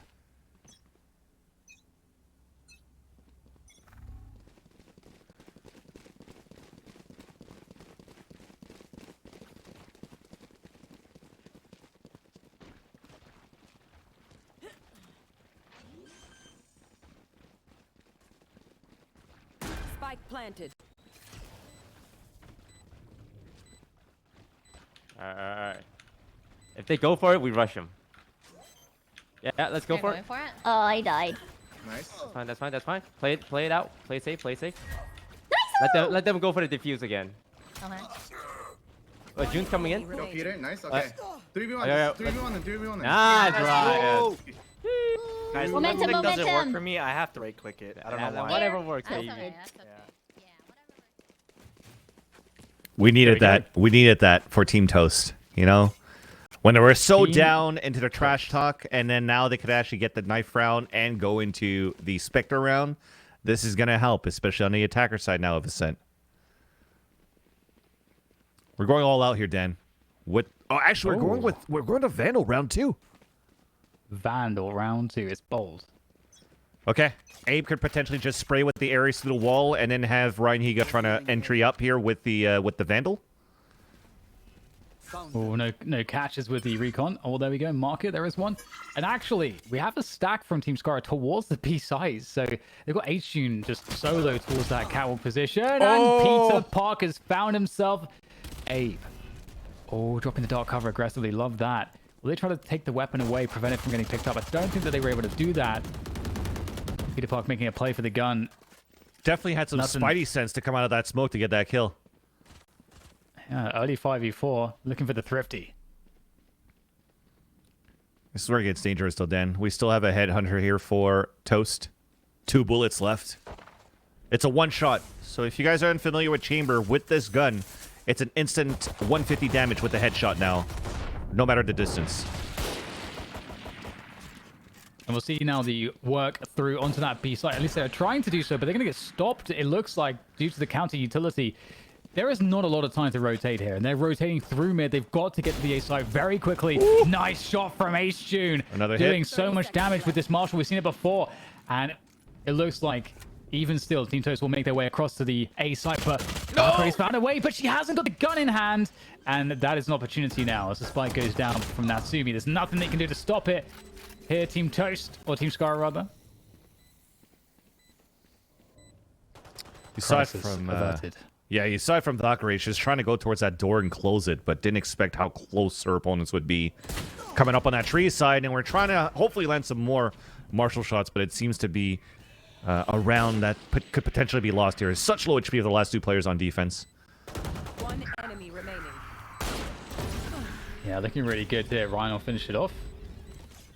Good stuff there from Team Toast, converting after a scary start. And those rounds can get out of hand very quickly. So, you know, what it shows us, I think, is good communication for Team Toast and trust in the leadership. Mm-hmm. So at least the crisis was averted, as you mentioned here, Dan, at the same time. So still a very strong gun round going into the next here for Team Toast. Full Vandals, 1 Guardian, actually, for Scar. That's going to try to get a pick towards A main with this.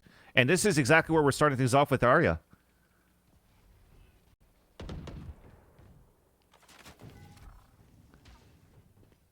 Oh, it's so quiet right now. Yeah, he's just waiting for this.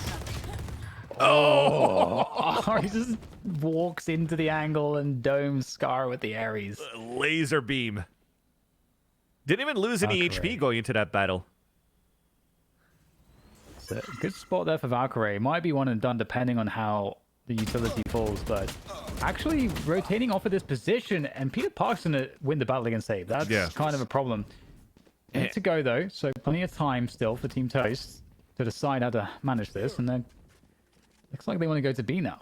Yeah, and that was the big part, too. It doesn't become a one and done anymore, because if you try to reset back towards the A site, there's no more Sova to try to clear out Valkyrie, so she's in a great spot there. Lots of pressure towards mid side, and we've rotated all the way towards B side, though, for Team Toast.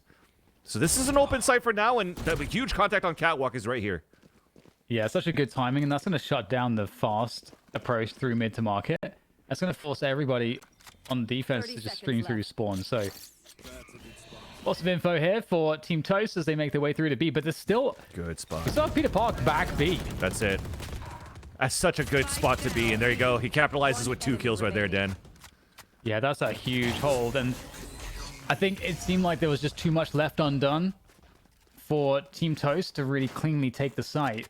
Had to kind of worry about too many things at once and couldn't focus on just clearing the site together, and that was the opportunity Peter Park needed. Yeah.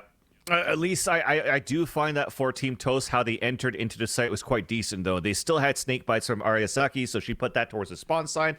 It didn't allow anybody to really run through and get debuffed to get melted down on that staircase. But it's one of those basic things as being like a B anchor player that if the attack is coming and you have to forfeit into B main, holding all the way in the back of the site is actually quite strong as a position you could dance around with. And Peter Park, he definitely demonstrated that into that previous round.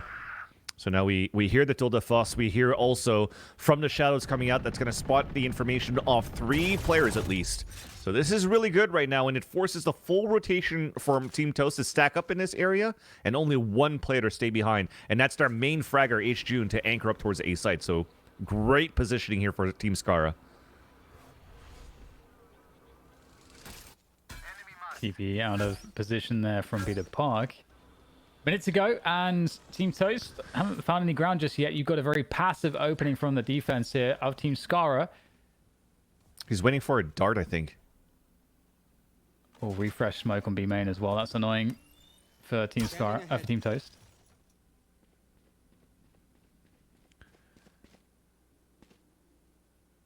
I was wondering if they're trying to go for, if they could have a rotation back from Jummy to go for a dart into B main so we could go for an airy spray, but instead it's just going to be an all-out push. It's 30 seconds left for committing here towards this B site as we get a pick towards mid side from Toast.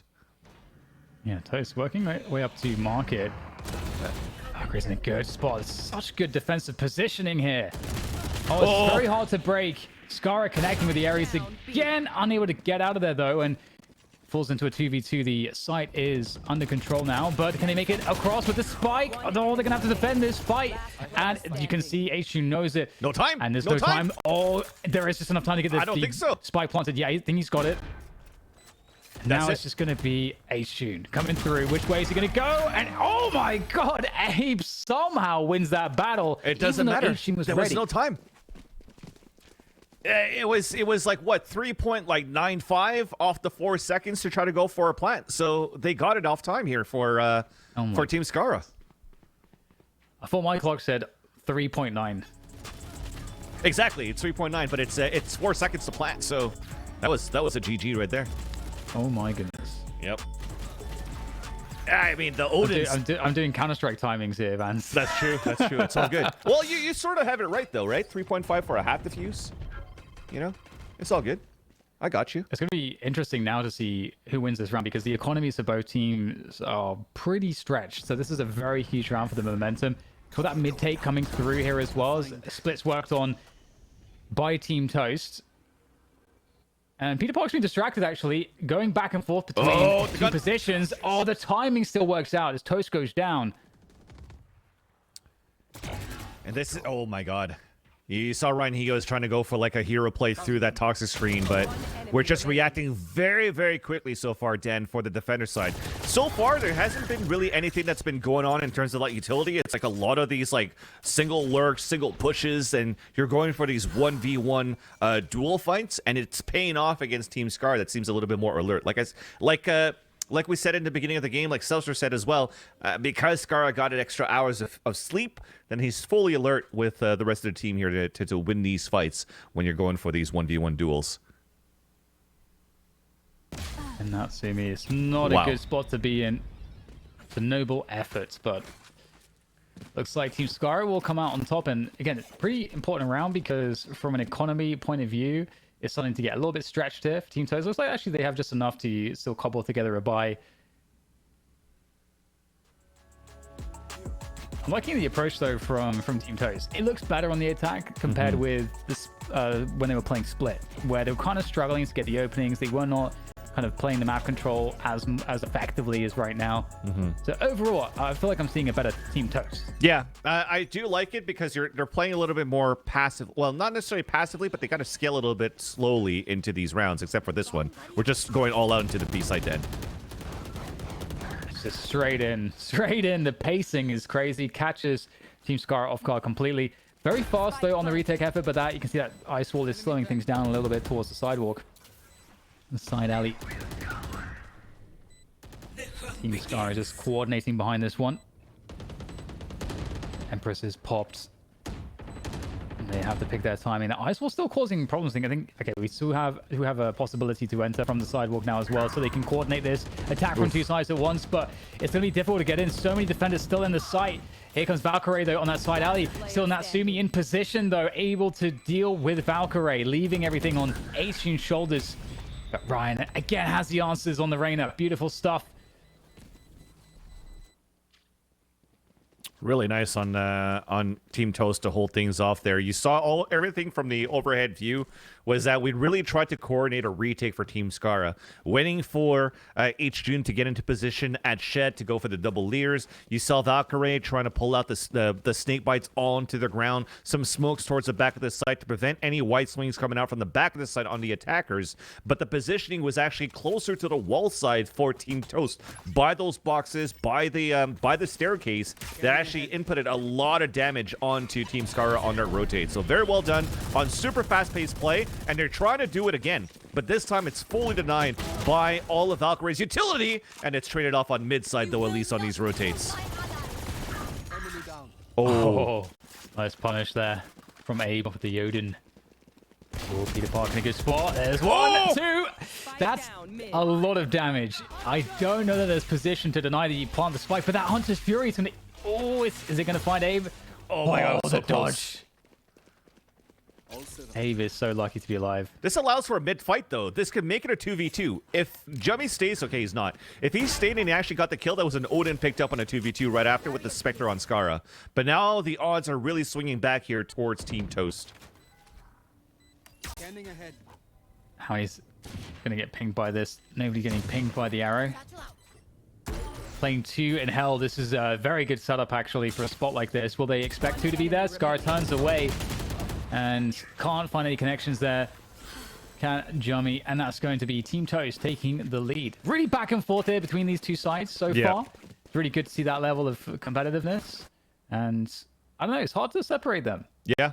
Yeah, even then, I was saying, like, when they were trying to scale very slowly into this map of Ascent, and it wasn't paying off here for Team Toast, is also when it comes down to, like, default site execution was very difficult when you don't have, again, yes, you have Arena, but you don't have anybody else that's really trying to explode into a site like a Raze or a Jet.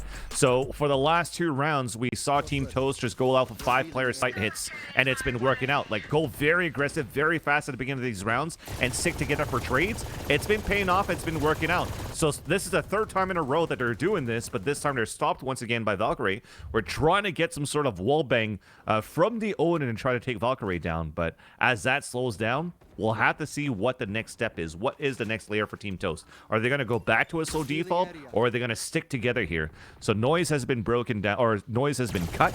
We're holding a very slow, passive back mid control for Team Toast to scale up here towards the catwalk side.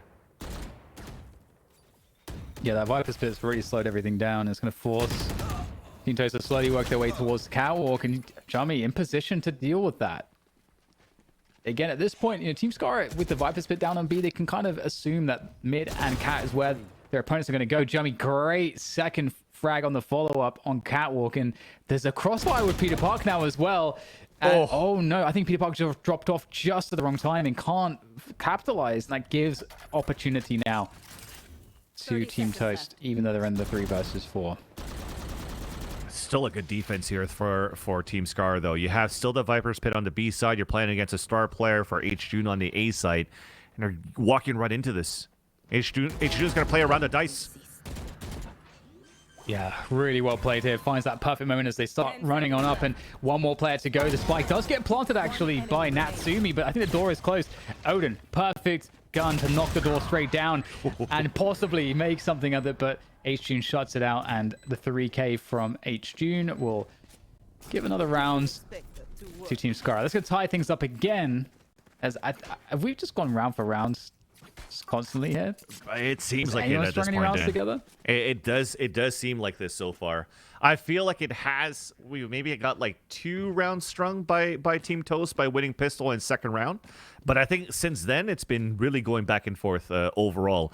And this is off plays like these, right? When I talked about it, when it goes back to a 4-site hit that doesn't pay off, and you're trying to hold a default, what do you really have to support to try to get entries? I feel like maybe if you want to try to owl drone clear behind the people trying to entry into the site would kind of help here. But if not, when it comes down to the face-to-face fights, Team Skara is taking the upper hand. Yeah, really trying to pressure that B side again. It's been a favorite. Showstopper's available for Skara, but Skara cannot survive. In comes Toast with a vengeance, and that's the B site now. Should be under control, but it's just Toast and Ariasaki left on the side. The pit might help out here. Valkyrie, nice spotted timing as she goes across, spraying and running, and it works.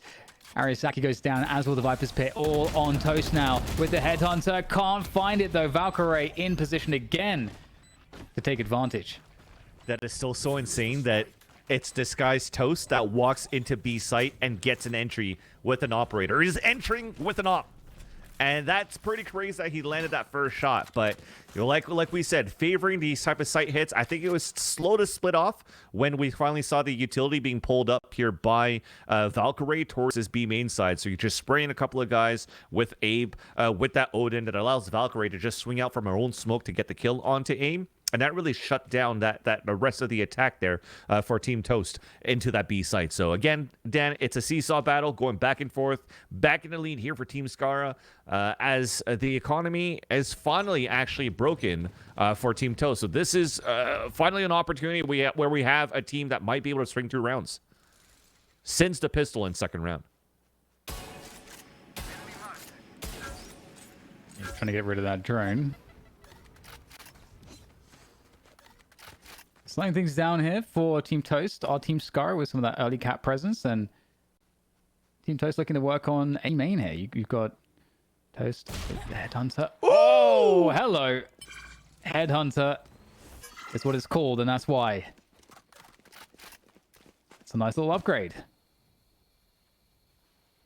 Yeah, Judge on the ground, Vandal picked up, and they're actually giving it to Natsumi. So I'm wondering if they're trying to have her maybe stay a little bit further back while the rest are entering forward, right? Because this could be good for her to try to get some trades in, try to get a spike plant, and then try to build up the ultimate so she can get a res on these post-plant situations. But you still have 2 players stacked pretty much towards A side, as we still see Team Toast cutting noise and looking to commit towards A. Ryan knows Peter Park's shenanigans there, looking over the smoke, and yep, Jummy's in a dangerous position.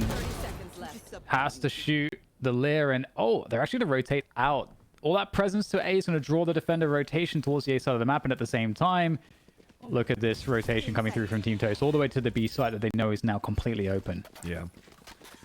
And H-June had an operator here too, right? So are they just going to look to save this? They're always cutting it close pretty much here when it comes down to these default rounds, but at least they get a plant in with 8 seconds left into the clock. But you can see the positioning here from H-June and Valkyrie. They're just holding back here towards spawn side. If you're going to try to be a little bit complacent and try to rush into spawn side and you get a couple of kills on the defenders, I could see them moving forward and try to retake the site. But if not, you could definitely see these last 2 players holding their weapons. And Dan, I do like the execution coming in from Toast. This time killing noise, but not really going off owl drones, but at least using utility and knowing, like you said, the shenanigans of the positioning for what Team Scar was. So an easy kill onto Peter Park, onto mid side, using the Lears to actually force Jummy to aim outside of his crosshair placement to break the Lear to actually get picked off. Definitely helped here for Team Toast to split up and open up the defense of Team Skara. So another back and forth, 5-5 now. Yeah, it's crazy. I mean, I wonder if the second half is going to yield any differences in terms of the kind of stalemate that we have at the moment, because it is looking like it's destined for a 6-6 finish if things continue this way. That was a half. I like that we can do stuff like that. Okay. So we're not then we too can bounce predictable. them back and forth. Yeah. Arya? And then we can rush every now and then. Yeah. Over here, and then goes up to here. They still have an op, right? Probably Cat. Yeah. Could be I mid. think they have an op. Yeah, they still have an op. For sure. Arya, your I'm wall gonna make gets noise. mid, right? Be careful. Be careful. Oh, never mind. Never mind. Let me know when to send it up.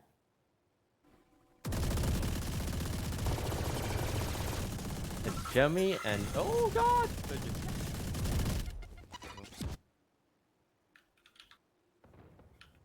My ult's not ready.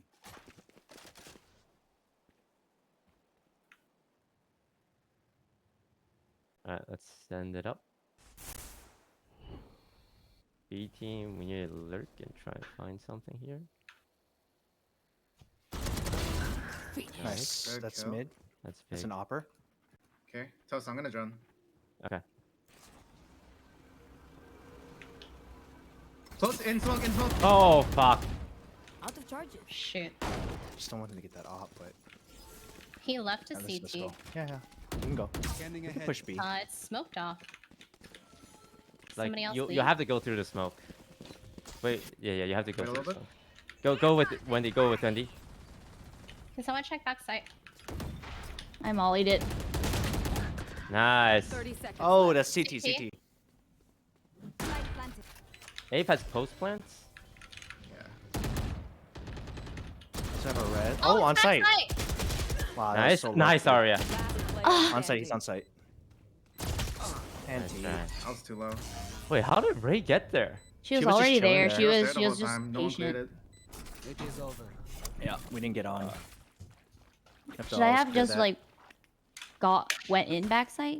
Normally, if you're the first side, one you in, have to clear it. Like, yeah. like So someone has to clear it. Damn.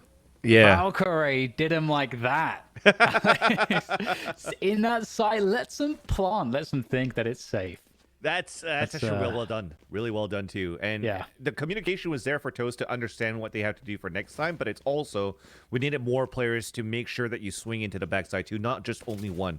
So if it was the spike carrier went there by themselves and they actually lost that fight, that's a spike down too. So you need probably an extra body, but overall you kind of see through the communication that they are trying to scale up a little bit slowly and try to go with this pickoff game and trying to eliminate H June with the operator at the same time. It worked out. And they're going to try it again this time.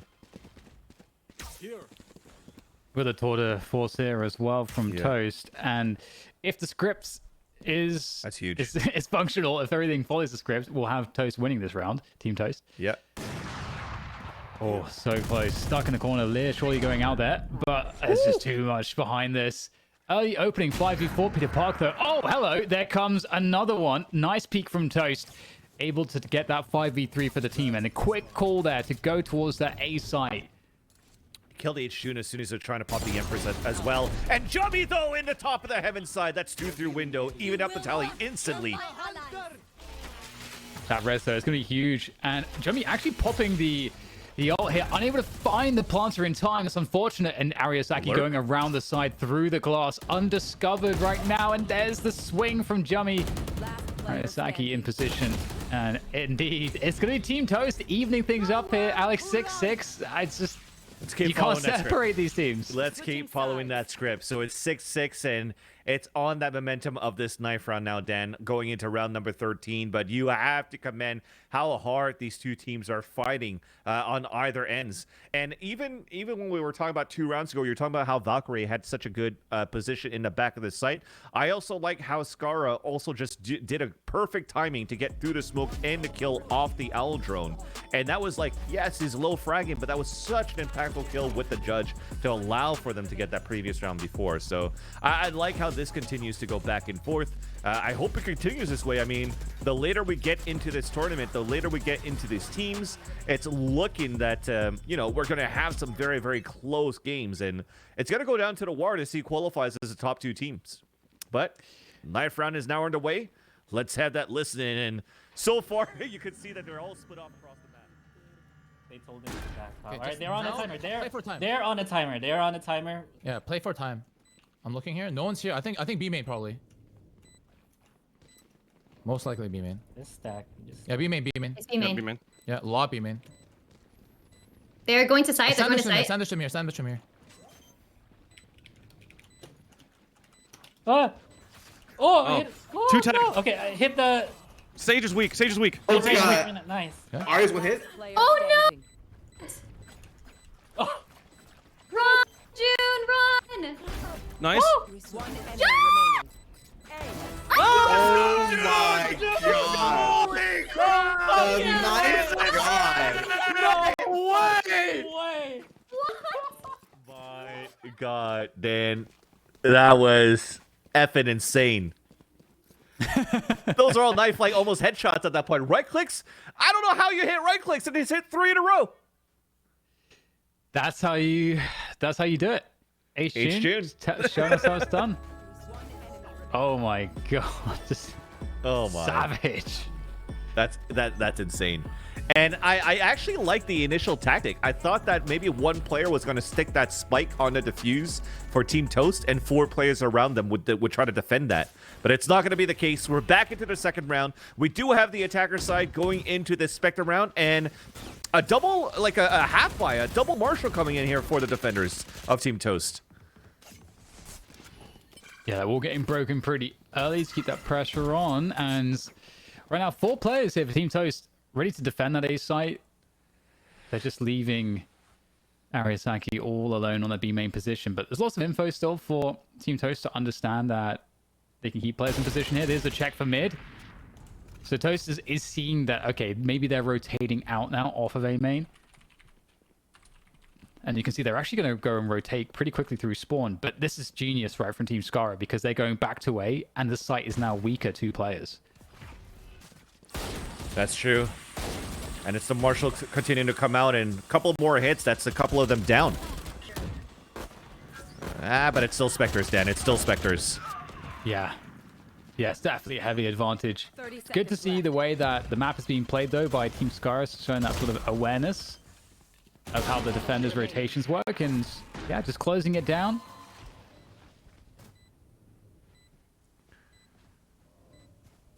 Looking pretty good off of the back of that opening, and 8-6 is the score, as we'll look to find Team Toast now moving into a bye round, and they'll be against some of those Spectres unless we get some upgrades. Yeah.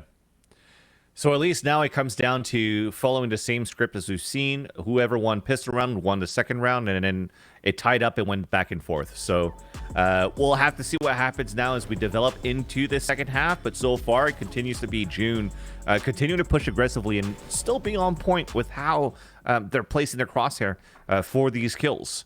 And now we're looking at this bonus round, and it is going to stay a bonus. So we're still keeping that Vandal previously bought from H-June in that previous round, leveraging on them to actually get the entry. But then for the rest, Spectres to follow behind the Owl Drone. Big play coming through from Scar, trying to create space for the team. They're going to take down Ariasaki, though. Ooh, it's nice. a great double coming in from Ariasaki, the reposition as well, to just keep the opponents guessing. And that's it. The push is being just completely stuffed by Ariasaki's efforts on the defense. They're playing that anchor. And a flank. Oh, it's spotted. Be really careful here not to give this one up. Oh dear, the angle's not favorable. Oh, the TP coming through. Oh, I love not it. Gonna work out though. Oh, I thought they were going to line up for a second. Same. There's a lot of damage being done here. After the opening, it's going back in the favor of Team Skara. Somehow they find themselves in a 2 versus 1 advantage. But the Spike is walking towards that B site right now. Actually, scratch that. It's going to run possibly back to Natsumi, but now back towards B again. Okay, they hear a door close towards the A side, and Natsumi might think that it's towards A, and that allows Valkyrie to get into B. I thought she was going to get such a good timing with Valkyrie going back into the mid side. But this is looking to be secured now for the attacker side, Dan. Unlucky. When H-June is going to actually be making a lot of footsteps up towards Cat, and you can see that Natsumi's now pieced it together. Might be able to catch H-June on the way across through the market, but H-June is in position. Crosshair placement's good. And that's the round, 9-6. That's crazy. That's crazy, given how well Ariasaki held down that B side to start with. It was actually super nice from Ariasaki with the Viper utility towards that B main side for sure. I think that slowed things down a lot and allows like for this flank to even happen potentially here from Team Toast. But I like how Valkyrie actually placed that snake bite at the bottom of the rendezvous, so that no matter what, if you're trying to get away with that judge here from Toast, you're still going back into a snake bite and getting debuff where you get melted down. And speaking of melting down, we're trying to melt down with the frenzy super aggressively at the beginning of this round. Yeah, and that fight is so far looking pretty good here for the defenders, holding on to A main, winning that battle 3v3 though, and of course might be thinking about finding a way to pick up those guns. We've got the big flank though coming through from H-June, worked away all the way up mid, and I think this is going to be pretty deadly. Oh no, there's so many easy kills coming in here from H-June, finishing them off, cleaning up the site, opening it up for business for that spike plant. You're definitely seeing that on the attacker side, there's a lot more comfort leveraging on H-June just hunt down on all these kills. So we're kind of happy looking at the trash talk here, Dan, that Scar decided not to trade out H-June to Team Toast.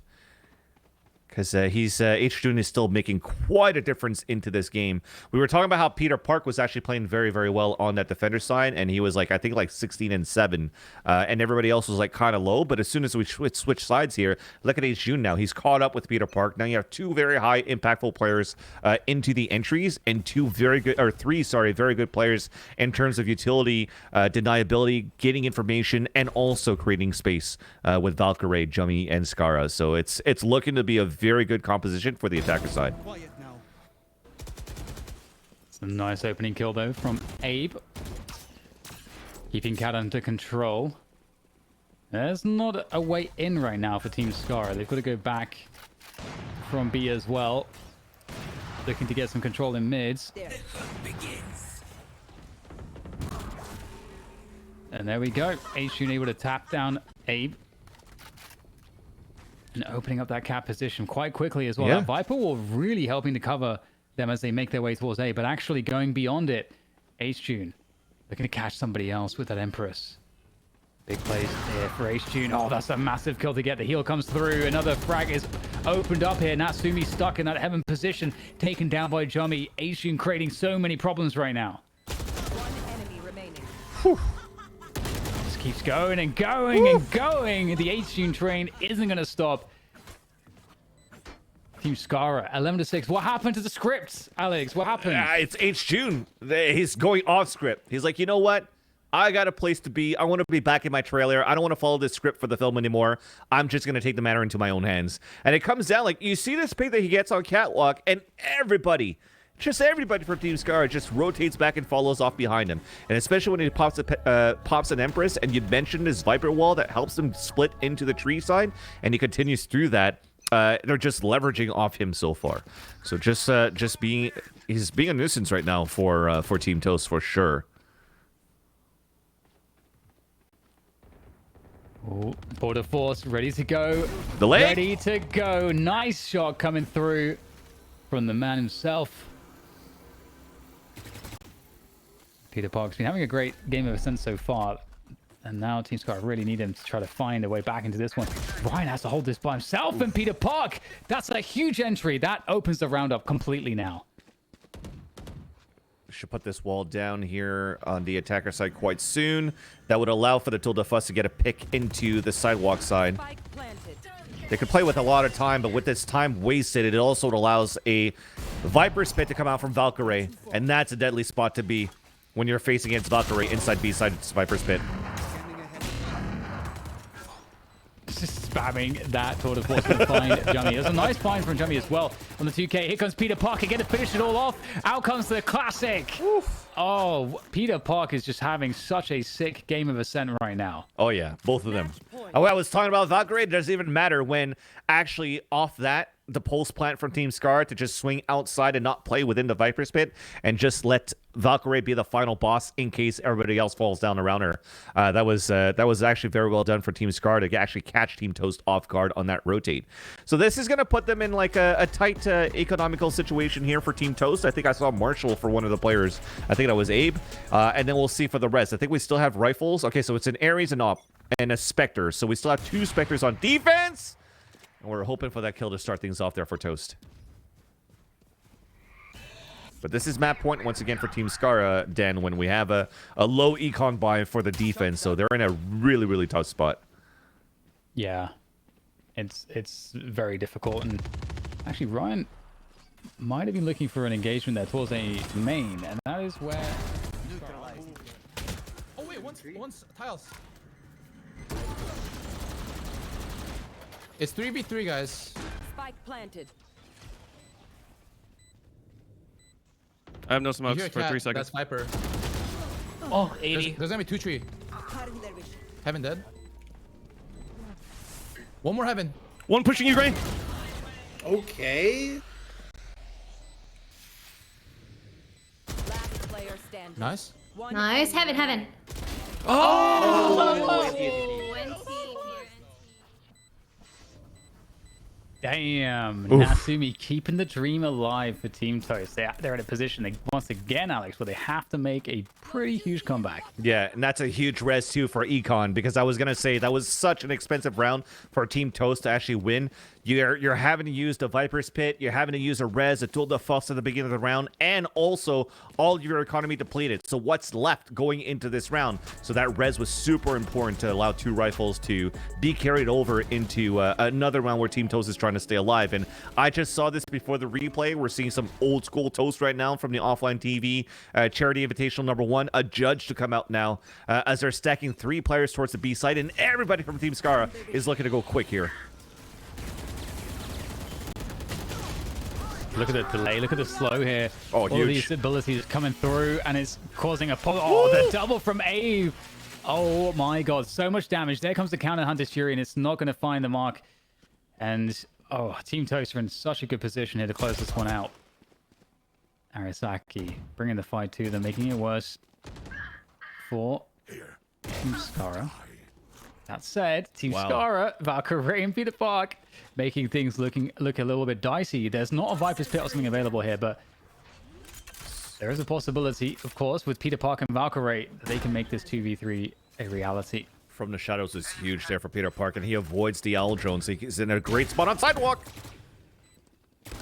One enemy remaining. Peter Park, he's taking down 2. Now they're looking to play the 2v1, slowing things down. Actually, it's Valkyrie with that Paranoia. And that ping hit them both for info, so this is good for Ryan. Swinging through. Can he find them, though? They're going to be trying to play off of each other in the smoke. Oh, that's so dangerous right now. Ryan trying to bait them out here. Going to be forced to go close, and Peter Park finishes it off. What a huge game of ascent for Peter Park. Team Skara pick it up. Oh, wow. Oof. Peter Park and H. June. I don't know what you got to say about this, Seltzer, but it looked pretty good and one-sided in the end here for Team Skara in that second half. Yeah, you know, the minute Skara started sandbagging in his trash talk interview, I was like, yes, you're doing it. This is the play. And like whatever gameplay came after that is, you know, secondary to the early sandbag strike. But really, like, very impressive stuff here. H-June with the 3 kills on like the head knife. What is that? The technical term for that one? The right click, which is called the backstab, the shank. Backstab. I don't know. But that's that like wasn't the back of anybody. That was exactly in the ear. front, right to your face, right to your chest. I mean, the right clicks is what, like 75 damage, if I'm not mistaken. So I think all 3 players were at least like a little bit more than 50. So those were like important right clicks that had to be hit there to bring that momentum in for Team Skara. Oh, for sure they better show up in the replays as we take another look at this map. Skara and Toast really brought the energy. Both of their teams had so much... Oh, yeah. It's not animosity. They just came to play. So I saw a lot of great stuff from Toast team as well. DDK, what would you say was their standout sort of achievement as a team? Well, I think one thing that I actually really liked was how they played off of Ariasaki's utility on the Viper, because I think, you know, that's one thing that you have to do very well when you have a Viper. You've got a huge amount of ability to just give a sight to that one player, and I felt like they did a good job of doing that and playing off of it, because you can stack other parts of the map, you can make plays elsewhere. And I liked as well how much we saw Toast sort of moving around on Chamber also. Something that is needed, it's necessary. You've got to find engagements early on, you've got to take initiative, and you've got to find ways to kind of get reads on the map. And I felt like they were doing those things. So there's a lot of, you know, they're doing a lot of things right. But I think, you know, switching sides when we started to see Peter Park and H-June on the attack, that seems to be a trend. They are pretty unstoppable on the attack. And maybe if you're fans of Team Toast, it's like, oh yeah, they won the championship last time for the OfflineTV Invitational. If it comes down to Team Skara winning, you could still be kind of happy, because you did have Peter Park and Valkyrie play for Team Toast the last time. So there's still like winner in your hearts if you want to go for individual players from the previous roster going into this one too. And it shows there for Peter Park that, you know, this continues to stem through from the OfflineTV charity tournament #1 into this one on just how he's able to freely move around with his Omen here. It seems as though he's just able to shrouded step, catch players off guard, get some right timings, off angles.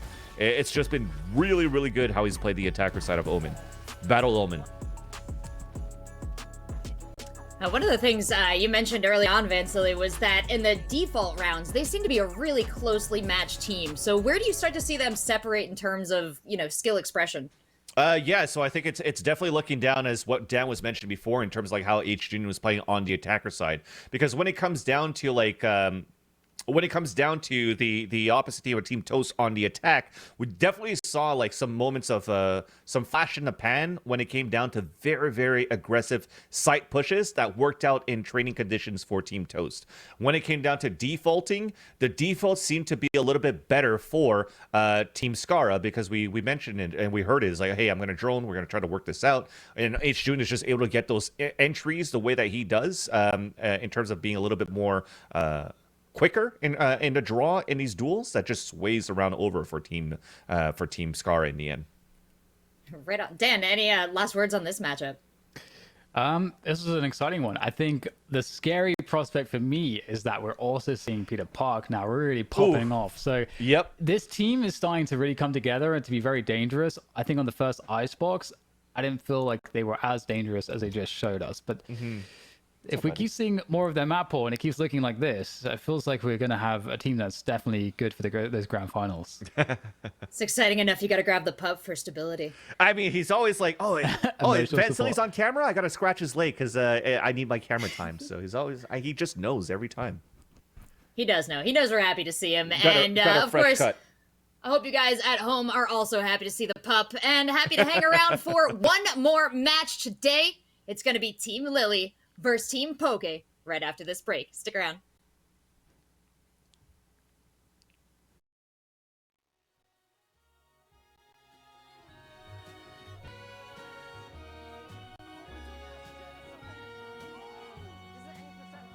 Highest score. So I do one slide, perfect execution. Second slide, perfect execution. One spin, big. Two spin, big. Don't even wait for the results. Come back to the first one. Doesn't matter where it goes, it's all random. Doesn't matter where it goes, it's all random. Back to the spinning machine.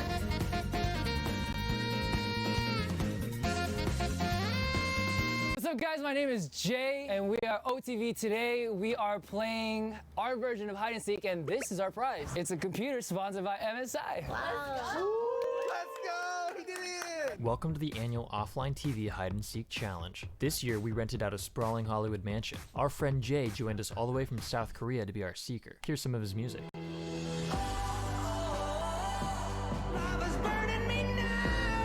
With plenty of space to hide, our seeker's gonna have their work cut out for them. It's gonna be really hard.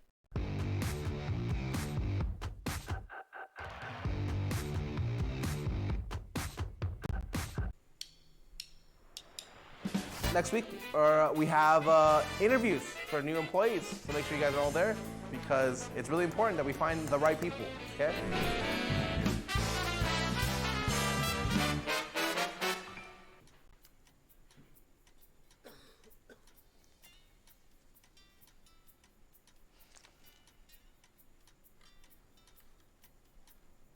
I like your car. Thanks, dude. It's my favorite. Welcome, ladies and gentlemen, to the official first ever OTV Sumo tournament to determine the very best OTV members. Bonk. Why am I doing Hit your arm. this? Come on, get your hand in the game, okay? Get your hand in the game. Go! Oh, hit her in the dick. Okay? Oh, go! And that's a win for Ivan! Coach, did I do it? Am I a winner? And will my mom be proud? No. The semifinals between Michael Reeves and Poke Iman. Go. Oh my god! Pokey wins the epic clash. Yvonne and Disguised Toast. Fuck, he's meditating on something. He's asking his master for forgiveness right He's now. astral projecting. He's going into Yvonne's head. Go! Oh my god!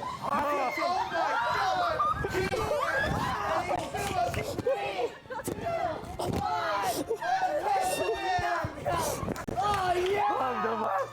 I'm the What a win! Yvonne moves on to the next round by 10. Fire, 3, 2, 1, go! Oh my god, it fires off to a great start. Wait, Toast, you haven't heard of my move? No, what's your move? What the? Oh! I'll never walk. Let's go. The number one OTV waves. This is pretty. Who's this? Bring it on! Okay. Go! For the greatest. Oh! Bring it on! Oh, let's fucking go! A 1v3. Go! Congratulations. Alright. This event was a surprise announcement of our lovely 3 new members, John, Jody, and Sid, whom I'm sure you guys are so hyped to see in OTV videos as we are. And we can't wait to be here and be a part of everything. And thank you so much for supporting us. Thank you. Oh, yeah. Hey guys, Thanksgiving's coming up and we are going to make a feast. The problem is we don't know how to cook. So we found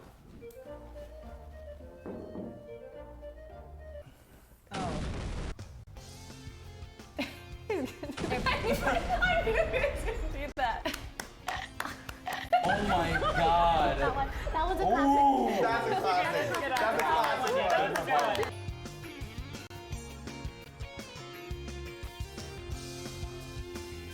What we're doing today is a arcade Olympics of sorts. Oh, it's a mass genocide! Oh! This is an any percent farming route, highest score. So I do one slide, perfect execution. Second slide, perfect execution. One spin, big. Two spin, big. Don't even wait for the results. Come back to the first one. Doesn't matter where it goes, it's all random. Doesn't matter where it goes, it's all random. Back to the spinning machine.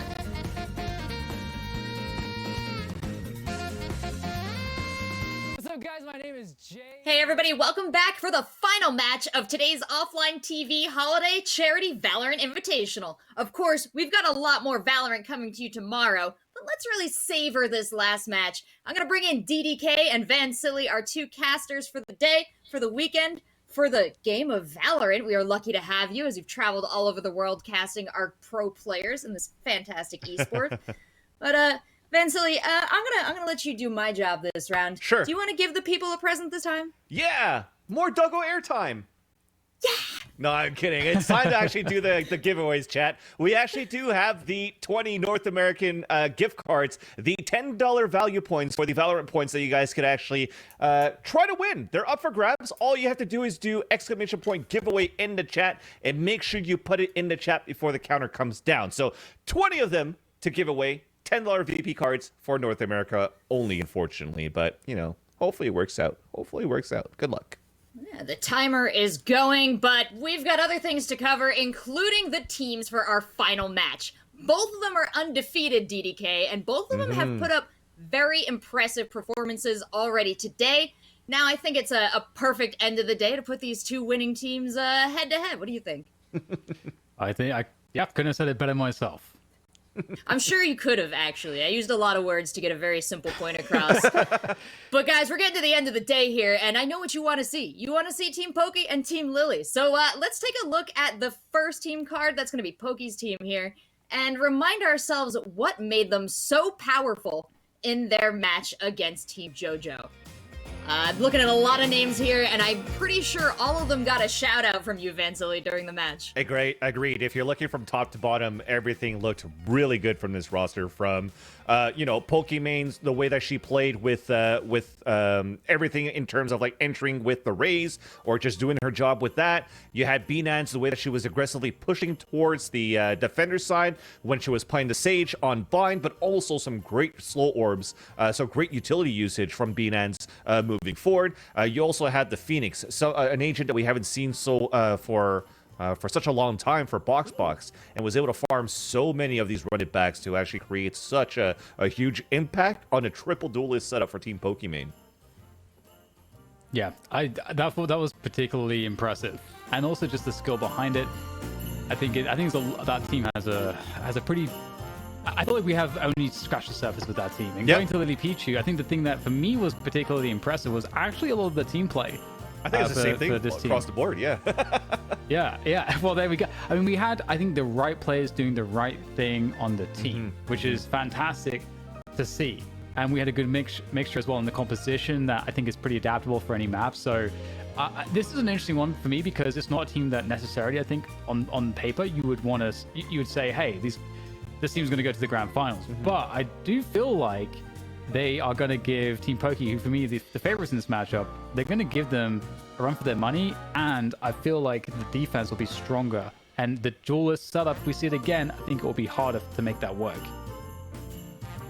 Yeah, who are we picking as our player to watch here on the roster? Because once again, I'm looking at these names, and Sekiro is the one that was, again, popping off in the match, but all of them had these moments of brilliance that were really exciting.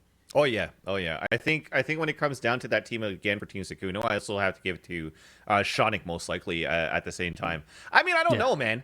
Shonik's been good on these lurks, but at the same time, I think Ivani was like an amazing like anchor player, getting a lot of like 2Ks into like some very crucial rounds. But I think it has to be somebody with impact, and you're gonna have to look at the lurk plays. That's very, very important in this game too. And Shonik demonstrated that very, very well. Yeah, Dan, I want to hear your opinion too, and I do want to encourage chat through. We're going to be picking the map that they're going to be playing on, so we'll pop it up and let you vote, and then Dan, take it away. Yeah, no, I was going to say as well, I had the same answer to Alex, but I'll add on Shifter as well, because on the other end of it, not just having the luck, able to capitalize on what the team is doing, the kind of the main pack of people walking around, it's going to be your duelist as well, creating space. And Shifter did a great job on the Jet doing that and doing it in the correct ways.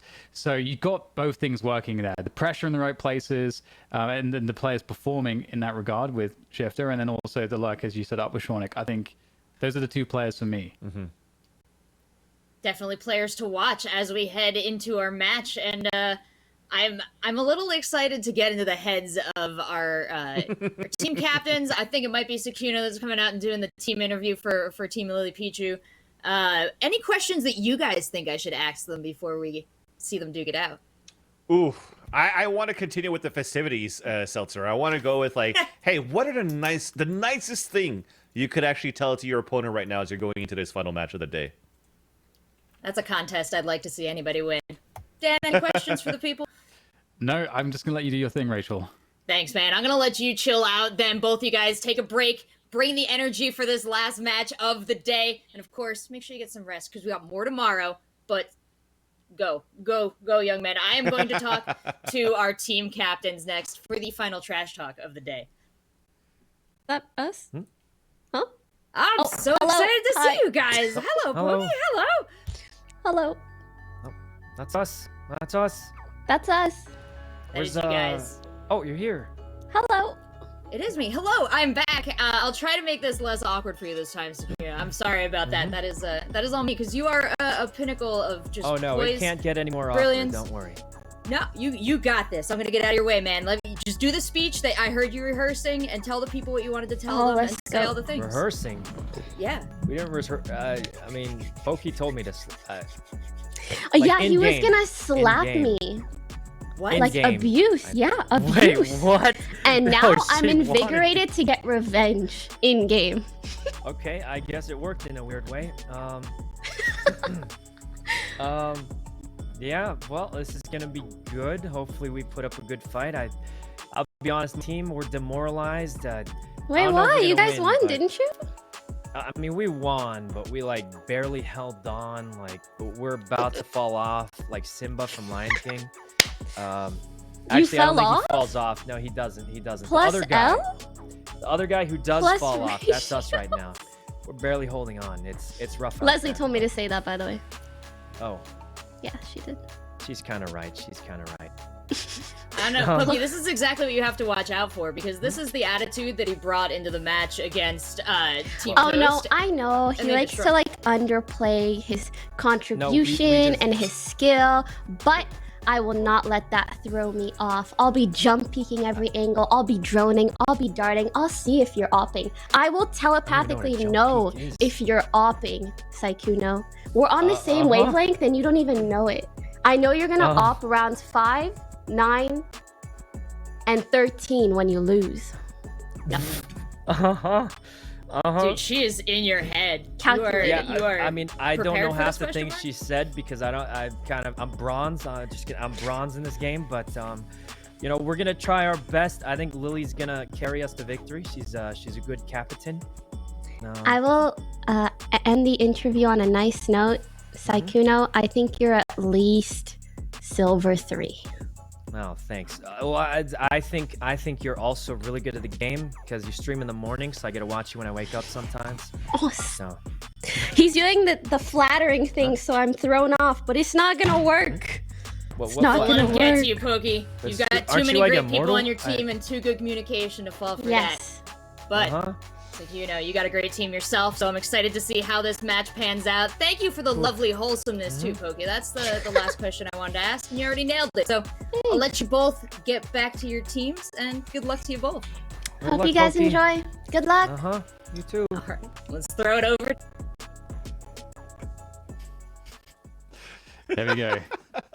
Again, another fantastic interview. Do you edge any one team from what you heard, Alex? Oh my god, this is a tough one. But I think I might have to give this to Team Pokey. I think I'm going to be in the Pokey camp here. Are we going to be split in our decisions for the predictions, though, Dan? Because I feel like if you're going to go for one, I want to go for the other one. Oh, don't do that, Alex. That's not what they call analysis. You can't just pick it based on that. Okay. But because it's going to be so even on both ends. And I feel that because we're going into Haven as well, I don't think we're going to see like a triple duelist come out of Team Poki anymore. And I think we're going to see her play, speaking of Poki herself, probably play a Sova into this map as she was mentioning. She's going to drone out. She's going to do recon. She's going to try to ping everybody out.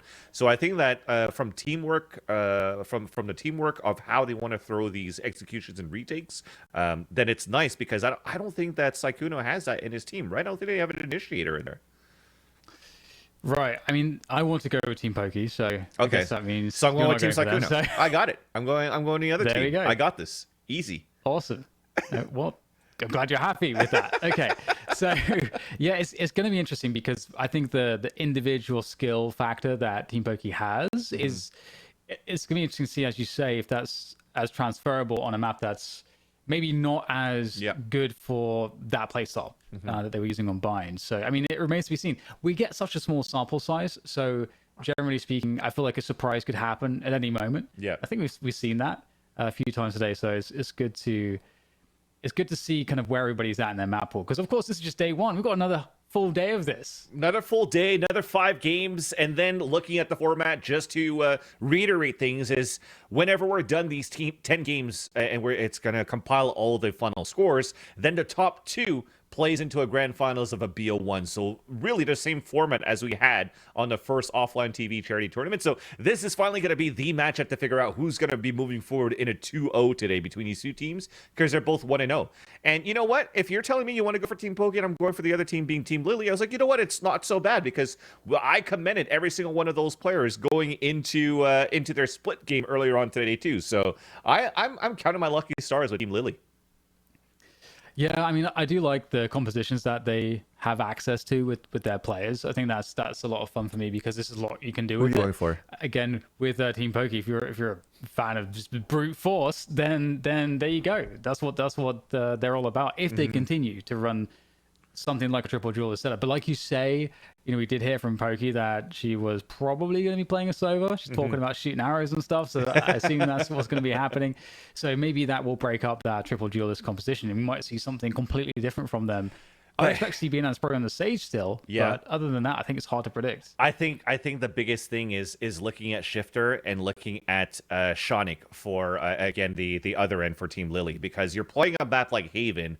I think this is going to open a lot of opportunities for lurking plays, especially as an Astra, if Shonik's going to try to lurk as an Astra again. Because yes, there's 3 sites, but there's also 4 openings to get pretty much anywhere around the site. So if you have something like Shifter that's going to be able to create space as a jet and dash in and not up onto a map like Haven, then you're pulling out rotations that allow Shonik to get good timings on these flanks. So I think that is going to be something that has to be looked after, that T-Poki have to be very wary of.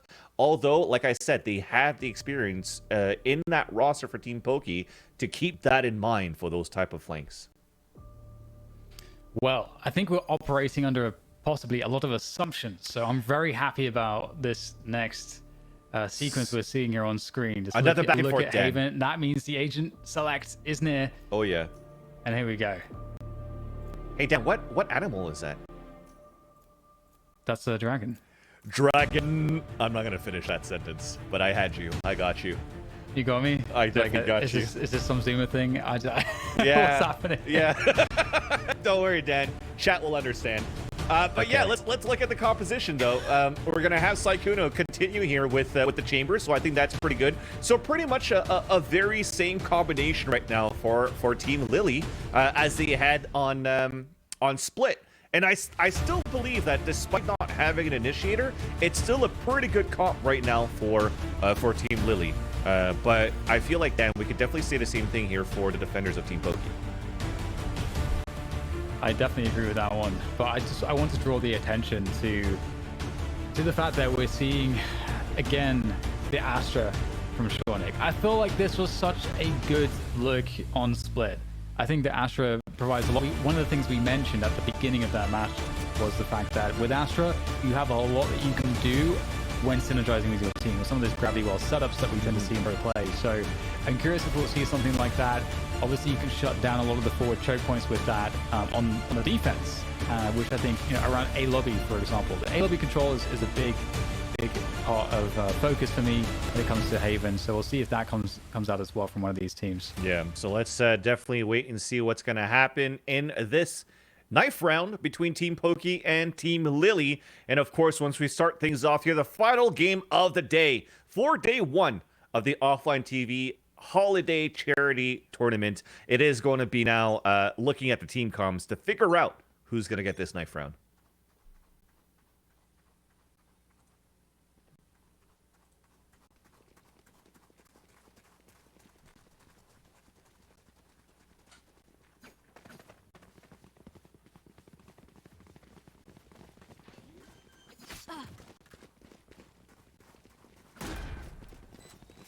That's it, Dan. I was about to say, what? Oh, they're defusing. They're defusing. Oh, I'm gonna go from heaven. Hey, Jesus dismiss. Oh. No problem. No problem. Oh. One enemy remaining. Oh my God, we're winning? Oh my God. What? Does that count? Do we win? Yeah, it Wait, counts. We won. what did you guys do? We were getting wiped. Yeah, I thought we were getting wiped. They couldn't believe it. They heard about it dismissed. Did Fusli actually dismiss after getting a knife kill? That's hilarious. And he still ended up winning the game, or winning the round in the knife round. Amazing. Man, the shenanigans. I'm loving these knife rounds so far. But that is going to, of course, mean that Team Lily will be... Oh, do we have the replay? Is that... Oh, yeah. Oh, yeah. Oh, wow. Oh, my God. The moves. It's just Shifter. Okay, well, I mean, we called out Shifter for being someone to watch for that jet play, and there we go. Nice attempt. That's going to be the anti... Oh, go ahead, Alex. No, sorry. I was going to say, nice attempt to try to get into a corner into the C cubby for box, but I like how all these angles are being checked from this Spectre round in. And that's a fast round. A fast one, and it's good to see that pace coming out from Team Lily straight away. The guns will be coming out here for Team Pokey, so this is where things could all start to change. Box still on the duelist as well, on that Phoenix. And again, it's quite cool to see Phoenix. It's not as commonly seen at the pro level at the moment. It's not in meta right now. With the exception of potentially like Stick from Sentinels, right? But even then, when you're looking how Sentinels played on this map later on at Champions, when I thought there was going to be a full overhaul of their agent composition, bring a KO out, they just went for the standard getting a Sky out instead of a Phoenix. But you could still do a lot of damage with farming these orbs and these kills the way that Box's been playing it. Yeah, for sure. It's definitely a great strategy. You can see the pressure that coming through from Team Lily on the A lobby position. Again, it's usually quite a big focus because it's quite threatening and usually draws a rotation from the defenders. You can see them now kind of drifting between B and A. They're not sure what's going on. Yeah, they're probably just waiting for this wall to thaw up and to break here for the attacker side, and it's just going to be B-Nans actually going for an early pick onto mid. So a high risk, high reward, and that's already the lurk and all the utility from Master down. Ooh, Box in a pretty exposed position, wins the 1v1 and gets away. That's a fantastic result for Box.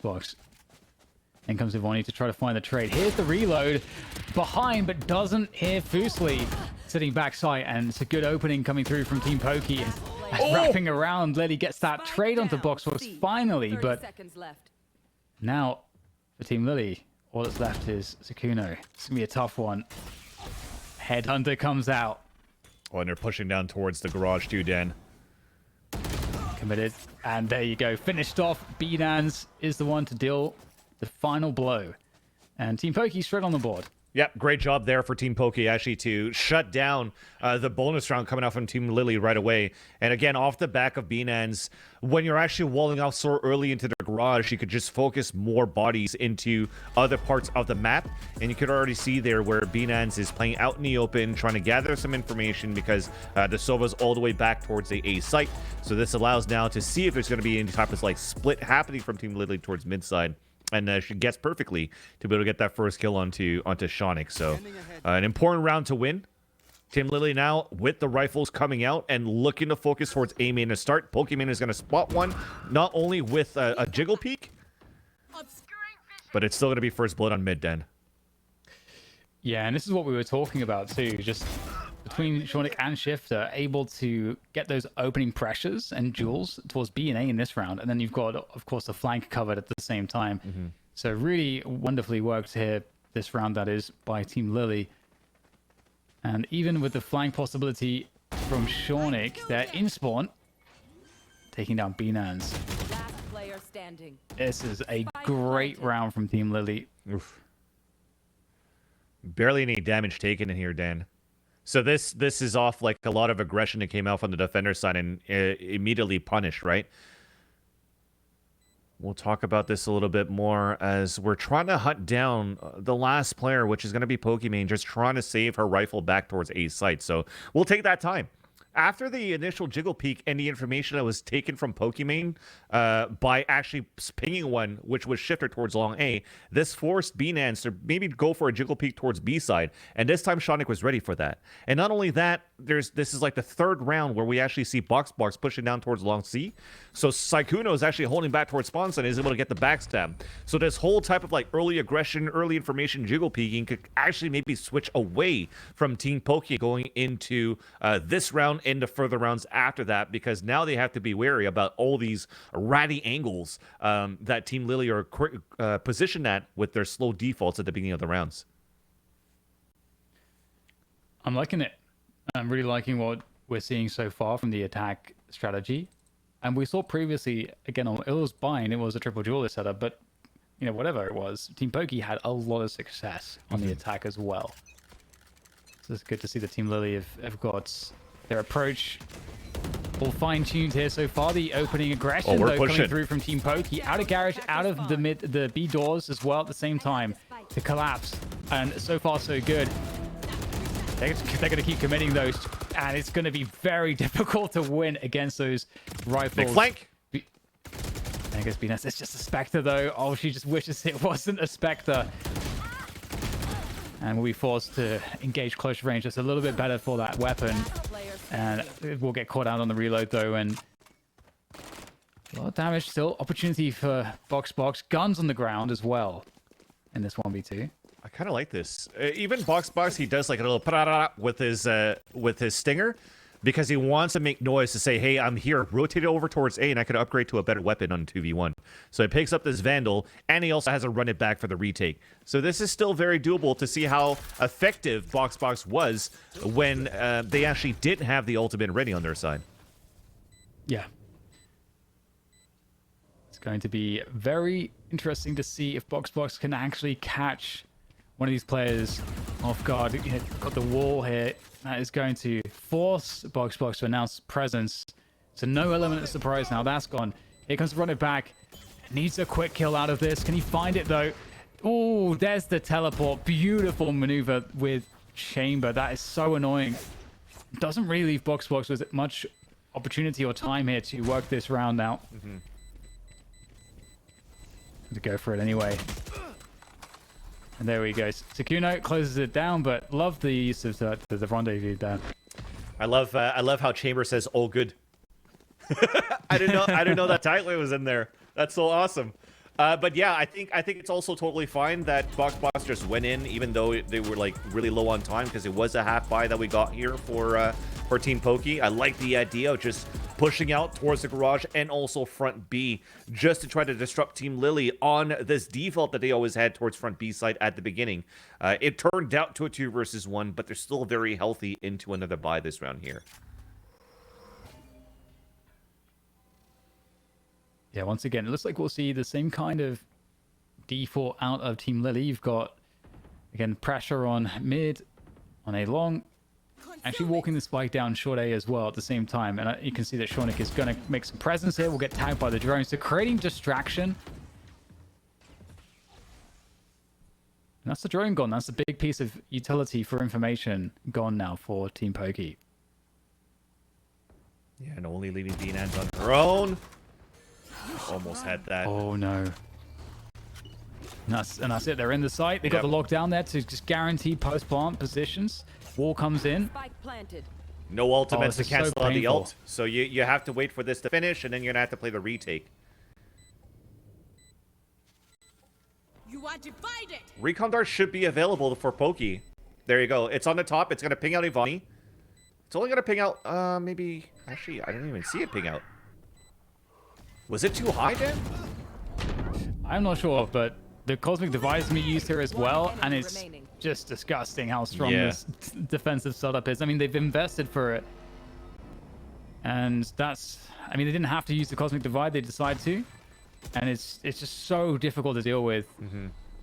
Very dangerous too, though, right? You saw from the way that Shonik was placed in that Cosmic Divide, so that he could actually have a Jiggle Peak angle going into spawn side, but it also kind of creates an opening if anybody's dropping up from heaven side. So thankfully, it didn't really happen. The drop that went in was like an off timing where Star Smitten, went down and then drop in the other side of the wall where Shauna could take advantage of that and get the kills. So 5-1 for Team Lily. I don't think this game is over yet, Dan, because technically on a map like this, on a map like Haven, when you're actually when you're able to play these type of defaults and you're punishing your opponents that are playing aggressively on defense, it turns out to be easier rounds here on the attacker side. So if Team Lily could get punished the same way, it could actually turn back into a very close game. Yeah, I definitely agree. I am really enjoying what we're seeing here from Team Lily, but we've got a push coming on the A side of things from Team Pokey on the defense.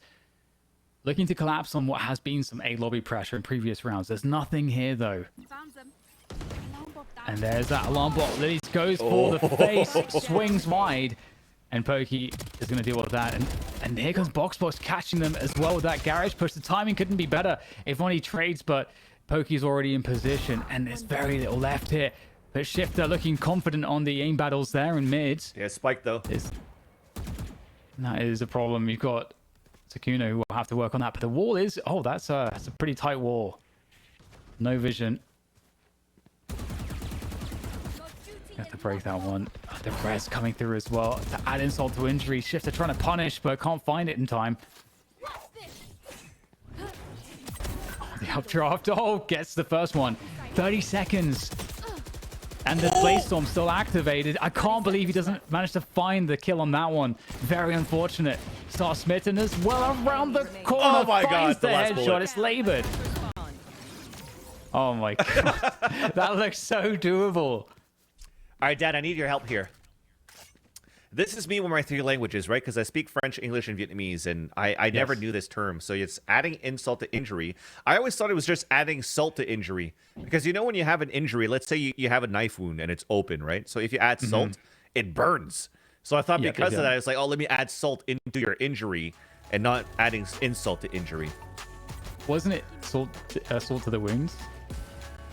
Is that also another expression? Yeah. Wait, am I just dropping British things in? No, I think it's more me. I think it's more me. Yeah, I'm trying to help you explain it to me. Nonetheless, though, here comes the attacker side. Quick push from Team Lily into the C site, and they open it up off the Brimstone ult too. 5 versus 2. Looking fantastic here for Team Lily. That'll make things, I was going to say easier, but Ivani with that res ready to go. Picks one up again. So still the 2v4 here for Binans and Pokey coming on through. Again, these walls have been very annoying in the post plant. The element of surprise is usually all you have to work with, but here it's not even going to be operating in favor of Binans and Pokey as they make their way forwards. Both positions known at this point, and everything's held. It's just going to come down to hitting those shots, and Ivani is going to be quicker to it. So that's Pokey down. And now that leaves just Binaz. Binaz not able to find anything. So another great conversion from Team Lily. They look so organized. Yeah. I was calling the orbital strike too that I thought was going to be really good on the defender side to hold things back from Team Lily and not allow them to get into sight. Hey, Dan, what is that? It's a dragon. Yeah, but nonetheless, I think that the dash in coming in from the blaze wall right after for Shifter to clear out the site as well. Like 3 kills, huge right now there for the attacker side to really catch Team Poke off guard. We talk about a lot of like shifting gears, Dan, when we're looking at the ways that you could play the attacker side, because a lot of these rounds for Team Lily has been a lot of defaults, and then suddenly you're just going for an all-out push and it catches your opponent off guards, and now we're doing the same thing on the defense, so Saikuno gets the first kill onto Box. Now Spike is down in the forward position to fight over it. They line up for Ivoni. She'll have that every day. So those ones feel good. And that's a 4v2 as well. So the whole team is feeling good here as Team Lily make their way up Ceylon. And Spike plant will be guaranteed at this point. Shonik already covering Garage. So not really too much in the way of opportunities here for Binans and Pokey again. Yeah, Dan, my prediction of Team Lily has been looking pretty good so far. But again, I don't think this game is over yet, but it's looking really clean on how fast Team Lily are able to get the execution, to get these rounds, but also understanding when Team Poke are on these half buys, low buys, that they're always very, very aggressive. And it was actually read upon and readied up there by Saikuno towards the Long Sea side. So 7-2 scoreline is what we see. And by the way, I also want to give a quick shout out to chat. So it was definitely 2 different expressions, and I kind of like mixed them all in together. So that was very funny. You're right, Dan. I was quite confused by that.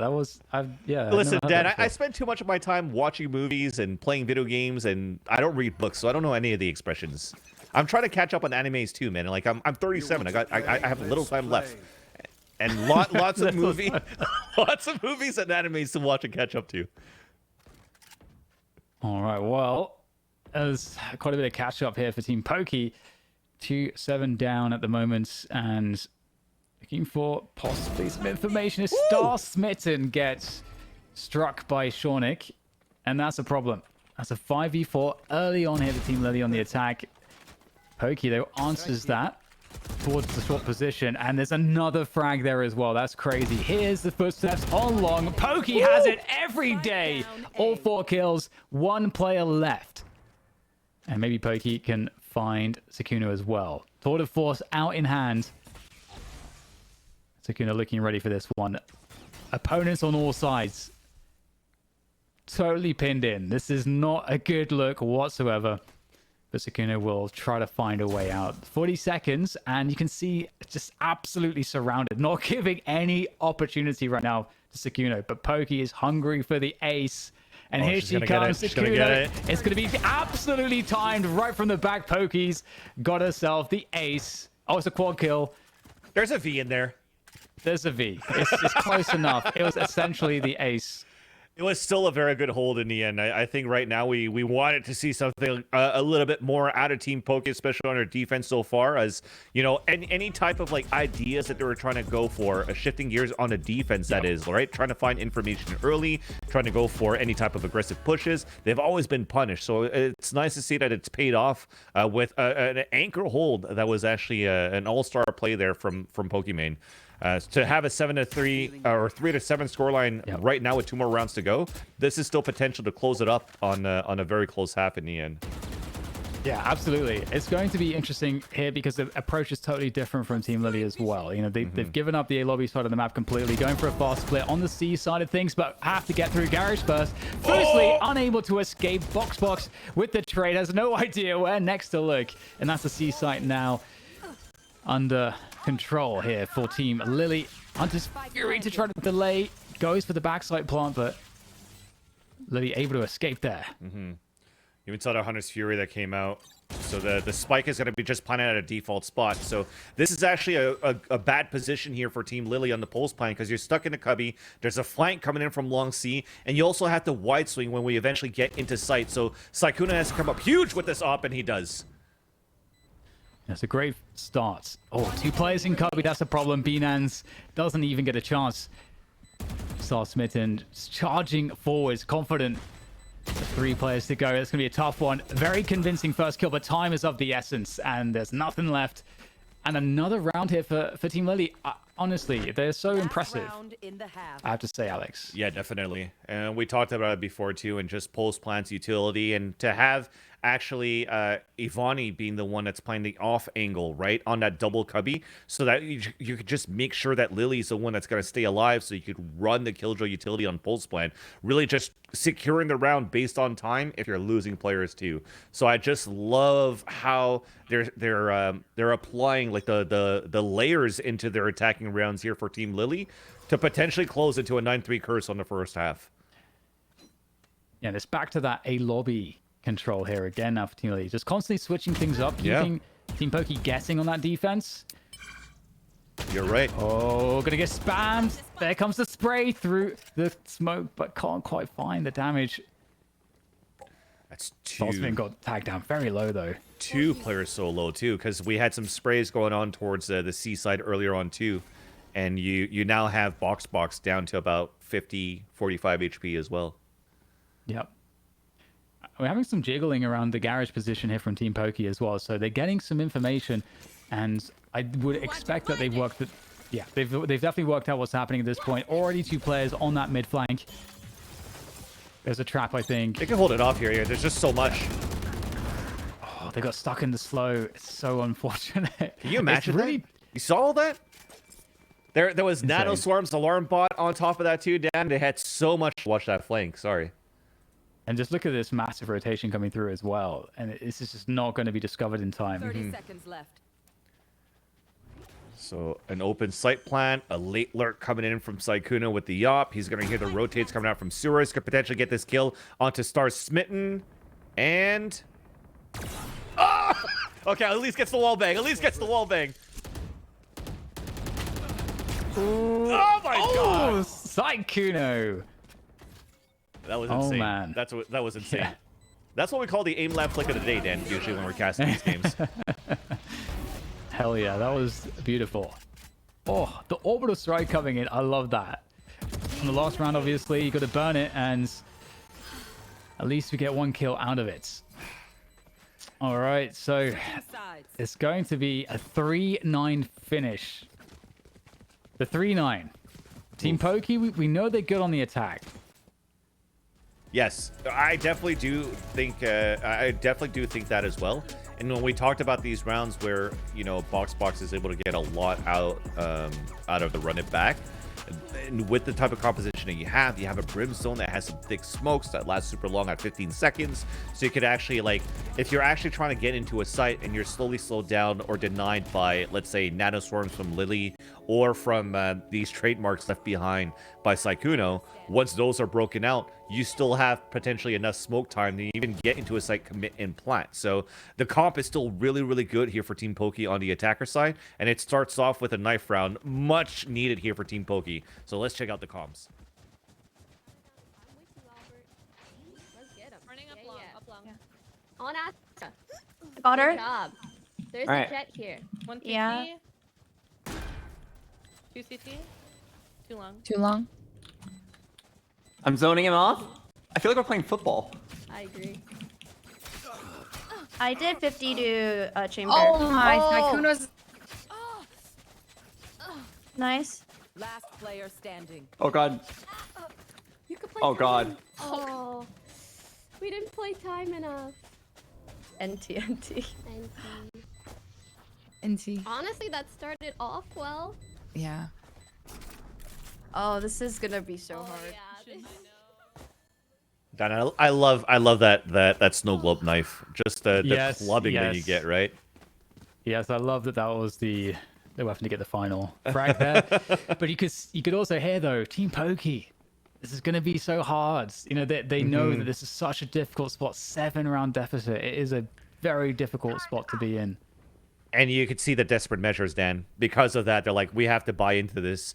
So full armor across the board, a Marshall, 2 Sheriffs, a Spectre, and an Ares from Box. And they're just going to try to use the advantage of the distance of these Marshall to try to get this pick towards long, and it works out for that kill. Sykkuno falls. Yeah, the Astra Star is there, though, so that could slow things down, but it's going to be a smoke there. And the slow orb comes in. Is it going to be enough here? Shifter looking to get the swing, and they're going to line up here. This is going to be a massive damage from Shifter. Somehow, those Starsmen able to bring it back and gets that backside control. Spike can now go down. Doesn't know how far away they are, though. So going for the bait. Trying to draw a player out. So they're going for the guaranteed plant, and it's going to be Lily to take the kill. And it's all on Pokey now. And they have no idea about the flank. They have no idea at all. Pokey knows the trigger discipline. Takes down the first and the second for the round. 4-10. Team Pokey. Not maybe all the way back just yet, but this is the way that they had to do it. Yeah, you saw that coming from miles away when you already saw the positioning from Pokimane on that flank. And you mentioned it, Dan. It was a great way to actually salvage and try to start and announce this comeback because that allows for you to get a little bit more rifles coming into the round because some of them only got Sheriffs, right? So 2 players only got Sheriffs on that previous round. You have an Eco round coming in for Team Lily. So you have a chance to build up this Econ into the next few rounds. But looking at it from the defender's side, it's kind of like a half buy, a mixture. Sykuna does have full armor, but with a judge. So Shotty needs to break this. There you go. Trying to bait it out because he only had a shorty. Oh, no. Yeah, that's it. Oh, it doesn't ping him. Does it not ping him? Nope. I'm confused. There didn't look any pings? Yeah. Oh my goodness. That is a ping though from Shifter with the Sheriff finding the head of Box. And more comes on through as well with the Sheriff. Shifter pulls out the knives. It's not over just yet. There's more frags to be had here as they go for the challenge. Pokey puts an end to that. I had enough is probably what she said. Okay. It's a 2 versus 4 though. And here comes... there's more. There's more. Oh, God, the Shorty's coming through the Shorty. Oh, my God, Foosley. Yeah, I thought she was going to walk into that. Oh, they both avoid the deadly timing of getting absolutely wrecked by that smoke. But, oh, no, you can't avoid it. Pokey has to do it all. She's going to have to clutch again. Is this going to be another Katamina situation in this series where now this is Pokemon if she wins this one? That's a second clutch in a row. Oh, she got the pings as well. That's actually really helpful. She got the 3rd ping. She's going to have a good idea as to where Lily is. Just charges it down. Does she go to another site? She doesn't have any time to do so. Sticking it. And that's going to be Avani straight in the back there. And that's going to be the round saved for Team Lily. And oof, that is difficult. Didn't get the spike money for the team. And correct. They just won a round. So they've got nothing in the bank. Well, they got some Vandals, though, because they ecoed on that second round, right? Of course, you're But the right, money's like going to be broken all across the board, so it is going to be weird. You're going to have to go with a couple of hero buys here. Same thing here for Team Lily. They have full rifles keeping out that judge in the end, but yeah, definitely Shifter. Oh, man, sorry, chat. Shifter shifted that round, definitely with just the Sheriff there into the first kills. Really slowed things down on a split that Team Pokey were trying to do there on the attack. Oh, but Shornik's going aggressive down mid. They have no idea about this. Moving forward, Shifter gets a pick over the top of the wall on garage doors. And in the mid window, Shornik goes. And I don't think they have a sense of this. Well, it looks like the only person that's actually on this angle is Star Smith with the Sheriff. Oh. Wow, was that through smoke? That was through smoke. There's the peak. Shornik, he's spotted the spike. He knows where all of them are. Team Pokey's trapped. They've done so good here for Team Lily these last 2 rounds of just pushing and taking advantage of mid where Team Pokey's not doing it. So if somehow Team Pokey survives this round, Dan, they're going to have to think about that in the future rounds and potentially winning here as Pokimane is still alive. We can get a recon dart back at the site. Because if not, Sykuna is going to be in a tough spot again with the judge in the corner. Getting pings, yeah. Oh, there's the TP coming on through, but as he's spotted, might still go down to the Hunter's Fury. Doesn't find it. Sykuna goes down to Box. They found a way in. Ice coming out. Oh, no, but the turrets. And Lily in place to deal with that. And that's a spike lost beyond the smoke. And 13 seconds. The Pokey's going to have to go for it, but there's no time for this one. They could just try to play time. Lily, she's going to try to just ring around the Rosie on this one. Oh my. Finds Pokey. And that's going to be the round for Team Lily. 12-4. 1 more to go. Match point. That was so close. That was so close for Pokimane to actually win that clutch. And now I've noticed it here, Dan. Maybe it's because when Chamber has that gold vest on, ready to go for a teleport with a rendezvous, then it doesn't really show on the UI from the observer's mode that he actually gets pinged out. It feels like he did because those are 2 great Hunter's Fury pings that came out there from Pokey on the attack that almost got that kill there onto Sykuna. So and it looks like a heavy lean towards A. Desperate right measures, now. definitely. 3 Vandals at least for Team Pokey to try to get something going in this round, but there's so much utility in these positions around short. It's a turret. Yeah, turret to, oh no. Lockdown as well. They might be able to just push this. They're going to straight push it, and they're going to be successful. Lockdown goes down, as do the 2 defenders. The Brimstone Orbital Strike will lock out any retake attempts.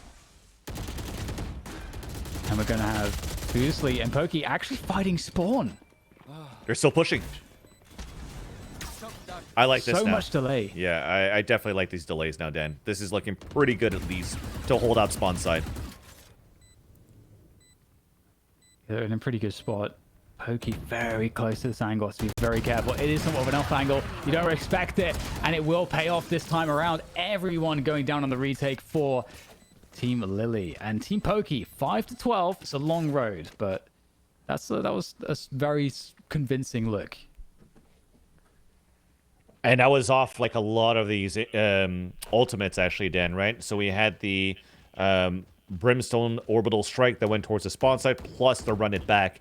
And that just off one single leer to actually disrupt the whole hold, double hold on the sewer side from Lily. And I think it was Shonik that was with her. And that really just nullified that lockdown where Lily saw that coming after the turret spotted somebody towards sewers. So a little bit of trade-off in terms of utility, in terms of ults that paid off for Team Pokey.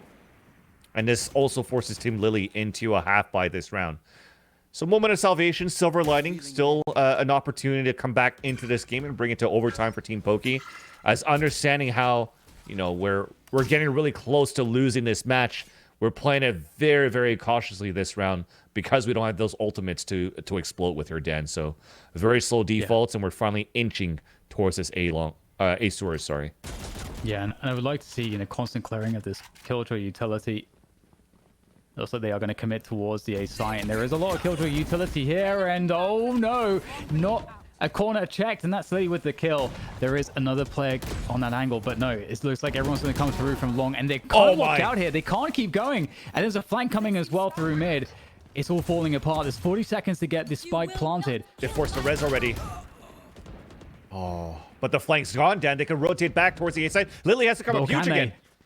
Yeah, she's just found a hole. She's found a hole in this one, and she's still going to get taken out by Pokey. However, Star Smitten looking to get into the B site will get stopped by Shifter. Can they go to B? Do they have to go to C now? There's so many questions. Having to make all of these adjustments last second. And speaking of seconds, there's almost none left here to get this spike planted in this 2v3. Running through the alphabet of spike plants now, and it's finally going to be towards the C site. Oh my god, that was huge! Spinaz left 1 versus 3, takes down 1, 2 more to go. Both back site, is she able to find the finish? Where is the last player? Sonic in from the long position.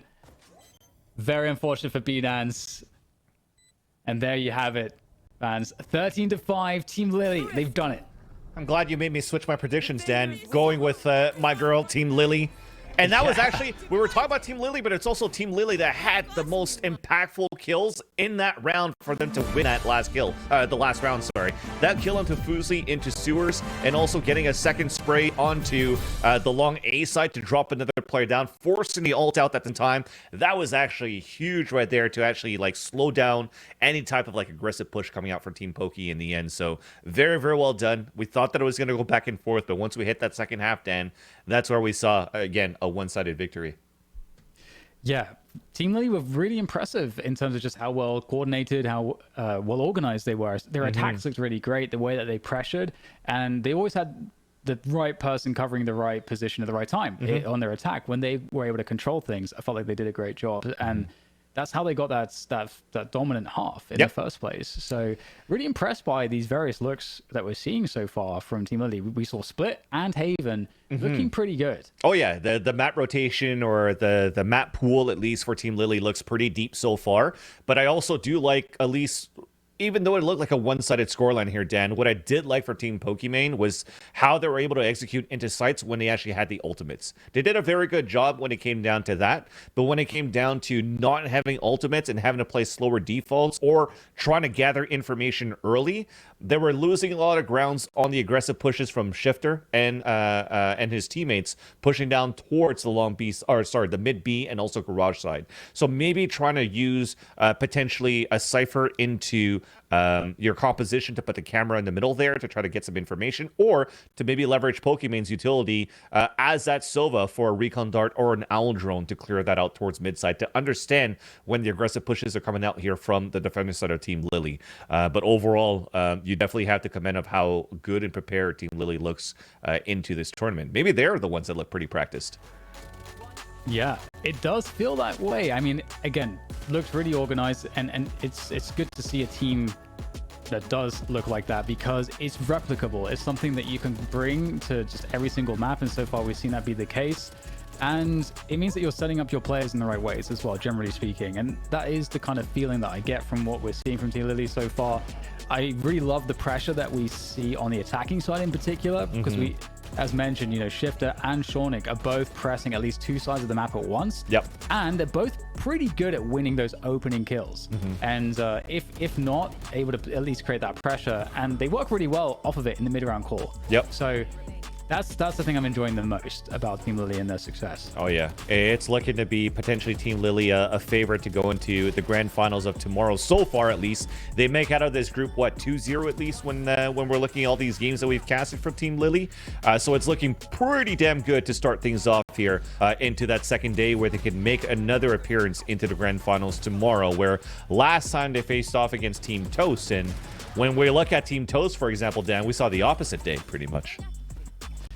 Yeah, absolutely. I think that's completely correct. And, you know, it's been interesting to see the form of everyone. We were talking about that at the start of the day, you know, how is everyone going to be Oh, is that how it what happened? Compositions we're going to see. Yeah. And, oh, you're just checking out replay? Yeah, I just noticed that knife round where it looked so good for Team Pokemon off that plant, Shifter actually jumped from the window side and then just floated down and just knifed everybody in the back for 3. I didn't even notice that. Yeah, that was crazy.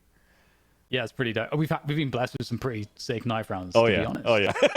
Yeah. They've been We've fun. had a good time with those. They've been fun. They've always been fun. I actually, like I said, I think every time I finish doing these tournaments so far, this is our second one here, Dan, that we've done together with Offline TV, but my cheeks always hurt. So like they always make me smile, like wide grins from the trash talk into like these crazy plays that they're currently doing as well. I just like how wholesome all of this is. So it's been pretty fun for that. And speaking about trying to be wholesome for everybody too, is also to check out the bottom here, as we got at the bottom of the screen, to do the exclamation point donate if you can, because of course the Offline TV, it's written right there. It's a charity event that we're also doing for the weekend, where we actually do have a way to donate into the Thankmas way to actually try to donate and create some shelters right now for those who need it the most. So we hope that you could support us in that. If not, hopefully at least do some retweets, do some support, give some support for those that could actually donate, so we could donate to a greater cause. Very well said, Alex. And with that said, it is time actually now to jump over to Rachel with the interview. Let's go.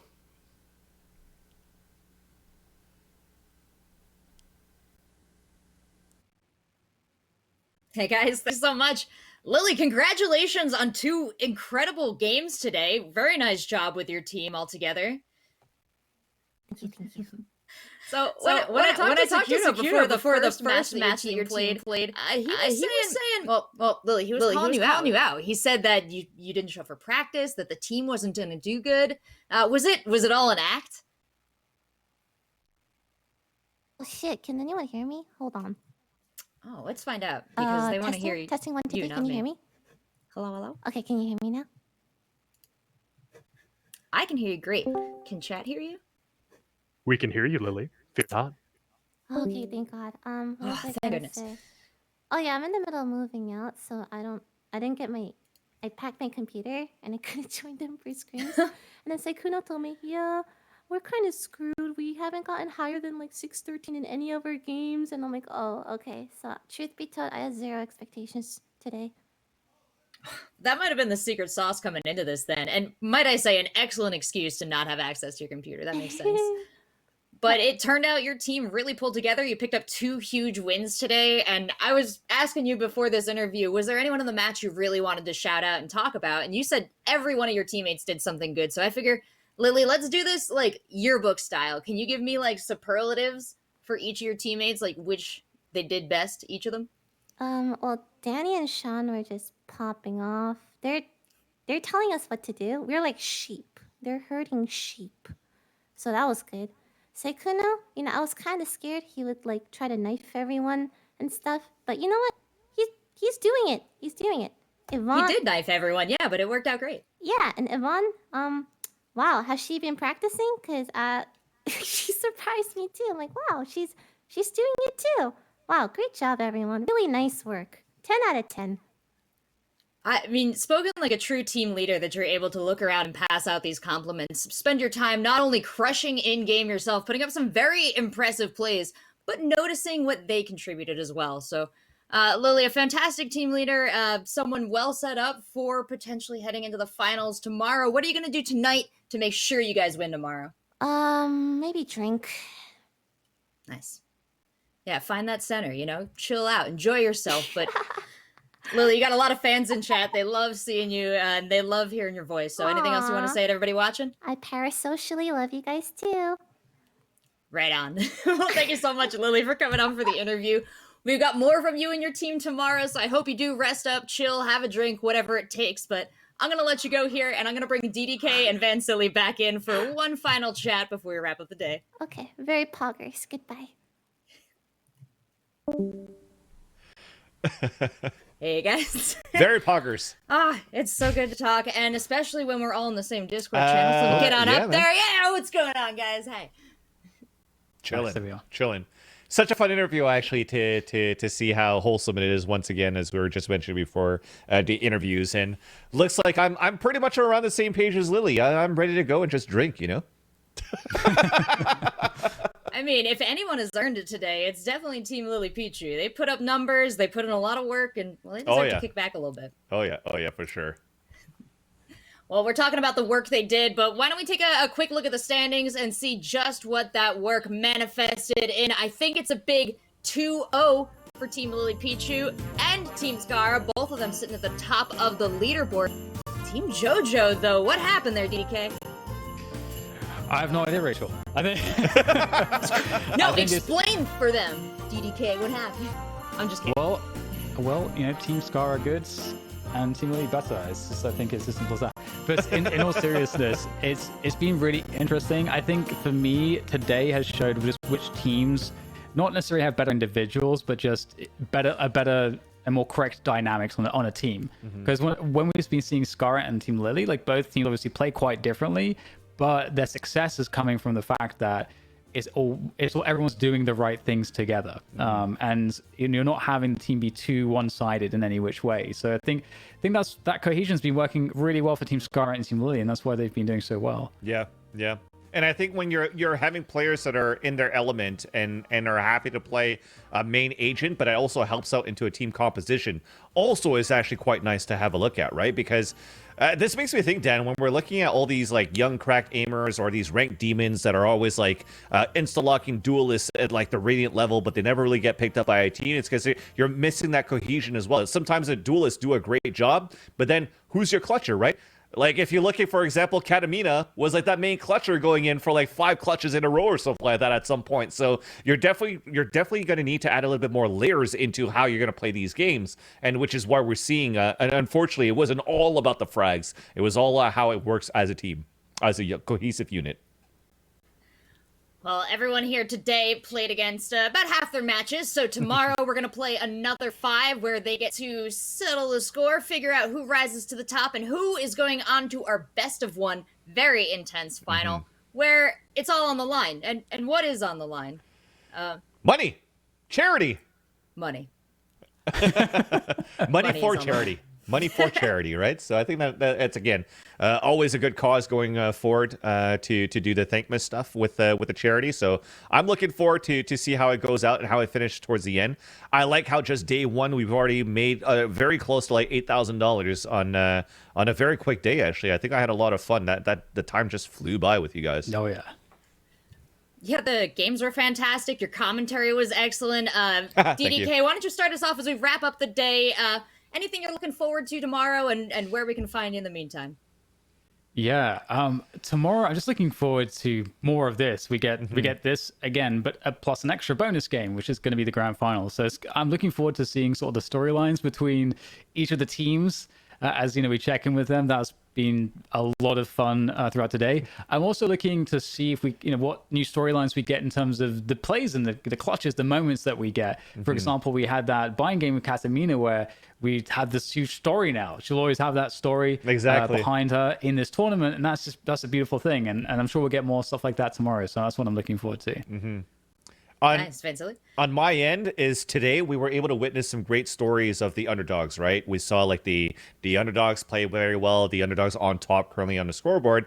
What I want to see tomorrow is now the top dogs who we expect to make it to their grand finals to come back into the game. So to see Team JoJo potentially come back on a 2-2 just to make things harder for admins, for Daphne and for Amanda to be like, oh no, we're going to have to go into like a quadruple tiebreaker and have to try to figure out our math to see who's going to move on to the top two, and then we're gonna have to fill in the air for like 3 hours. I think this is what I'm most looking forward to tomorrow. just the most crazy round robin ending scenario possible, right? You would. You know what? I'm on board. Always down for fun. I agree with both of you. I've loved the matches today. I'm so excited that we get even more of them tomorrow. And Dan, you called out what I was gonna say. I want to see Katamina just flip this whole round robin bracket on its head, go all the way to the finals. She was amazing, but a lot of amazing plays here today. Gentlemen, we'll be rejoining with you tomorrow. Van Silly, DDK, I've been your host, Seltzer. We have an amazing production team back here, and of course all the wonderful folks at Offline TV who are putting this on to raise money for a very important charity, which is Thankmas. The Tiltify link is going to stay active all night long, so if you happen to find your credit card after the show wraps up in a few minutes, you can still donate. It's still going to be a great cause, and we will see you tomorrow at 1 p.m. Pacific. So until then, have a great night. Ma, get the credit card! Ma!